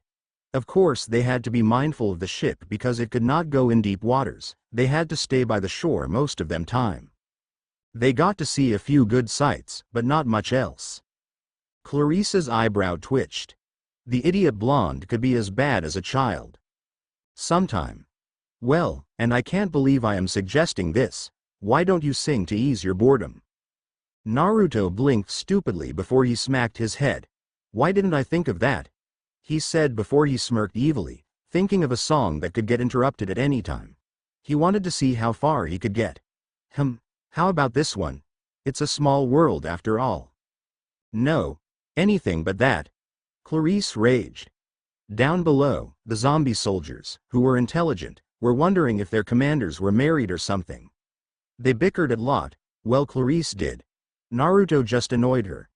Suddenly they felt themselves moving on their own to topside. They suspected it was the blonde's doing. All right then, but I am borrowing the crew for a moment then, Naruto said with a smirk. Wait, what? Clarisse got out before the crew came on the deck and positioned themselves behind the blonde. Suddenly two poofs were heard. Naruto looked undead now, and the other poof was a shadow clone, transformed into a boombox. When the music began, she had a twitching eyebrow. Okay, seriously, Michael Jackson? Naruto nodded before he began to sing. It's close to midnight and something evil's lurking in the dark. Under the moonlight, you see a sight that almost stops your heart. You try to scream, but terror takes the sound before you make it. You start to freeze as horror looks you right between the eyes. You're paralyzed. 'Cause this is Thriller night, and no one's gonna save you from the beast about strike. You know it's Thriller night. You're fighting for your life inside a killer. Thriller tonight. You hear the door slam and realize there's nowhere left to run. You feel the cold hand and wonder if you'll ever see the sun. You close your eyes and hope that this is just imagination, girl. But all the while you hear the creature creeping up behind you out of time. 'Cause this is Thriller. Thriller Night, there ain't no second chance against the thing with 40 eyes, girl Thriller, Thriller Night. You're fighting for your life inside a killer, Thriller tonight. Night creatures calling. The dead start to walk in their masquerade, there's no escaping the jaws of the alien this time. They're open wide. This is the end of your life. They're out to get you. There's demons closing in on every side. They will possess you unless you change that number on your dial. Now is the time for you and I to cuddle close together, yeah. All through the night I'll save you from the terror on the screen. I'll make you see that this is Thriller, Thriller Night, 'cause I can thrill you more than any ghost would ever dare try. Thriller, Thriller Night. So let me hold you tight and share a killer, diller, chiller, thriller here tonight, 'cause this is Thriller, Thriller Night. Girl, I can thrill you more than any ghost would ever dare try. Thriller, Thriller Night. So let me hold you tight and share a killer, thriller, ow, I'm gonna thrill ya tonight. Darkness falls across the land, the midnight hour is close at hand, creatures crawl in search of blood to terrorize y'all's neighborhood. I'm gonna thrill ya tonight. Ooh baby, I'm gonna thrill ya tonight. Oh darlin' Thriller Night, baby, ooh. The foulest stench is in the air, the funk of 40,000 years. And grisly ghouls from every tomb are closing in to seal your doom. And though you fight to stay alive, your body starts to shiver. For no mere mortal can resist the evil of the thriller. Clarice's mood lifted during the song. Sure, she was annoyed with the blonde, but he always put a smile on her face. It put her in such a good mood that she laughed before she joined in dancing the odd dance that Naruto and the zombies were performing. When it was all over, the Confederate zombies all went up in a poof smoke as they returned to their jobs below, confused and disoriented. It also had the effect of tripping up Clarice and making her plow into Naruto, making them both fall before they laughed. Getting up, they made their way over to the edge of the boat and sat down. Well, that was fun. Clarice chuckled. Yep. You seemed annoyed before, and now that my thriller song is over, you are happy. Naruto said, I am glad. I don't like it when my friends are in a bad mood. Clarice smiled at that. Naruto always tried to make everyone smile, and she admired that. She really liked him. Hey, she was a girl, even if a battle-hardened one. After all, she is a daughter of Ares. So she liked to fight a lot, and all that training did make her body well-toned with a good bit of muscle. Her face was not bad, but what kept the boy away was her attitude, but Naruto didn't mind it at all. She was happy to be his friend. After some time, like Talia, she fell for him too, yet she was very awkward in the love field and wondered how her father went about it. Deciding to wing it, seeing the mood was right since it was a full moon, she leaned over and kissed him on the lips. Naruto, who had his eyes closed as he laughed, widened them to epic proportions when he felt the kiss from his traveling partner. He was just too shocked to do anything. He had always figured that he was just be best friends with the girl. Now he had two girls after his heart and he had no clue how to act. When Clarice broke the kiss, he blushed and asked, W what? W was that F for? Oh hell, I'll just come out and say it, I really like you, okay? Clarice said with a blush of her own. I was hoping you would accept me for, you know. Most guys stay away from me because of my personality, you, however, don't care. Naruto sighed with a small, but confused smile on his face. Damn, I'm an idiot not to see that you like me. More like oblivious. She commented. Yeah, but I don't know if this could work. Naruto said sadly. I mean, Talia kissed me as well in limbo. So, I am just confused. Damn that girl. Clarice raged in her thoughts before sighing. Naruto, I know you like her, but if you can't get her out of the tree, I will be here, but I won't wait forever, she said as she got up. And if I get her out, will you still be my friend? Of course. Clarice shot back, shocked that he would think that she wouldn't. However, I won't be too happy that you were with her, but I would not mind sharing. She offered, making the boy widen his eyes before he blushed again. That would be an experience, he said, thanks for understanding. No problem. Clarice said softly, although she was sad that she could not be with him now. Suddenly, they heard a noise in the air and they looked up. They, at first, thought it was a comet. As it got closer, they saw that it was a chariot and on it was Ares, god of war. Chapter 9 The Last Son of Echidna. Hey any clue as to why your dad would be here?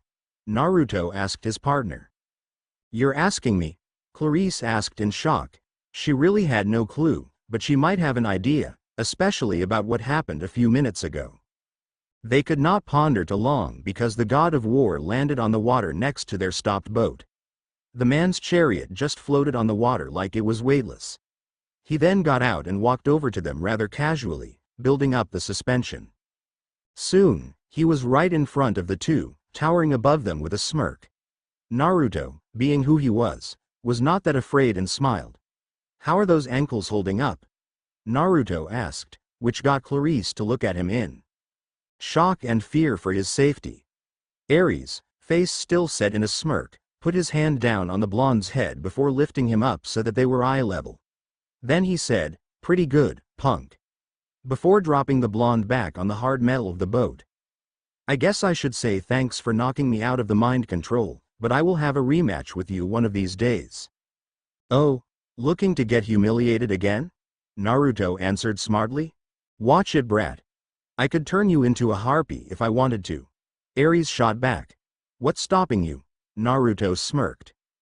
Ares glared at the blonde for a moment before he turned to Clarice.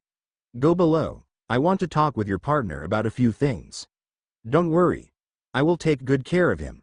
Clarice hesitated for a moment before going below the deck, hoping her crush would live through whatever Ares had planned for him. Turning back to the blonde he said, again, I would have loved for there have been a war to break out, but it would have been for stupid reasons. Thanks again, brat. Never thought a child of old corpse breath would defend a friend and fight me to stop a war. Naruto laughed. I am not like my siblings, if you have not figured that out yet, seriously. Ares seemed to roll his eyes. There was another reason I came here, he said before he suck-punched the blonde, making him fall on the ground. Before he put his boot on Naruto's chest. Now, I know you have a thing for Zeus' daughter and it is annoying. That's because she is in a tree and it is very unlikely that she will be revived anytime soon. At this, Naruto glared at the man. Says you. I don't give as easily as other people. TCH, you really do have what those ninjas back in your world call the will of fire. Ares said. Admirable, but annoying. I will warn you now, if you cannot revive in just a few years, give up. I am a father after all and I do want to see Clarice happy. She's my friend, I'll make her happy, Naruto glared. Good. Ares replied, knowing that was what he would get out of this conversation. He then held out a hand for the blonde to take, helping him up. Glad you see it my way, kid. But if I had actually hurt you, Aphrodite would have me in the doghouse. Huh, man. You are whipped, Naruto laughed. Hey, maybe I am, you will be too when the time comes. Ares argued back. Still it is not all bad, I am with the most beautiful woman in the world. Okay, Naruto said. Yeah, now, she would really have my balls on a plate if I killed you. Ares replied with a shiver, making Naruto smirk at how his grandma really scared this man, the freaking god of war. Hey, you mentioned the will of fire. What did you mean by that? It seemed like you knew something more about it. Naruto commented. Of course I know about it. Ares snapped. I was there when Hestia gave it to the first Hokage. Wait, what? Naruto asked. Yeah. The will of fire was something she gave to him when she saw him fighting for peace. You have it in you because you fight hard for your precious people and your new home. You want to make everyone happy. Ares paused before he looked right into Naruto's eyes, and thanks to me, it can be used as attack. How is that possible? Naruto asked. It fuels some of the user's most powerful attacks. Ares replied. Some of the best warriors in your village use it and don't even know. Why are you telling me this now? Naruto asked. Because, you will need to know this when you fight the last son of Echidna tomorrow. I want you to win this battle for me because I still want to fight you. I want payback, Ares growled. Hey, fair enough. Naruto chuckled at Ares' childish reasons. Remember what I said? Ares said seriously before he walked over to his chariot and rode off. Yeah, Naruto said, thinking about Talia and Clarice as he went below to tell his partner that he was okay and to get some sleep. Orochimaru and Echidna appeared on a beach in North Carolina. Looking around at the unfamiliar place he was in, he contemplated walking to see the sights. Echidna had other plans. My son, you will get your time in. Looking around in your life. Even if you are killed at the hands of the death god's son, you will just be reborn again in a few years, like all my children. I see. Orochimaru replied, happy that he could live forever, even if he was killed. When shall I battle this weak little genin? Do not underestimate him, my son. He has already defeated one of my other child. Echidna snapped before her face began to smile. Tomorrow, he and another will pass this spot on a metal vessel. Your battle will begin then, and be sure to kill him in the most painful way you can think of. Orochimaru chuckled evilly at that. And his friend? That would be up to you.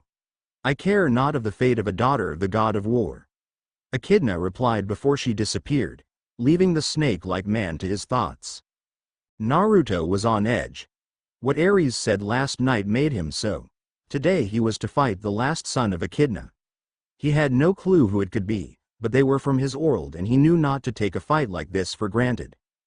Clarice looked at her friend in worry. She had no clue what her father said, but it put the boy on edge, and that was never good.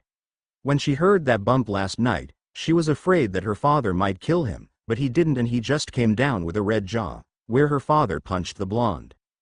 Naruto. What is wrong? She finally asked. Naruto sighed. He had not told her about the conversation at all, and he regretted it because Esh was unaware of what was about to transpire. Remember that passage in the prophecy? Yeah, you have fight the last son of Echidna. Clarice replied. What of it? Your dad came to want me about it. Today is the day I will fight it. Naruto sighed. To be honest, I am not sure I have the power to take it on. Oh. And why is that? Clarice challenged. Because it is from my world and well, I have not fought a ninja in a long time. Naruto said gloomily. However, before he could say anything else, she smacked him. Wah, what was that for? Are you listening to yourself? Clarice raged. I may not have known you very long, but this talk is not you. You fight for your friends, no matter the enemy. You are the best fighter in camp. If you don't lose sight of what you are fighting for, you will never lose. Naruto blinked stupidly as Clarice panted from her rant. Hey, you're right. Naruto laughed. I guess I just need to be reminded every now and then. He then hugged her in thanks, making the girl blush at the contact while he thought about the same incident before the Chunin exams. Hinata had to remind him of the same thing. And no problem. Clarice replied before he turned away from him so that he would not see the blush. However, it quickly went away when she saw a lone person on a nearby beach, staring right at them with a sick smile. Who is that? She asked aloud. No way. Naruto said with eye-wide eyes before they both fell to their knees under the overwhelming pressure of the man's killing intent. No freaking way. This is Madening. Clarice thought in panic before she heard metal slicing into flesh. She thought that the man had hurt her, but she felt no pain. That it hit her. Naruto. The sicko had hurt. Naruto. I'll kill him. Oh yeah, that brought her out of her fear-induced trance, only to see that Naruto had stabbed himself to regain himself. Naruto looked to his partner and said, It is Orochimaru. An S-class ninja from my world. I'll handle this. Are you fucking nuts? We gotta get the hell out of here, Clarice roared, but she soon calmed down when Naruto put his hand on her shoulders, making her look in his eyes. I have to do this. He will just follow us. Anyway. I'll be okay. The girl sighed before saying, but if you get hurt on my watch, I am kicking your ass myself. Hey, then I better not get hurt then. Naruto laughed before he jumped off the boat and walked towards the snake-like man on the beach, who was smirking the whole time. Naruto-kun. It has been a while. Orochimaru stated. Snake freak. Naruto ground out. I am kind of glad it is you that I have to fight. Oh. And why is that, Naruto-kun? Payback for doing what you did to Sasuke? Naruto roared. Oh, the boy wanted power and I gave some to him. He chose to leave on his own free will. Orochimaru replied with his everlasting smirk. He has so much potential. He is already so strong that I doubt you could even touch him. You are the same. You have potential, but do you have what it takes to beat me? We'll see, Naruto shouted as seals appeared over his clothes and his Enbu armor appeared, along with his ninja gear, making the man raise an eyebrow. Naruto then took out the Minotaur blade, hoping to distract the man for a bit. The snake man was indeed put off by the strange bull-like creatures before him. There were 10 in all. What in hell are these things? He asked aloud. It is the Minotaur, Naruto replied, a while adding chakra to the blade and thrusting it forward. Death style. True Minotaur control. The giant beasts in the illusion all froze up before the spirit of the beast went into all 10 of them. You may have attacked me and Percy before, but thanks to Dead, I have control of you, Naruto said to himself. Charge.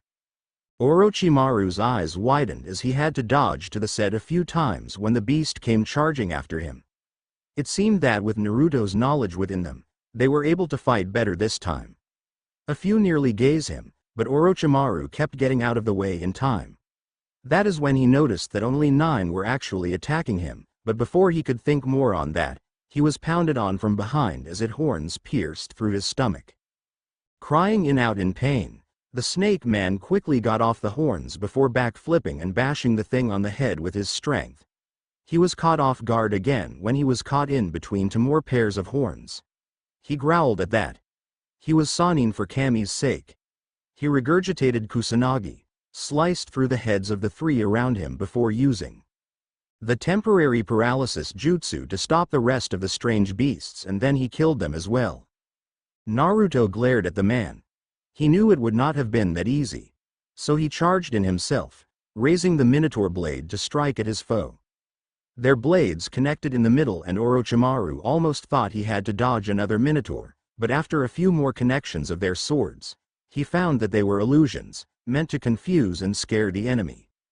Oh, very intriguing, Naruto-kun. A sword like that could win you a few battles back home, but not this one.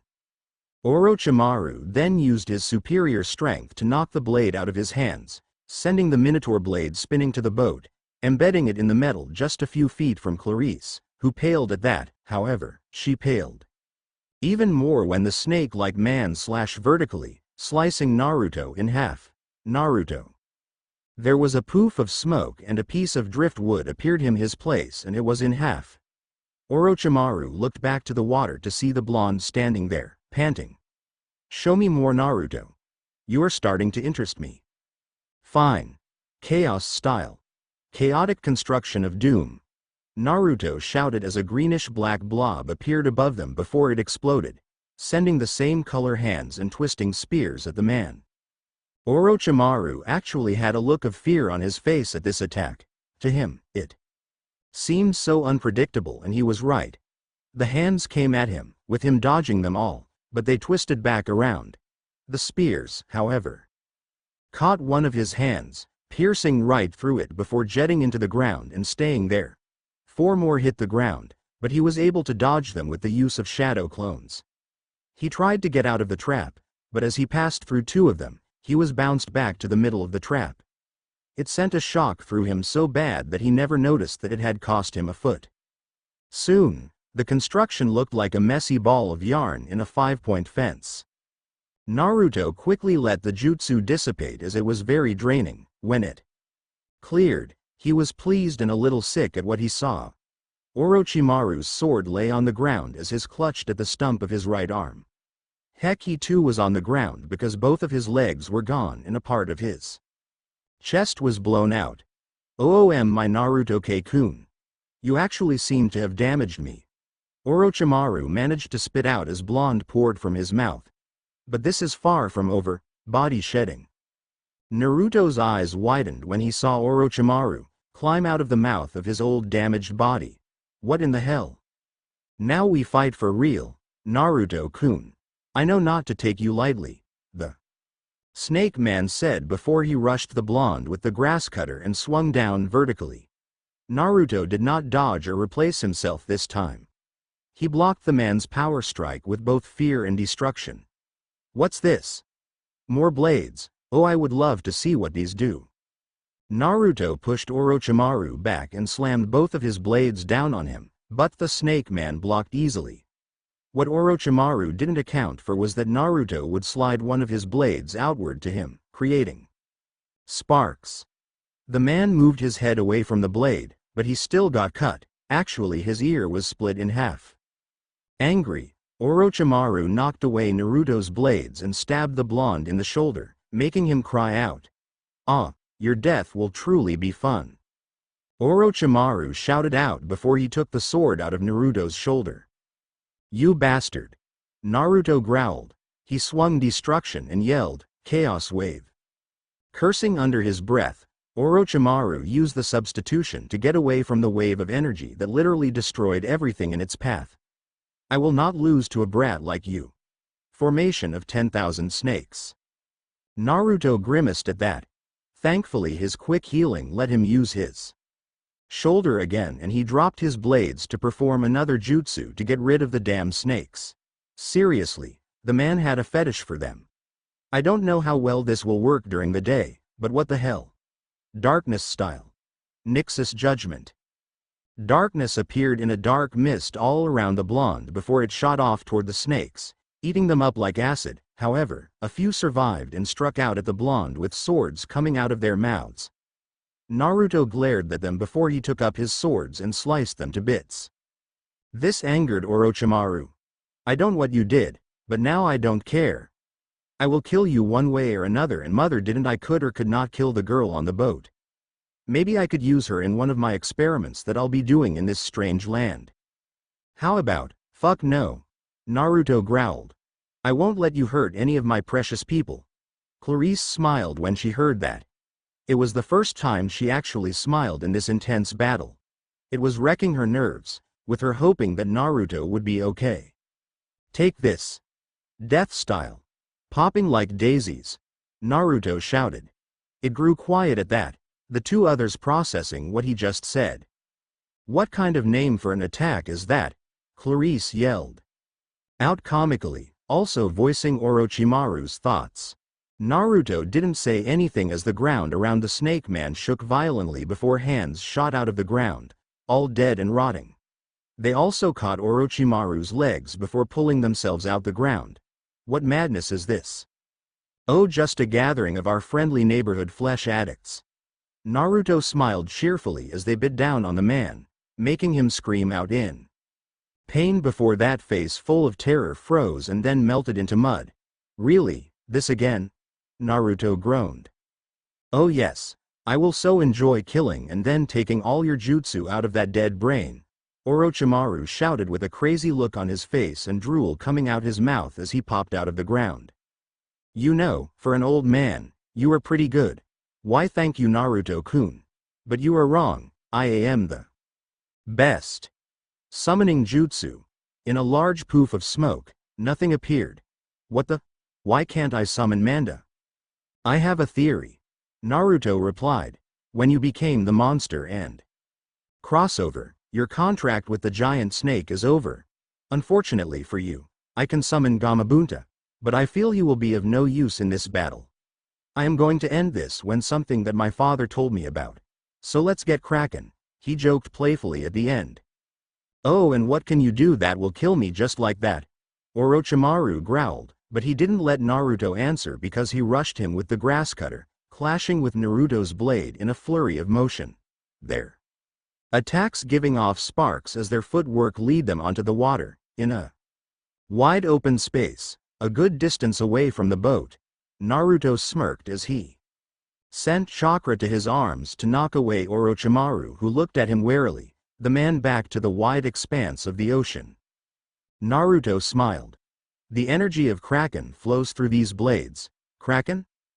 You know it better as the 10 tails.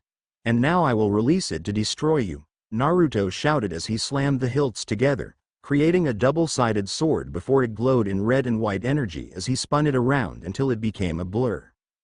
Orochimaru's eyes widened when he heard that and he panicked in fear for a second. He quickly regained himself and hoped that his next jutsu worked. Summoning jutsu, triple Rashomon. Thankfully for him, it worked. The 3 gates rose out of the water rose just in time. Naruto let the spinning blades go as they spun on their own. Time to end this. Ultimate tailed beast ball. Naruto shouted as it became a large sphere and he slammed his fist into it. That was the breaking point as a massive amount of energy shot forward and obliterates the gates like they were wet paper, traveling off into the ocean. Naruto panted as that took a bit of his own chakra to pull off, but it was all for naught because he heard clapping and laughing that sounded dark. He looked up to see a wet Orochimaru. The man had escaped the attack by diving into the water. Ah, shit. Truly a fun battle. It is time for me to end this myself. Orochimaru roared as he transformed into his huge snake with many snakes along its body. Time to die. It roared as T lunged at the blonde, who cursed his luck. Damn, so this is his true from. Shit. He yelled as he dodged left and right, trying not to get hit, but it was pretty hard with all those other snake lunging for him as well. He could barely strike back and set up and flying Thunder God seal on the man. Screw this. He yelled as he managed to kick the monster back enough so that he could perform another jutsu. Hellfire and darkness style. Wings of the fallen angel, the dark fire. Wings formed on his back, sending him into the air just before Orochimaru lunged at him again. He sighed in exhaustion as he flew into the sun's light, making him look like a true angel to those looking up. Orochimaru, you may be from the same village as me, but you are nothing like anyone in the village. We fight for our friends. We fight for peace, as Naruto yelled, wispy red. Energy swirled around his being. I will protect my friends from people like you. I will not lose for I have the will of fire. The red energy burst all around him at this point, not that he noticed, but the others did. This is so awesome, Clarice said from her spot with the undead Confederate soldier nodding dumbly. They had actually begun watching halfway through the battle. Clarice herself had stars in her eyes. Orochimaru froze at that. What the hell was going on? This brat had never been this powerful before. All throughout the battle he had been throwing out all these crazy jutsu and sword skills. Now he was speaking like the Hokage's, Uncle Poseidon, please keep him still. Naruto prayed to his uncle as he held out his right hand, forming a Rasengan, but it was red, like the energy surrounding him. I am going to end this, now. With that, Naruto flew down at high speeds. Orochimaru tried to get out of the way, but for some reason, he could not move, at all. No. No. No. No. He screamed as Naruto got closer. Will of Fire Rasengan. Naruto screamed out as he slammed the swirling mass of energy right into Orochimaru's snake face, making the man scream out in pain as his face was twisted beyond belief. It was blown inwards and the energy shredded through the rest of the body, utterly destroying it. Panting, Naruto tiredly looked around, making sure that Orochimaru was finally gone. All that was left was a familiar floating sword. Spoils of war. He thought as he took the blade before lowly flying back to the boat, the wings barely flapping due to the little chakra he had left. As soon as he landed, the wings dispelled and he felt himself falling back, but Clarice caught him before he hit the ground. I got ya. Hey, thanks. Remind me to thank Aunt Hestia the next time I see her, he said with a tired smile. I am so tired. Man, that was a chaotic battle. Did someone say chaos? The voice rang out happily. Chapter 10. Naruto smiled weakly as his sister, before wincing. Some of those damn snakes had actually go him, but thanks to his abnormal healing, thanks to the Kyuubi that used to be in him, the poison was fading, but he was still exhausted. So Aris, any reason you decided to show up? And as yourself from the grim adventures of Billy and Mandy. Eris smiled before she put a hand on the blonde demi-deity's shoulder, making him glow for a minute. Simple, you the gift our brothers and sisters were to give you. Mom thought it best that I come and see you. Besides, I had to get away from Hermes and his mail service. Geez, I said I would help the guy out, but run the place. Clarice's sweat dropped before she said, I have seen that show and don't act like the Eris on that show. Eris' eye twitched at that. Of course not. Saying the word, like, every few words would get annoying for anyone. Besides, I am not that annoying, or crazy. And that Hoss Delgado is weird and annoying. I agree. You are a lot cooler this way, Naruto said as he noticed that he was only half as tired as he was before. Glad you think so, Eris said with a smile. Oh, and you might want to turn around. Huh? Naruto said as he did that literally. No, I meant the boat. Head to the swamps of Virginia and you will find Percy, Annabeth, and Grover there. What? No way. Clarice growled. Naruto sighed. Oh come on Clarice. The prophecy did say that you would fail without the help of friends. But I got you to help me. Hey, true, but I can only do so much. Annabeth does have brains and she will be some help. Tyson has the strength we need, and Percy can fight. So please, for me? Naruto asked with a smile. Clarice sighed. All right fine, but you owe me. Eris smiled at the exchange. Oh and Apollo did mention something, she said catching their attention again. He told me that they will be in a fight with the Hydra, so you might want to hurry. Hey, thanks for the warning sis. Naruto said with a smile as he made clones to help push the ship around faster. Oh it is no problem, and remember. She started while taking out her golden apple. A golden apple a day keeps you in traction for the next few months. She then disappeared, cackling the whole time. She scares me sometimes, Naruto said with a sigh. Of course she would scare you. She is the goddess of chaos, Clarice said. Nah, she is not that, Naruto said, waving her off. She is the goddess of strife and discord. Chaos was the primordial god of chaos. Clarice just stared at her crush for a moment and before walking off, saying, whatever. Do what you want because you are a pirate. Naruto sang to himself as the boat chugged away down the swampy river. He could not figure out why Percy would be here, or why a Hydra would want to be in this region. Anyway. Oh well, whatever. He was still tired from his battle with Orochimaru, but he was good to fight some monster that grew more heads every time you cut one off. He sat on the edge of the boat, looking out for his friends. Clarice walked up from behind him in full Greek battle armor and a cannon ready for anything. Well, you seem to be ready for anything, Naruto commented. It is a Hirda after all. We are not all super ninjas like you, Clarice countered with a smirk. True. You guys are not as awesome as me, but I guess it helps to be prepared, Naruto said with a smile as he made his Anbu armor appear. He then looked TP the ready cannon and said, you must really want to get this over with. I do, and it helps that the Hydra is very weak to fire, Clarice explained, making the blonde blink. Wow, that thing does not stand a chance, Naruto said with a big smile, with the girl smiling as well because it is contagious. Got that right, Clarice said with a smile of her own. Soon, they came upon an interesting battle. Naruto had a deadpanned look on his face and said, oh, okay. A monster wearing a large bib, yeah that is not weird at all. Naruto's sarcastic voice rang out along with the boats. Chug chug chugging that Percy and the others seemed to hear from their spot as they fought the Hydra. What's that noise?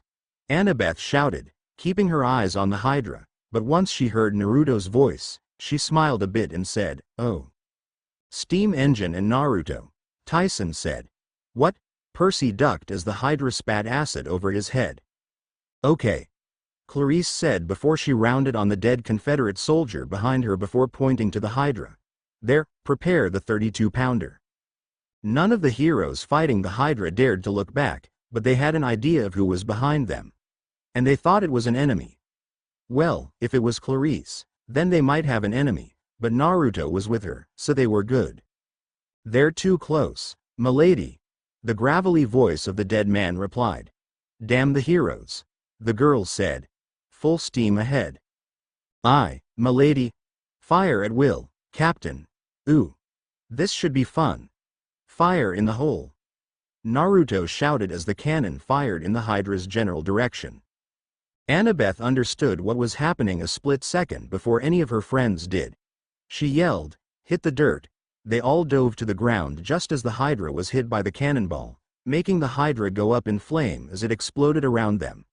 The Hydra exploded right in front of them, showering them with nasty green slime that vaporized as soon as it hit, the way monster guts tend to do.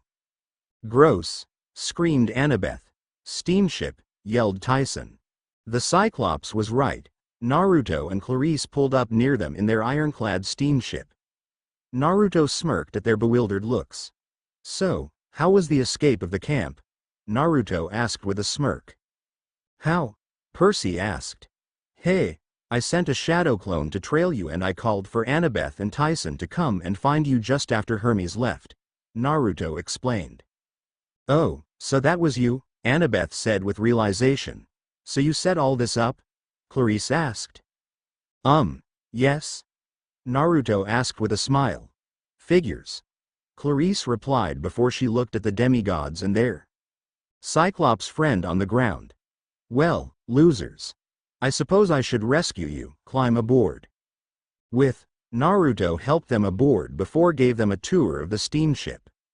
You are in so much trouble, Clarice said. They had just finished a ship tour that the trio didn't want, through dark rooms overcrowded with dead sailors. They saw the coal bunker, the boilers and engine, which huffed and groaned like it would explode any minute. They saw the pilot house and the powder magazine and gunnery deck, Clarice's favorite, with 2 Dahlgren smoothbore cannons on the port and starboard sides and a Brook 9-inch rifled gun fore and aft, all specially refitted to fire celestial bronze cannonballs. Everywhere they went, dead Confederate sailors stared at them, their ghostly bearded faces shimmering over their skulls. They approved of Annabeth because she told them she was from Virginia. They were interested in Percy, too, because his last name was Jackson, like the Southern general. But then he went and blew by tell them he was from New York and they groaned, muttering about Yankees. Tyson was terrified of them. All through the tour, he insisted Annabeth hold his hand, which she didn't look too thrilled about. Finally, they were escorted to dinner. The CSS Birmingham captain's quarters were about the size of a walk-in closet, but still much bigger than any other room on board. The table was set with white linen and china. Peanut butter and jelly sandwiches, potato chips, and Dr. Peppers were served by skeletal crewmen. Percy didn't want to eat anything served by ghosts, but his hunger overruled his fear. Tantalus expelled you for eternity, Clarice told them smugly. Mr. D said if any of you show your face at camp again, he'll turn you into squirrels and run you over with his SUV. Let me guess, the food freak told you that while I was saying goodbye to Talia, Naruto said. Yep. Clarice replied and Naruto just grunted. He really hated that guy, but what can you do? Did they give you Guy this ship? Percy asked. Course not. My father did. Ares? Percy asked. Clarice sneered. You think your deity is the only one with sea power? The spirits on the losing side of every war owe a tribute to Ares. That's their curse for being defeated. I prayed to my father for a naval transport and here it is. These guys will do anything I tell them. Won't you, Captain? The captain stood behind her looking stiff and angry, his glowing green eyes fixed at Percy with a hungry stare. If it means an end to this infernal war, ma'am, peace at last, we'll do anything. Destroy anyone. Clarice smiled. Destroy anyone. I like that. Tyson gulped and Naruto looked on board. That could have been useful information earlier today, though I doubt they would have stood a chance against the snake. Clarice, Annabeth said after she looked at her fellow blonde questionably. Luke might be after the fleece, too. We saw him. He's got the coordinates and he's heading south. He has a cruise ship full of monsters. Good. I'll blow him out of the water. Clarice cheered while Naruto eyes smiled. but even he knew this boat stood no chance. You don't understand, Annabeth said. We have to combine forces. Let us help you. No. Clarice pounded the table. This is my quest, smart girl. Finally I get to be the hero, and you two will not steal my chance. Where are your cabin mates? Percy asked. You were allowed to take 2 friends with you, weren't you? They didn't. I let them stay behind. To protect the camp. Besides, all the help that I really need was Naruto's. Clarice, Percy said. Even with Naruto, Tantalus is using you. He doesn't care about the camp. He'd love to see it destroyed. He's setting you up to fail. No, I don't care what the Oracle. She stopped herself. What? I said. What did the Oracle tell you? Nothing. Clarice's ears turned pink. All you need to know is that I'm finishing this quest and you're not helping. On the other hand, I can't let you go. So we're prisoners? Annabeth asked. Guests. For now. Clarice propped her feet up on the white linen tablecloth and opened another Dr. Pepper. Captain, take them below. Assign them hammocks on the berth deck. If they don't mind their manners, show them how we deal with enemy spies. Really, Clarice? Naruto said once they left the room. You may have me to help you, but like I said before, I can't do it all and neither can you. It pays to have friends helping you out. Ugh. I know, but they irritate me to no end. Clarice raged. Thinking they're all big and bad and crap like that. Whatever you saw, Clarice. Naruto said with a sigh, but please think about my words, okay? Fine. Clarice replied as she pouted in her seat as Naruto left to go catch up with his ragtag friends. I don't know how you put up with her, Percy stated as he laid in his hammock, the other agreeing with him. Don't like mean girl. Tyson said. Naruto laughed. Oh, you get used to her after a while. Besides, she is not that bad. He paused and said, I still can't believe you met Luke on the sea, that he has the remains of Gramps Obits, and I don't think Talia would agree with him. She may not like her dad that much, but I doubt she would go as far to try and kill him and the other gods. I said the same thing. Annabeth said smugly, making Percy roll his eyes. Changing the subject, the blonde girl noticed a new charm on her follow blonde armband. So, what is with the new charm? Is it connected to why your clothes kind of looks like crap? Hey, basically. Naruto said as he made his new sword, Kusanagi. Got this off old Snake Face. Percy gave Naruto a disbelieving look while Tyson and Annabeth were confused. What? They asked together. Orochimaru. Apparently he is the lost and last son of Echidna. Naruto said, I didn't see her this time, but I bet she is really pissed off at me. How did you beat a Sannin from your world? Percy freaked. What? You think I have been slacking off? Naruto joked. Look, I know I should not have been able to beat him, but I guess the transition from my world to this world and becoming a true monster made him a little weak. Still, it was an epic battle. Geez. I guess so. Percy laughed. So now you have 4 swords. Yep, almost like the game. Naruto smiled, making Percy laugh, while Annabeth rolled her eyes. And after that, I met another family member, Eris. Whoa, that is awesome, I think. Percy replied. Oh, it was. She helped me be not as tired as I was. Naruto stated. And she dressed as herself from the grim adventures of Billy and Mandy. Tell she was not annoying as she is in the series, Percy asked. Nope. Good. So, how are you holding up, Annabeth? Getting used to the blade of Adon yet? I am doing better, thank you, Annabeth said with a smile, and yes, I getting used to it. That's good, Naruto said with a smile, while Percy just rose an eyebrow. They must be talking about that weird, but badass short sword that she got, Percy thought as Naruto and Annabeth talked. The dream came as soon as the duo fell asleep. Grover was sitting at his loom, desperately unraveling his wedding train, when the boulder door rolled aside and the Cyclops bellowed, "Aha!" Grover yelped. Dear, I didn't. You were so quiet. Unraveling. Polyphemus roared. So that's the problem. Oh, no, I wasn't. Come. Polyphemus grabbed Grover around the waist and half carried, half dragged him through the tunnels of the cave. Grover struggled to keep his high heels on his hooves. His veil kept tilting on his head, threatening to come off. The Cyclops pulled him into a warehouse-sized cavern decorated with sheep junk. There was a wool-covered lazyboy recliner and a wool-covered television set, crude bookshelves loaded with sheep collectibles, coffee mugs shaped like sheep faces, plaster figurines of sheep board games, and picture books and action figures.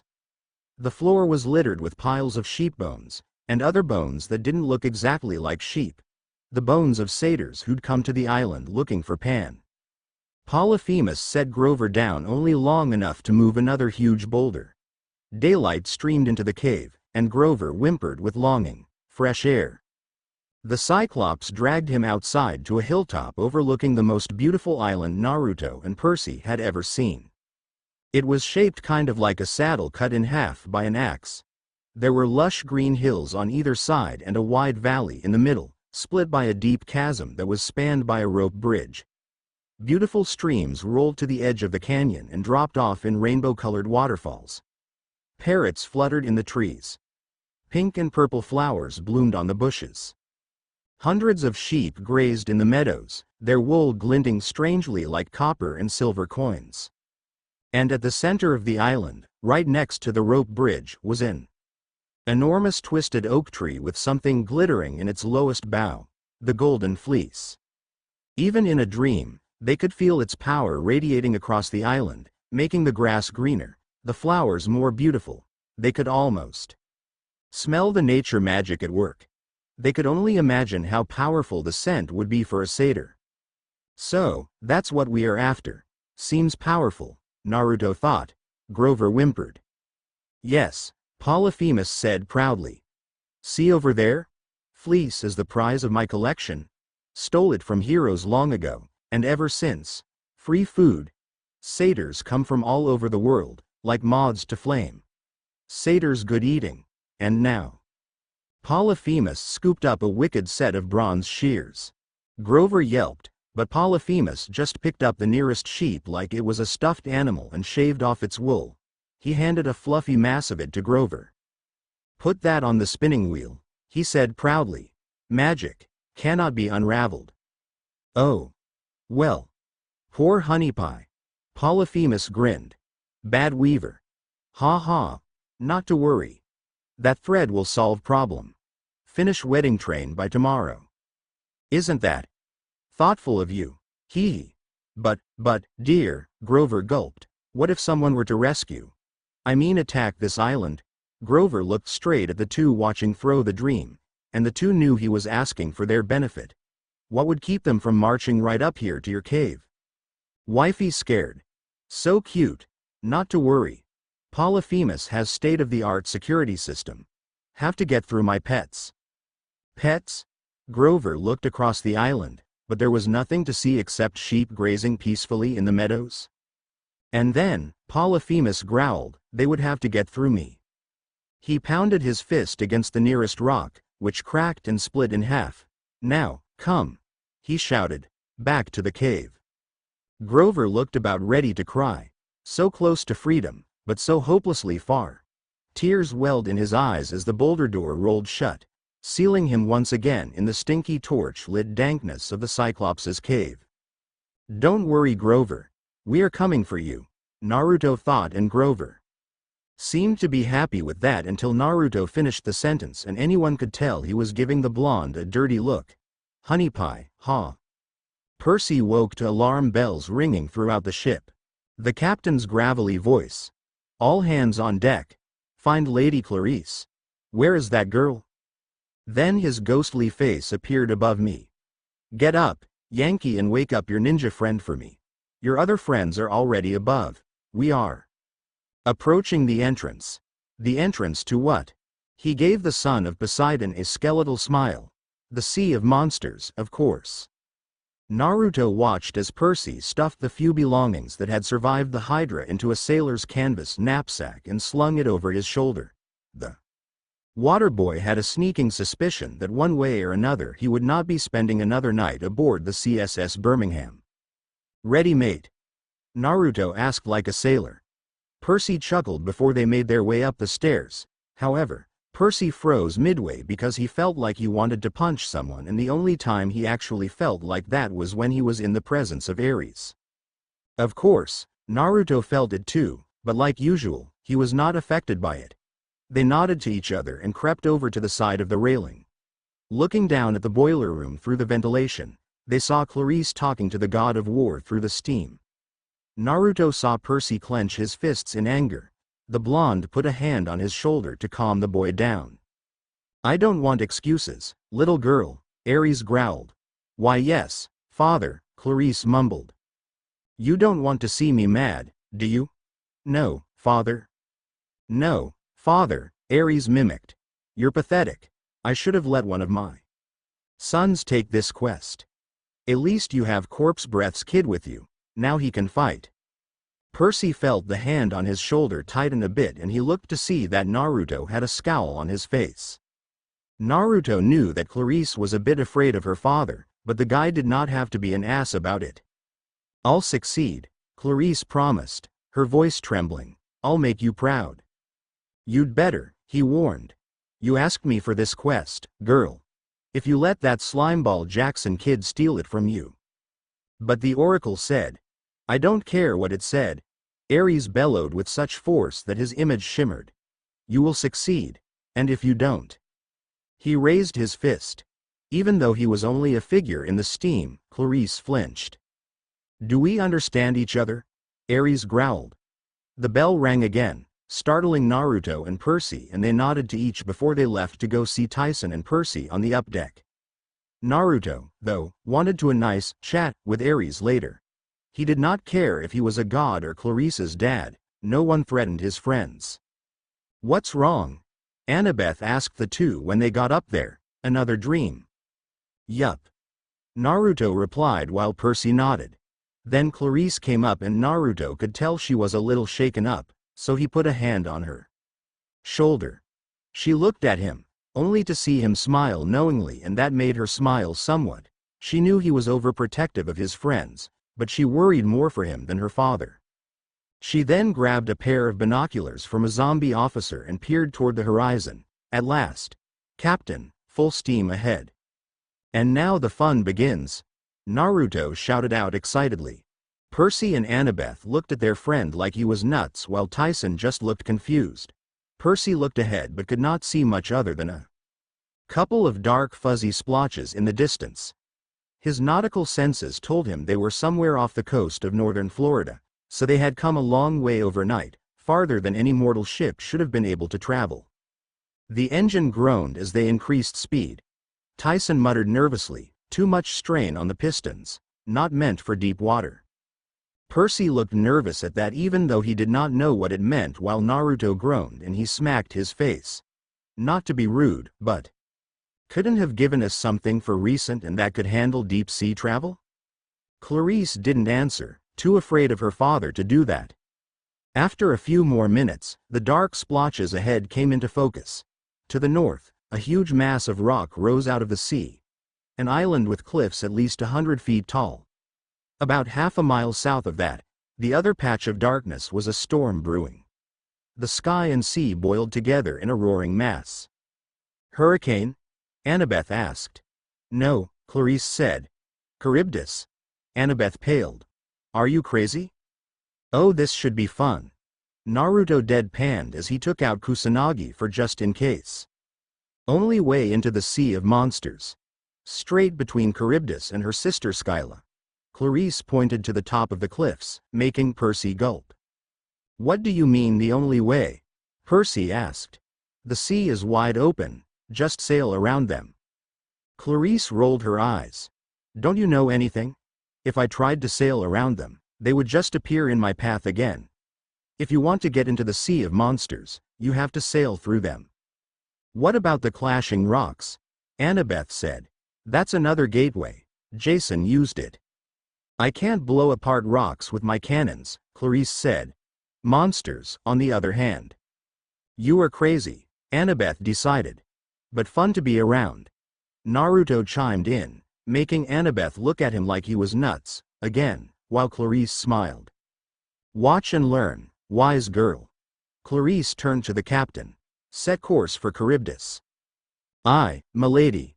The engine groaned, the iron plating rattled, and the ship began to pick up speed. Clarice, Percy said, Charybdis sucks up the sea. Isn't that the story? And spits it back out again, yeah. What about Skyla? He asked nervously. She lives in a cave, up on those cliffs. If we get too close, her snaky heads will come down and start plucking sailors off the ship. Naruto said for her. Either way is not ideal, but not much we can do at the moment. I still say something from World War II would have been a lot more useful than something from the Civil War. He paused and looked the captain. No offense to you guys or anything. None taken. The captain replied.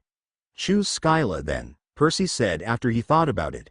Everybody goes below deck and we chug right past. No. Clarice insisted. If Skyla doesn't get her easy meat, she might pick up the whole ship. Besides, she's too high to make a good target.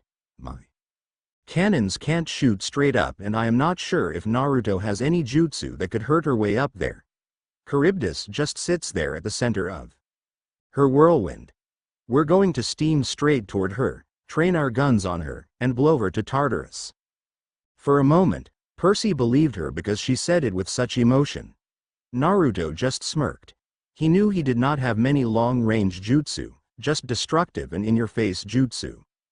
The engine hummed. The boilers were heating up so much they could feel the deck getting warm beneath their feet and it gave Naruto a bad feeling. The smokestacks billowed. The red Ares flag whipped in the wind. As they got closer to the monsters, the sound of Charybdis got louder and louder, a horrible wet roar like the galaxy's biggest toilet being flushed. Every time Charybdis inhaled, the ship shuddered and lurched forward. Every time she exhaled, the ship rose in the water and was buffeted by 10-foot waves. I think I am getting seasick, Naruto said with a green face. Now, they all asked in disbelief. Shaking his head, Percy tried to time the whirlpool. As near as he could figure, it took Charybdis about 3 minutes to suck up and destroy everything within a half-mile radius. To avoid her, they would have to skirt right next to Skyla's cliffs. And as bad as Skyla might be, those cliffs were looking awfully good to the water boy. Undead sailors calmly went about their business on the spar deck. Percy guessed they'd fought a losing cause before, so this didn't bother them. Or maybe they didn't care about getting destroyed because they were already deceased. Neither thought make him feel any better. Percy felt Naruto's hand on his shoulder again. Don't worry so much. We'll be fine, I got your back. This coming from the guy who gets seasick by rough water, Percy said nervously. Meh, details. The blonde said nonchalantly. Annabeth stood next to the two, gripping the rail. You still have your thermos full of wind? She asked Percy, which made Naruto raise an eyebrow. Percy nodded. But it's too dangerous to use with a whirlpool like that.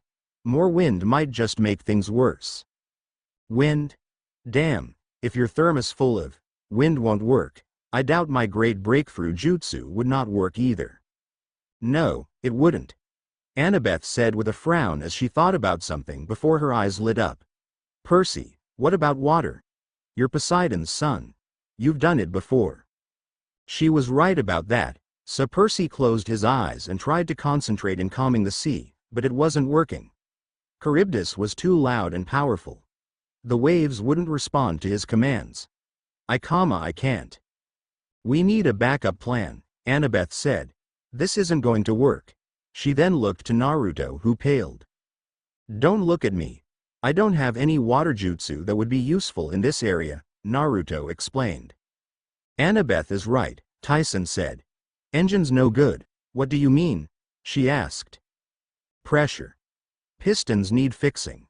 Before he could explain, the cosmic toilet flushed with a mighty roar. The ship lurched forward and they were thrown to the deck. They were in the whirlpool. Full reverse. Clarice screamed above the noise. The sea churned around them, waves crashing over the deck. The iron plating was now so hot it steamed. Get us within firing range. Make ready starboard cannons. Naruto made his way over to her, blade at the ready for just in case. Dead Confederates rushed back and forth. The propeller grinded into reverse, trying to slow the ship, but they kept sliding toward the center of the vortex. A zombie sailor burst out of the hold and ran to Clarice. His gray uniform was smoking. His beard was on fire. Boiler room overheating, ma'am. She's going to blow. Well, get down there and fix it. Can't, the sailor yelled. We're vaporizing in the heat. Naruto cursed while Clarice pounded the side of the casemate. All I need is a few more minutes, just enough to get in range. We're going in too fast, the captain said grimly. Prepare yourself for death. Hell no, Naruto growled. No, Tyson bellowed. I can fix it. Clarice looked at him incredulously. You? He's a Cyclops, Annabeth said. He's immune to fire, and he knows mechanics. Oh yeah. I forgot about that, Naruto said thoughtfully. Go, yelled Clarice. Tyson, no. Percy grabbed his arm. It's too dangerous. He patted the shorter boy's hand. Only way, brother. His expression was determined, confident, even. Percy had never seen him look like this before. I will fix it. Be right back.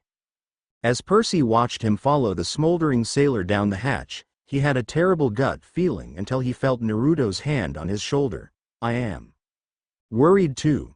Just trust him, okay? Percy nodded hesitantly. Then they both paled, because they saw Charybdis. Holy crap, Tyson. Hurry up, Naruto freaked. Charybdis appeared only a few hundred yards away, through a swirl of mist and smoke and water. The first thing they noticed was the reef, a black crag of coral with a fig tree clinging to the top, an oddly peaceful thing in the middle of a maelstrom. All around it, water curved into a funnel, like light around a black hole. Then they saw the horrible thing anchored to the reef just below the waterline. An enormous mouth with slimy lips and mossy teeth the size of rowboats. And worse, the teeth had braces, bands of corroded scummy metal with pieces of fish and driftwood and floating garbage stuck between them. Charybdis was an orthodontist's nightmare. She was nothing but a huge black maw with bad teeth alignment and a serious overbite, and she'd done nothing for centuries but eat without brushing after meals. The entire sea around her was sucked into the void, sharks, schools of fish, a giant squid. It took them a moment until they realized that they would be next. Lady Clarice, the captain shouted. Starboard and forward guns are in range. Fire. Clarice ordered.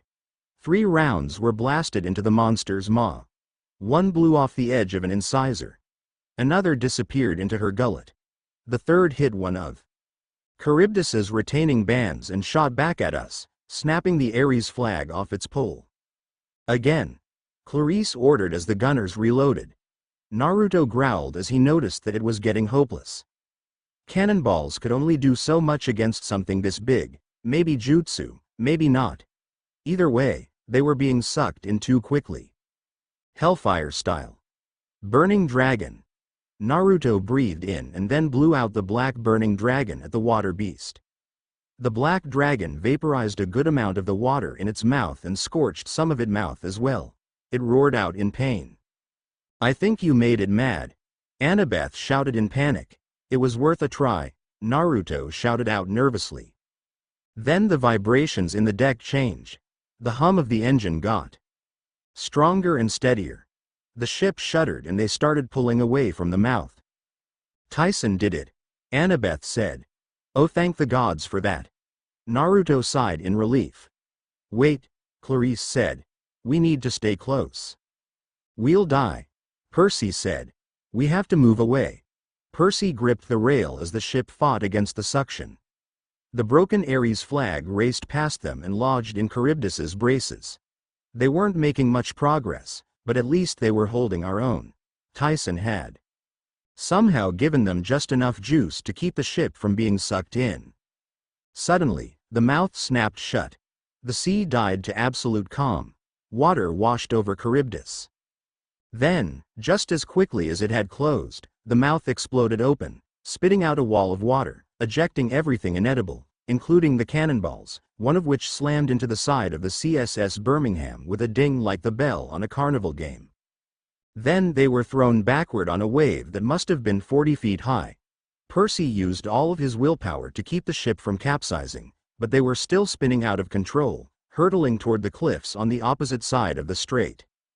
And I thought before was bad, Naruto said sickly with swirly eyes. Another smoldering sailor burst out of the hold. He stumbled into Clarice, almost knocking them both overboard. Naruto caught them just in time. The engine is about to blow. Where's Tyson? Percy demanded. Still down there, the sailor said. Holding it together somehow, though I don't know for how much longer. The captain said, we have to abandon ship. No, Clarice yelled as Naruto put a hand on her tightly, having one of his gut feelings. Something bad always happened when he had those. We have no choice, milady. The hull is already cracking apart, she can't. He never finished his sentence. Quick as lightning, something brown and green shot from the sky, snatched up the captain, and lifted him away. All that was left were his leather boots. Crap. We're too close to Skyla. Naruto growled as he himself dodged another column of flesh from the beast, only to catch freaked-out zombie man who yelled its name. Percy tried to swipe at one, but missed. Everyone get below, he yelled after missing, not wanting to get caught. I don't know if you have forgotten, but below is all in flames, Naruto shouted. Lifeboats, Annabeth said. Quick, they'll never get clear of the cliffs, Clarice said. We'll all be eaten. We have to try. Percy, the thermos, Annabeth ordered. I can't leave Tyson. We have to get the boats ready, Annabeth shouted. Clarice and Naruto nodded to each other as they took Annabeth's orders. This tub was a lost cause anyway. Time to abandon ship. They, along with the undead soldiers, uncovered one of the two emergency rowboats while Skyla's heads rained from the sky like a meteor shower with teeth, picking off Confederate sailors one after another. Get the other boat. Percy threw Annabeth the thermos. I'll get Tyson. You can't, she said. The heat will kill you. Percy didn't listen. Naruto scowled when he heard Annabeth call out to her friend, but his eyes widened when he saw Percy being snatched up by his knapsack by Skyla. Percy. Thankfully, Percy used quick thinking and stabbed at the monster's eye, making it drop him. Karoom. The engine room blew, sending chunks of ironclad flying in either direction like a fiery set of wings. Tyson. Percy screamed out and Naruto cursed. The lifeboats had managed to get away from the ship, but not very far. Flaming wreckage was raining down. Clarice, Naruto, and Annabeth was either going to be smashed or burned or pulled to the bottom by the force of the sinking hull, and that was thinking optimistically, assuming they got away from Skyla. Thankfully, Naruto used his new sword to slice away any wreckage that came near them. However, he froze when he heard another explosion. Only this one wasn't normal. It was like wind violently escaping a tightly encompassed space. And he had a feeling that it was that Theros Percy and Annabeth kept talking about. It split up the group, sending Percy flying away from them like a rocket and into the sea nearby, Annabeth in the same direction. Naruto and Clarice were violently buffeted by the wave of air and water. The two held on tight to each other as the madness continued and pushed them farther into the sea of monsters. Chapter 11. All right. You have waited enough for this new chapter. Not like I can find a job anyway, so might as well do this. Naruto stared at the sky in boredom as he and Clarice lay down on the raft they were in. He could not understand why Shikamaru did this for long periods at a time. It was so boring. Any clue where we are? Nope. Clarice deadpanned. Great, Naruto said as he got up to look around, only to find more ocean around them. It was nothing but blue all around them. Well, until he saw a flock of what looked to be like birds in the distance. Okay, I think I see something. Though, I really don't think they're birds. Oh, Clarice replied as she lifted herself up and looked. They're too far away for me to tell. They are not birds. A female voice said next to them. They are Ella's sisters. Whoa, Naruto said as he rocked the boat in shock as he almost fell off. Are you going to eat us, bird lady? I thought you said you knew a lot about Greek mythology, Clarice responded. I don't, but at the moment, I am dehydrated and I don't feel like using my brain that much, Naruto complained. That's okay. Ella is a harpy, the bird lady stated with a smile. Yeah, as in a sister of Iris, Clarice said before she smacked herself. Oh man, we could have called for help. Oh well, Naruto said drowsily. Wait, don't fall asleep. Ella needs your help. What kind of help? Ella's sisters are in danger. They may be feeding on a dead animal over there and not letting me have any like usual, but they are in the serpent zone. The serpent zone?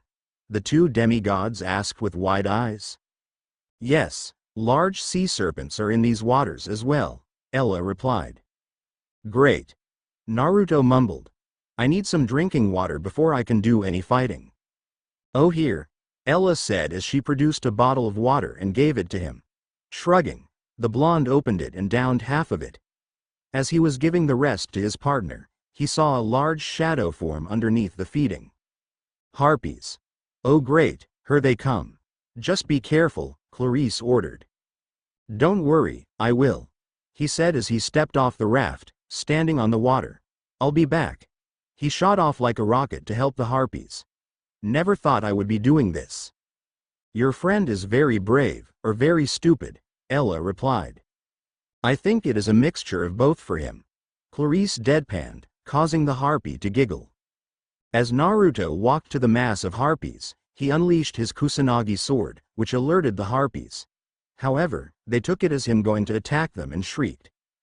Naruto, with an emotionless face, pointed his sword at them and sent chakra to it, extending the blade so far that it shot towards them. However, they were all shocked that his missed every single one of them, until they heard the screech of an injured and rising sea serpent. They all flew away, panicked and thankful that whoever the blonde was, who was saving their asses. However, Naruto forgot one crucial detail: sea serpents are usually really. So when the sword was embedded into its head, he was pulled along for the ride. Oh come on.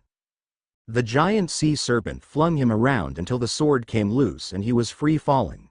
That was all it needed to know as it swallowed Naruto whole. After that, it looked around at all the other harpies flying around and at the small raft where Clarice and Ella were currently at.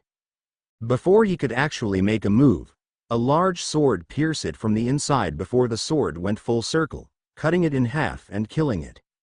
Ew! Naruto complained as he was covered in guts. However, before he could complain further, he noticed there were more shadows in the water.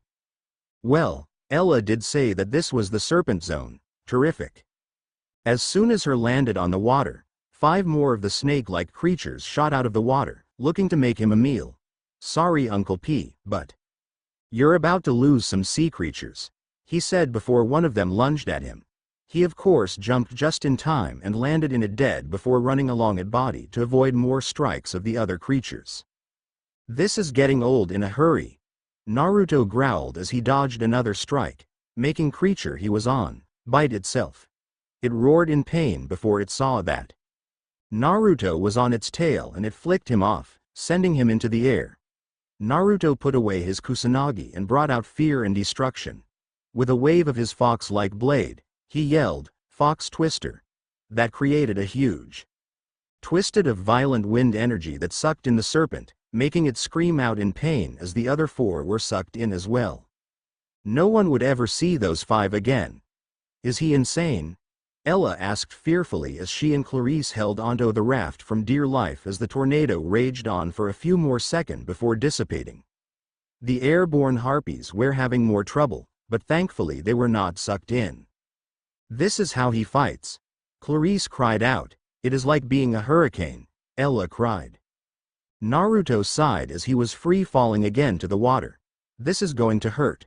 However, The fight was not yet done as 7 more sea serpents shot out of the water, waiting for him. Yeah, this is really going to hurt. Fuck it. Wind style. Vortex cannon. He shot out a spiraling ball of wind from his fist and it hit the water that was in the middle of the group of sea snakes. That made them swirl around violently. While they were distracted by their dizziness, he managed to get his black flame wings up. I have got to end this soon. This is just ridiculous. Soon, he spotted a landmark not too far away. It would seem that they drifted a lot since entering this place because he could see the crashing rocks. Let's hope they reset themselves since dealing with Jason and the Argonauts. He thought before circling the sea serpents, getting their attention before flying off. They chased after him like he wanted. What is that idiot doing? Clarice asked. I am not sure, but why is he heading for the crashing rocks? Ella asked. The crashing what? Clarice roared as she began to paddle the raft in that direction, hoping to get a better look at what Naruto was planning. That idiot better come out of this alive. As Naruto flew toward his destination, he remembered what he learned about this landmark, and since he did not have Bird to help him out, he took out a kunai and threw it at top speeds. The crashing rocks responded by crashing together and nicking the handle at the last second. That made Naruto smirk. He flew faster, making the serpent work harder for their meal. They were so into trying to get Naruto, they never actually saw where they were heading until it was too late. Naruto smirked as he flew in between the rocks, the serpent blindly following him. He then began to climb the air as the serpent stupidly tried snapping at him. Soon, he heard the rocks start to move, and with one more flap, he pushed himself high above the rocks. Just in time too, because they crashed together, splattering the 7 stupid sea serpents. He narrowly missed the guts that flew in his direction. Anyone up for crushed snake? Naruto asked himself with a chuckle. Sure, it was not his best joke, but he could not think of one at the moment. Sighing, he flew along the water to where he left Clarice and Ella. Once there, Ella looked at him funny as he landed and the wings disappeared. Ella does not understand. How is a demigod able to fly? I am from the world that the gods sometimes visit. Naruto informed her, so it is one of my powers. Impressive. Ella said before her sisters joined them. It would seem that Ella was the exception to these being because she was not ugly as hell like them. We thank you, young hero. We thought you were going to attack us, but you saved us from being eaten ourselves. Hey, it was no problem, but you should be thanking you sister Ella. She is the one that warned me about what was going to happen. Naruto informed the leader. Yes, we should. The leader said irritably. Even though we don't treat her well just because she is different, doesn't mean she is family. She has already proven that to us. The leader paused for a minute and said, is there anything we can do for you young heroes? Could you point us in the right direction to Polyphemus Island? We are on a quest to get the Golden Fleece. Clarice asked. Ah, just like Jason. The leader screeched. Ella will take you. She knows these waters well. With that, the harpies all left, not even saying goodbye to her sister. Naruto scowled at them, before he turned to the pretty harpy. If you could take us, we would like that very much. I would be happy too since you helped me. It is only fair that Ella helps you like Ella said Ella would. The woman said cheerfully, but the third-person speech was getting on Naruto's nerves somewhat. Well Ella, welcome to our ragtag group.